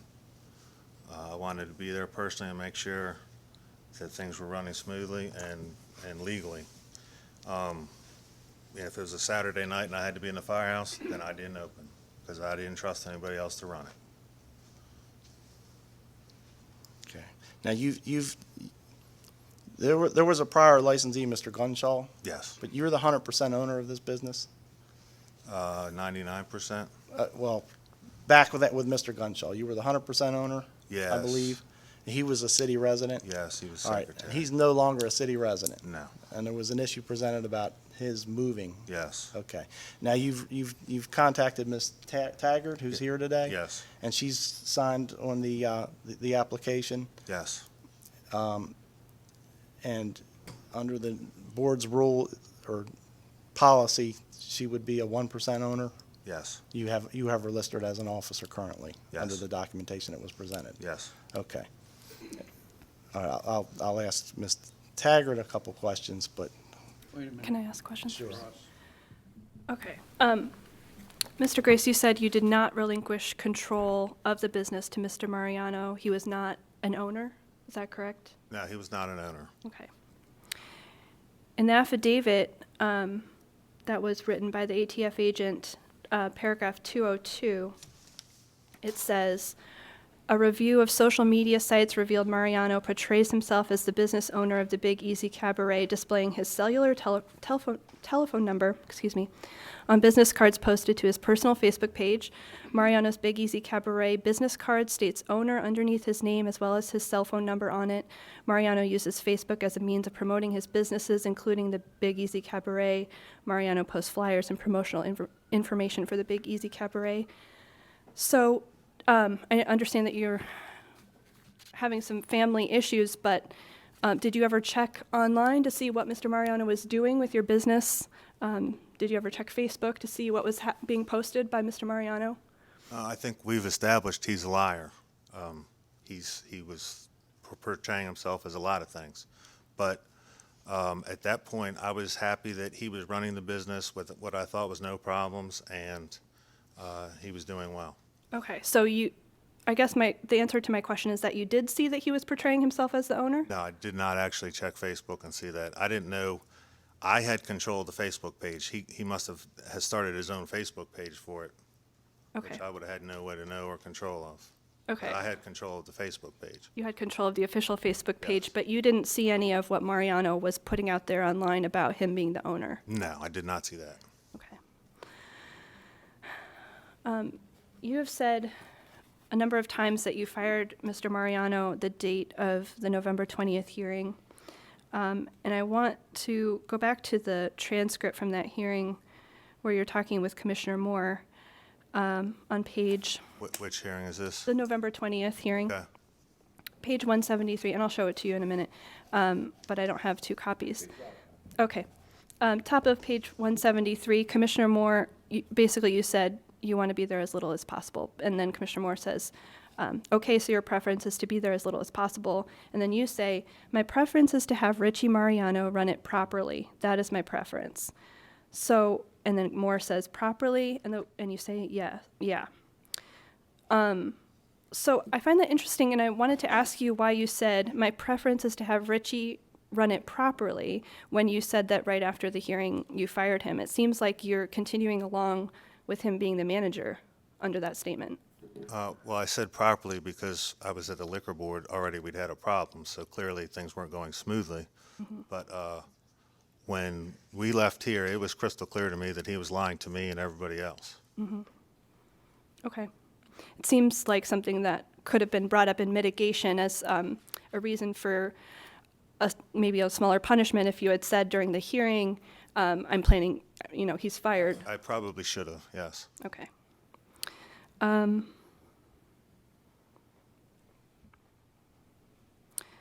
So you said that no one approached you about any problems during the time that Richie was the manager at this bar. Is that true? Except for the noise from Mr. Birch's tenants? Yes, I believe Mr. Birch's tenants had called me at one of those nights, and I'd called up there and said, turn down the music. Okay. So I believe that to be a true statement, yes. Okay. I think those are all my questions.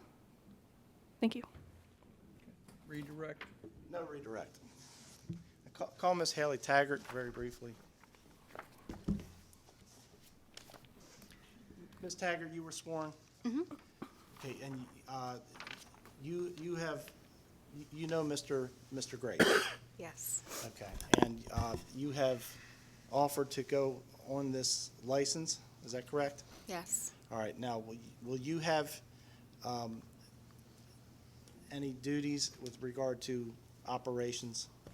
In the future, yes. Okay, if this place is renewed? Yes. Okay, you will be there to be present when he's not present, is that correct? Yep. All right, and you would be the manager and the bartender and everything, right? And you've heard everything here today. Yes. And you were on the liquor license renew application that was filed back in March, Right. and you've had your security clearance, and you don't have any other issues, No, and you've worked in a tavern before, I have. and you understand your duties as far as sales of alcohol and any illegal activities. And you assure the board that you would operate this place like Mr. Grace does and not like Mr. Mariano, is that correct? Yes. Okay, you don't want any problems? No. Okay. I have no other questions unless the board. Cross. I don't have any questions. Mr. Priebus? That's all the witnesses' testimony that I have. I have a question Sure. for Mr. Grace. Yes, ma'am. When Mr. Mariano became the manager, or when you appointed him as the manager, how often were you there? I didn't quite, 1 or 2 nights a week. 1 or 2 nights a week, and would you stay the whole night? No, I would come in after dinner and stay 9 or 10. And what was the date of the MOU that was executed? It would have been sometime in April of 2013. It's, the actual signatures are March 26 and March 27, and one's March 29, 2013. I think there's a copy in there, but I'd be happy to. Yeah, I have a copy in the file. Thank you. And when you would stop by the establishment, was Mr. Mariano there? Would you have conversations with him? Yes, yes, I would go in there. Everything was running just smoothly as could be, swimmingly. And what about, I believe there's a Megan Fisher in the affidavit. Was she terminated as well? She never worked for me. I don't even know who she is exactly. That might even have been his girlfriend. Were you involved at all with any of the employment of any of the staff members? Not when Richie took over. Okay. So you left sole responsibilities and duties on, Yes, including hiring people and firing people and day-to-day operations, everything was left to him? yes. Who ran the cash? After Richie Mariano took over, Richie was taking care of the Who's cash. doing payroll? Well, we didn't have payroll at that point, and we didn't have any employees, so I don't know what he did. You had cash coming into the corporation or the entity, Yes. and wasn't there any accounting of that? You'd have to, Well, we had to take the register receipts. The register receipts and the cash from each night. but how about the outgoing? You had to pay somebody in the club. When I was there, I was the only employee. It was me. And all the girls were independent contractors. They'd come and go as they wanted. And when he was there, what was the setup? I don't know, to be honest. I don't know.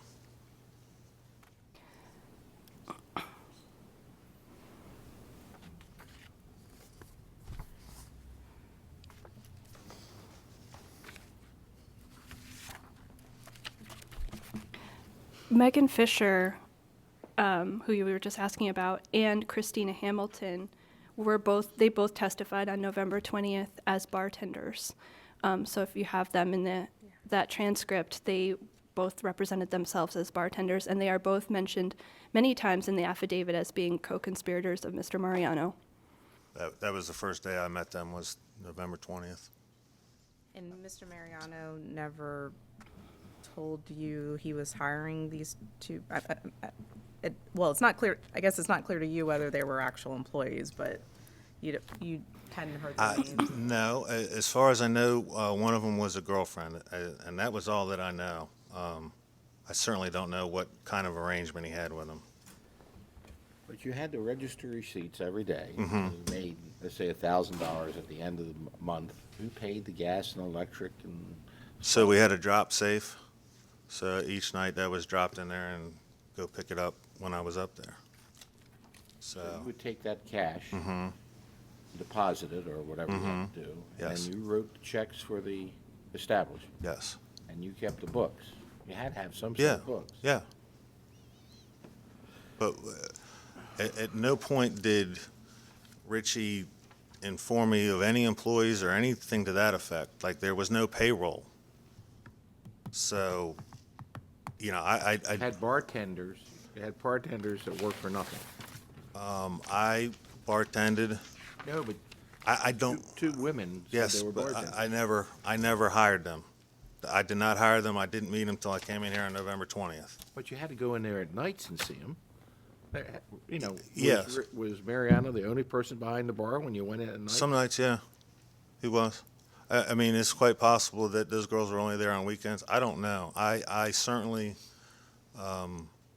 my limitation was basically seeing him on a couple nights a week for a couple hours. I didn't, you know, just basically asking, you have any problems? Everything going okay? And yeah, everything's fine. Did we, I'm asking you, Executive Mhm. Secretary, did we ever inspect this place? Yes, we did. We inspected the place on, I'll give you the dates. And they didn't have any employee records? Well, that's an interesting factor because that would be something that we would ask for. So. You would see that in the Yeah, license? so under employee records, it says, both under contract and employed by the premises. So on, 12/3, we found, on 12/3/13, we did find it closed, but in other inspections, we do note employee records on file. I have an inspection here from January 4th, 2014, and they're noting employee records, yes, and that was done by Karen Brooks. Joanne Martin visited on 10/2/2014, and she did note that there were employee records on file. And then Mark Fossler and Mike Hyde visited on 9/19/14, and on that date, that was the incident where they found the sign on the sidewalk sign, the sandwich frame, and they also did a note that there were employee records on file, so there were employees. So all of the dancers, I had fill out an information sheet, and I would make a copy of their driver's license. So I had that presentable anytime anybody came in. Anybody that touches liquor is supposed to have a record of their employee, you know, the dancers got tips, or they got part of the revenue off the drinks. I don't know how you work your establishment, but. They received tips. Was there any sort of written agreement with Richard Mariano before he started operating your establishment? No. It was just all verbal? Yeah. And it sounds like it was an informal. It was, and like I said, I wasn't in a great position. I didn't have a lot of time to negotiate, so I was operating out of desperation, which is a terrible place to operate out of. I have two questions. One is, Mr. Previs said that you had previously worked for the Police Department of Ocean City Yes, sir. under Bernadette DePino? Yes, sir. Right. So if you're a policeman, and then I think I heard you testify that you didn't know how to do a background check. Not as a civilian now. Did you forget that when you left the police department on how to check on somebody? Well, I would do a background check. I would call on the radio to the dispatcher, and the dispatcher would do it. So I didn't have a radio or a dispatcher. Gotcha. And somewhere, I think there was testimony that there were some security guards or something. I think maybe I heard that yesterday because we've been here so long. But were they not employees as well? Or were they 1099s? Did they work on tips too? Those were his security guards. I don't know what his arrangement was. Okay. But it sounds like there was, you weren't paying them out of the funds from the establishment. No. Well, I shouldn't say that. I don't know how he was paying them. I don't know that. I was not. It was coming out of some funds going to that establishment.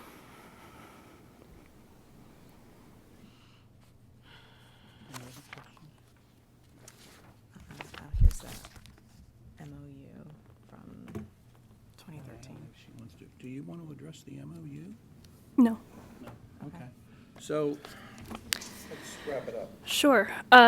Just to wrap up what we've heard today, Mr. Grace has owned the license since 2013. 2014, he hired a convicted cocaine and heroin trafficker named Richard Mariano. He did not run a background check. He testified that he wished to be at the club as little as possible. As can be expected from convicted cocaine and heroin traffickers, Mr. Mariano used the club to traffic cocaine and heroin for several months in the fall of 2014. He was arrested in 2014 and pled guilty to possession with intent to distribute cocaine. Mr. Grace has testified quite a bit about how he didn't receive very many complaints, but it seems like Mr. Grace didn't receive much information of any kind about his business. He doesn't know much about the money. He doesn't know who was employed there or if anyone was. He did not check Facebook, which Mr. Mariano's Facebook messages to entice people to come in were presumably public. I think they have Facebook everywhere, including the Eastern Shore. It basically doesn't prove anything except that Mr. Grace is so out of the loop that he can hardly even be called the owner of the club. And by hiring Mr. Mariano to operate this business without supervision, allowing Mariano to run a drug dealing organization, not drug dealing, drug trafficking organization from the Big Easy itself, Mr. Grace has forfeited his privilege to run an adult entertainment business in Baltimore City. We ask that his adult entertainment license not be renewed for this year. Mr. Previs. Thank you. In May of 2013, Mr. Grace took over this business and he ran it without incident, and no one would even know that he was there until August 15th of 2014. After November 20th of 2014, Mr. Grace ran this business without incident and nobody even knew he was there. Mr. Grace made a serious error in hiring Mr. Mariano. He acknowledges that mistake. He had no idea there were drugs on the premises. I don't think any of us knew there were drugs on the premises until this affidavit for search warrant and guilty plea statement were disclosed that just happened recently. When you look at the history of this establishment, it is spotless before Mr. Mariano, it is spotless after Mr. Mariano, and while Mr. Mariano was there, we have one fight that was reversed on appeal, one failure to cooperate that is on appeal, but based on this information, appears to be bolstered, and I concede that. And then you have one incident where an honest drug dealer tells a confidential informant that he gave him too much money, so come meet him at his work and pick up some more cocaine. Other than that, there is no evidence of drugs on the premises, and Mr. Grace would not in any way, shape, or form allow that. What I am saying to the board and what Mr. Grace is asking of you is that, yes, Mr. Mariano's conduct is not defendable in any way, shape, or form. And if this were Mr. Mariano before the board, then non-renew this license. But this is Mr. Grace here, and if you compare the conduct of this establishment with the conduct of other establishments, it may well warrant a suspension, a heavy fine, but not a destruction of the license and the investment. He spent a lot of money to purchase the place. He had it for a year and change. And to dispose of the license at this point, I think is too severe of a sanction. He has asserted to the board, and he knows that he would be on an extremely short leash, that he would operate this place personally with the help of Ms. Taggart, personally, and he's learned that he doesn't trust anyone but himself and not any type of Mr. Mariano ever again. So the sanction of non-renewal, I think, is too severe under the circumstances. Had there been a series of fights or a series of of drug activity that were known to him and he wasn't doing anything about it, that would warrant a revocation or a non-renewal. But we have one incident. We've now learned of drugs in a trash can, but no other violations, inspections, everything appeared to be routine. Everything appeared to be routine to him. So therefore, I respectfully request that the board consider renewing the adult entertainment license. Alternatively, if Mr. Grace's shortcomings, if you feel that it does not warrant that the license be renewed without further incidents, he is prepared to give up this license, not reopen with him and himself, and give him an opportunity and his landlord an opportunity to sell the premises and leave. He would consent to that type of arrangement if the board felt that was necessary. But there is a substantial amount of money that was spent in purchasing the premises, and it's not like he ran it in such a way that he was just had no regard for anybody. He ran a very good operation. He let his guard down when he had some family issues, and he shouldn't have, and he knows of the error, but feels that it is not to the extent that the entire license should be killed. Thank you. Let's see what that, I had one question. Did they, in the last license, the renewal decision to not renew, was any of the drugs brought up? No, we didn't know about it.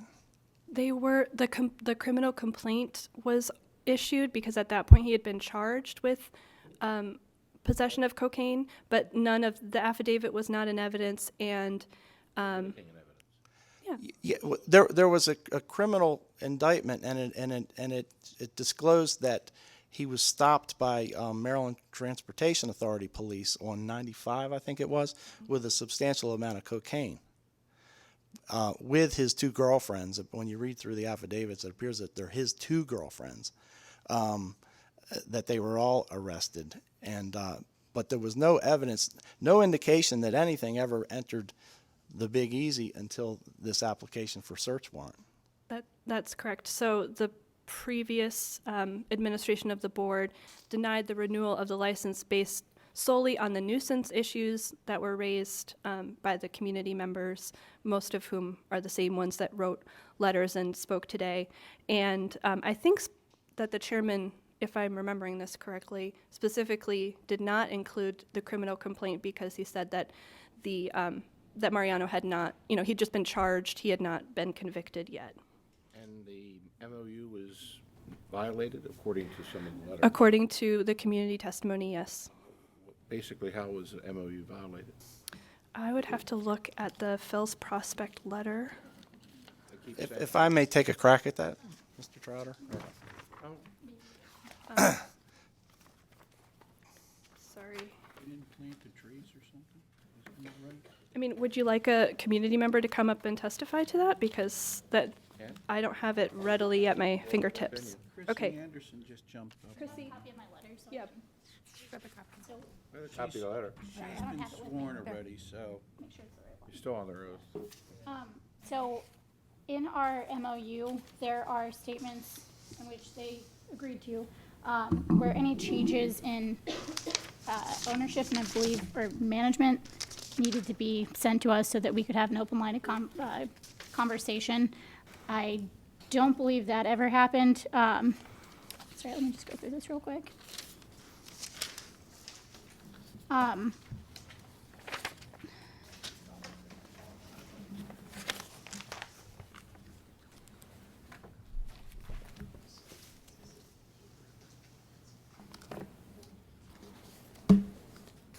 Sorry, I gotta go through it.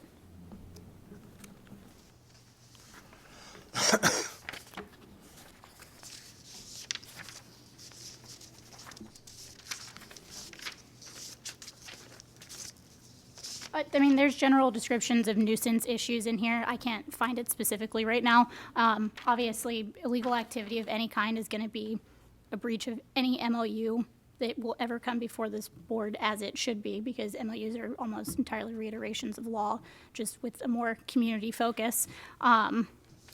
The specifically no sandwich sign, which is not something we're going to harp on, but it happened. I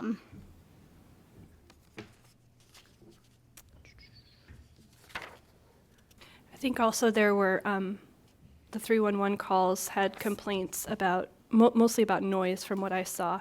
We pulled the 311. That were kind of throughout the license period, not just during Mr. Mariano's time, I believe. Yeah, there were a long list. I don't have them with me right now. They should still be in the file from the last time. MOU was attached to both licenses. Yes, the MOU was attached to both licenses. It's included in the file. And generally, the expectation of an MOU is to have, you know, an open line of communication with licensees. That's why we do these, because we do want to welcome good businesses into our neighborhood. We want to be a friendly and hospitable place. We're not shutting, you know, people down for the fun of it and for the sake of it. And we want to have that opportunity. And I believe at the November 20th hearing, the previous commissioners had told the licensees that they needed to, you know, talk to the community, figure this out. And that didn't happen upon, you know, the board advising them of such. It actually didn't happen until after we submitted our protest of renewal, in which I was contacted by Mr. Grace, who tried to push me into supporting him moving next to the Ritz, which does not at all go in line with what we'd want.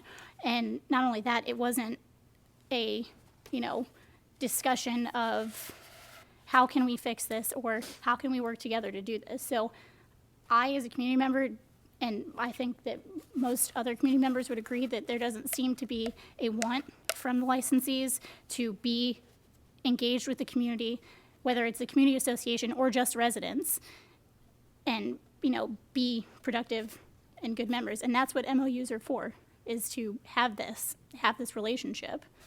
So, you need that back? Mr. Freitas, do you have any questions of Ms. Anderson in light of her additional testimony? Ms. Anderson, the MOU was geared, if I paraphrase it correctly, to cell phone numbers being exchanged and people being accessible, right? Correct. Okay. And you're saying Mr. Grace was not accessible? What I'm saying is he was advised by the board, upon them also reading the MOU, to reach out to the community and, I don't want to say make amends, but make some effort. And there was none of that made to us after that very, very serious violation hearing, until he found out we were filing a protest of renewal. That to me is not, you know, somebody who, my point is, he, based on the actions and the ideas behind MOUs, which are to protect all of us, including the licensee, he was not living up to their end of it by engaging the community in anything. He closed on November 20th, right? For 60 days. He was forced to close. He didn't close Right, willingly. but he was closed, so there were no incidents for 60 days. And it was a beautiful 60 days. And after he opened, I believe Ms. Ferguson had testified in an earlier hearing, she didn't even know they were open. I can't speak to that because I'm not Miss Ferguson. Okay, and you didn't, how close do you live to 2000 I Eastern live Avenue? a few blocks away, A few blocks away, but okay. I grew up in the area. And there were no incidences after they reopened in February 2015. I don't know without having incident reports and 311 logs in front But of me. your phone wasn't blowing up. I got a few phone calls actually, but I can't say what they were because I don't have the information with me. Okay. When was it closed? It was 60 days from November 20th, 2014. December 20th, January 19 or so. I will say I had phone calls from people that were concerned that they may have been open when they weren't supposed to be, but I don't know what the outcome of that was, and I'm not going to accuse them of that because I don't know. But we didn't have any calls from Mr. Birch's tenants that the music was too loud. Mr. Birch's tenants don't call me because I'm not the licensee. Okay, and we didn't have any calls about any other problems at the establishment at that point, right? Again, I am not the licensee. I'm not the person that they would call. 311, 911. Okay. Now the suggestion that the premises move and perhaps have some assistance from Councilman Kraft or someone else with legal authority to do so, that was presented not by the licensee but by by, I believe, Mr. Corbin is the first time I heard that. Your I predecessor. don't know about that. I'm Okay. talking about an email, I believe, in March from Brian Grace Right. to me, in which I responded to him, where he basically, I'm gonna say, it was basically a sob story where he tried to force my hand into supporting him in getting Jim Kraft's approval to move his establishment. And my reasoning behind saying no to this, not that I need to justify it, is because that would go against every legislative change that has been fought for in Baltimore City with regards to this stuff. And not only that, it's a grandfathered license. You can't just up and move it. When it was suggested for him to move the license, however many years ago, it was to an industrial area. It wasn't a suggestion to Mr. Grace, but I believe it was Brian Schulman that it was suggested to. We found out it couldn't happen because there were issues with Homeland Security, with putting it where the only place that it was going to be accessible or allowed, Right. and it wasn't allowed. But that's not our problem. They chose to operate illegally. I'm not going to help somebody who runs a bad business move to another neighborhood.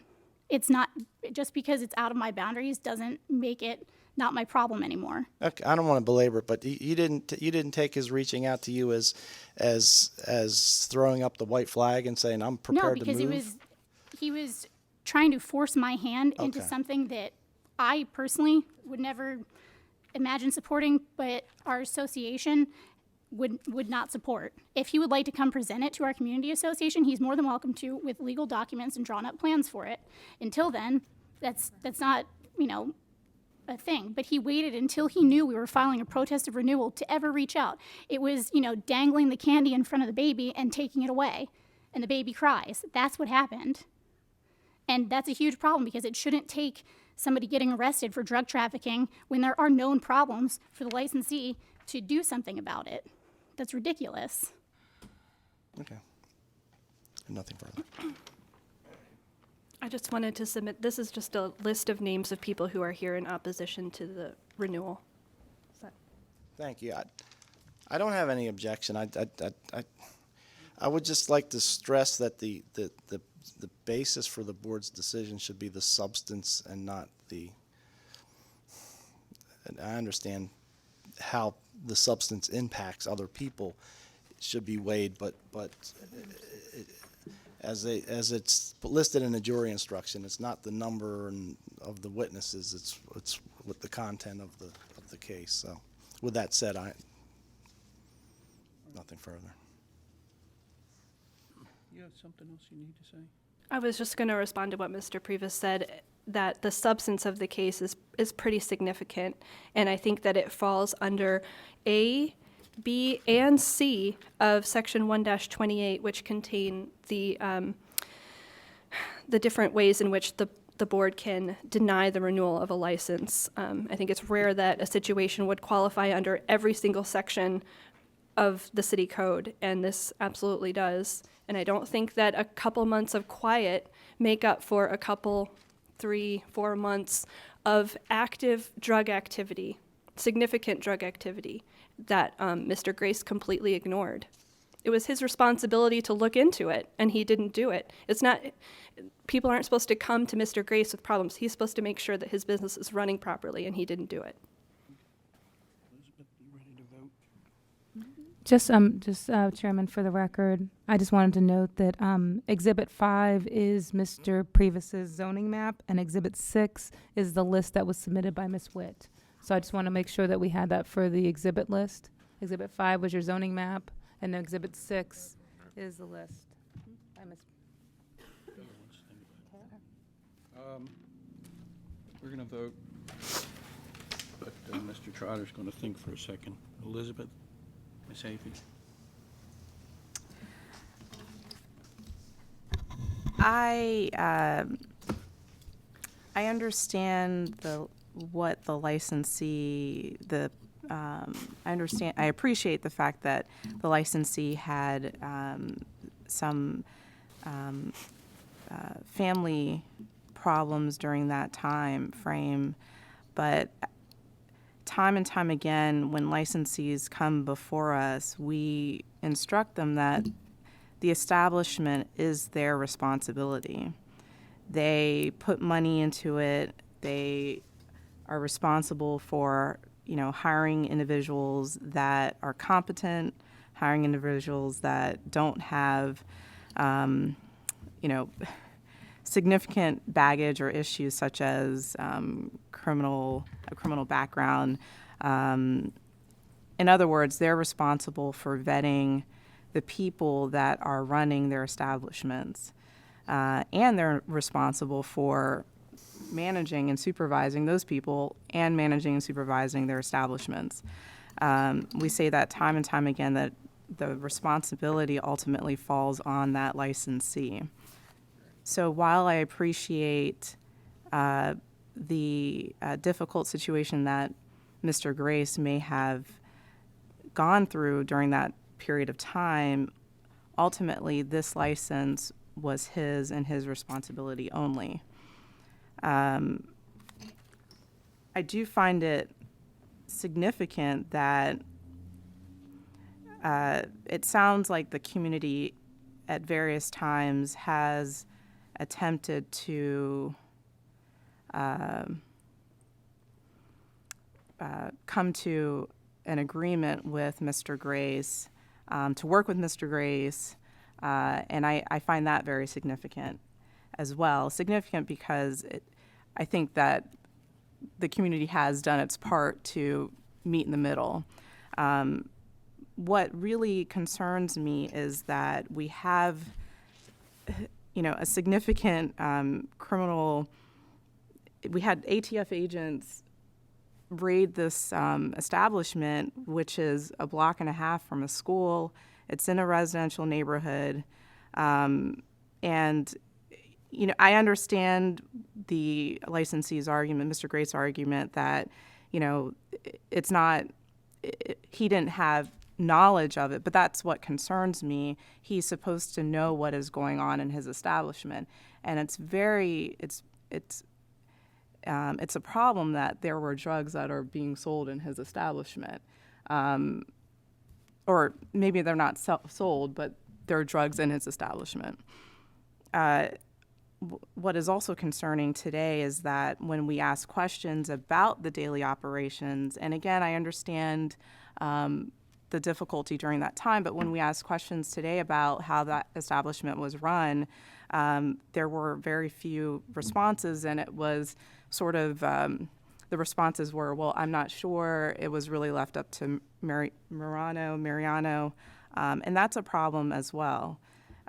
Again, we've reiterated time and time again that the establishments, they're under the control of the licensee. And I understand that things happen, but this wasn't just one day. It was over a significant period of time that there was this oversight or lack of oversight.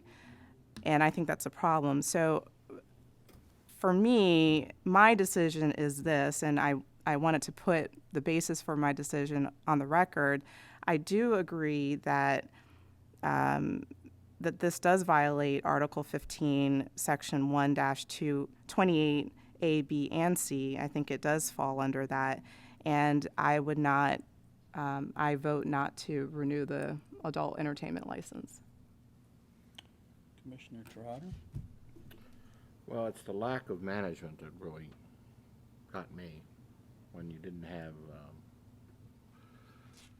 you don't know what the payroll is, you don't know who's working there at nights. You know, it's just open, the decision to hire Mariano opened you up to be a drug dealership, period.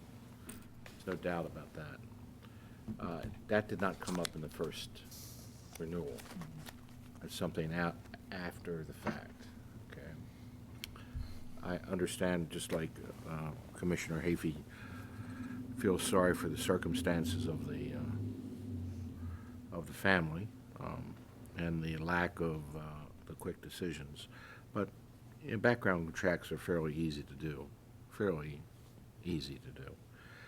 A lot of people don't do them. A lot of businesses don't do them, and they suffer the consequences of it.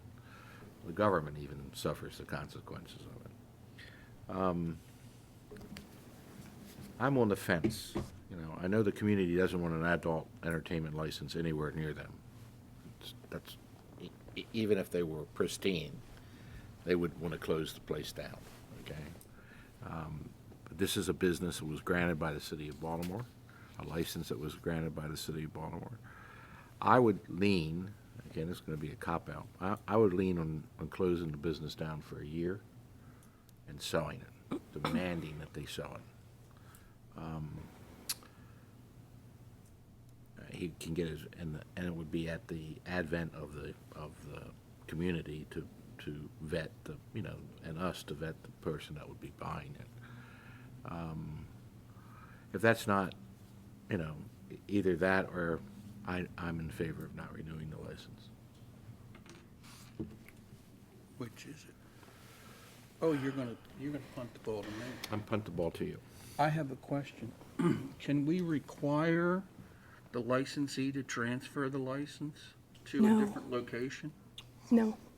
No. No, the question that has come up before is that this is simply renew or not renew, which is what I've heard from our appeals attorney in regards to other cases like this. We can't impose a fine, we can't impose a suspension.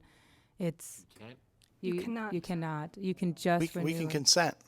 You can renew and we can consent. Right. You could renew. You can renew or not renew. Right. Yeah. At the same location. Yes, you could renew and then make a consent, but you can only renew or not Right. renew. Those Under are the two Fells choices Point you have. Cafe, we can consent. Correct. That But I would be just wanna- binding. But I'm just saying that you cannot. I'm just saying that you can renew or not renew. Those are your two choices. Is that correct? Okay. Renew, not renew, but you can't fine, you can't suspend, any of that stuff. Okay. He can't make a statement. Yes. He can't make a statement. I Let- would say, The licensee would consent to closure for a year and sell the business. You have to operate.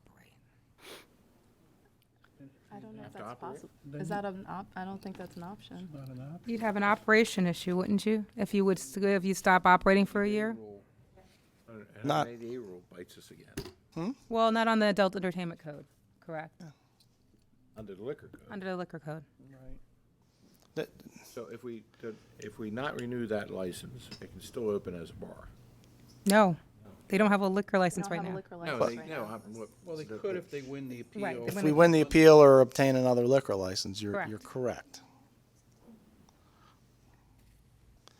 We would strongly agree with what Mr. Trotter has suggested. It keeps the place.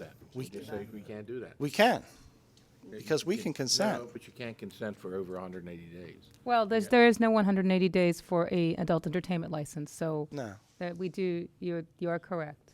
I don't So see any legal impediment to You it. do not have that under adult So, entertainment. I'm against the renewal. That's two. Put everything in the record, Madam Secretary, because I know Mr. Previs. Okay. Going to, So Mr. Trotter is not to renew. not to renew. Okay. No renewal. And And Mr. and Chairman, you're I don't need to. This one's on the record.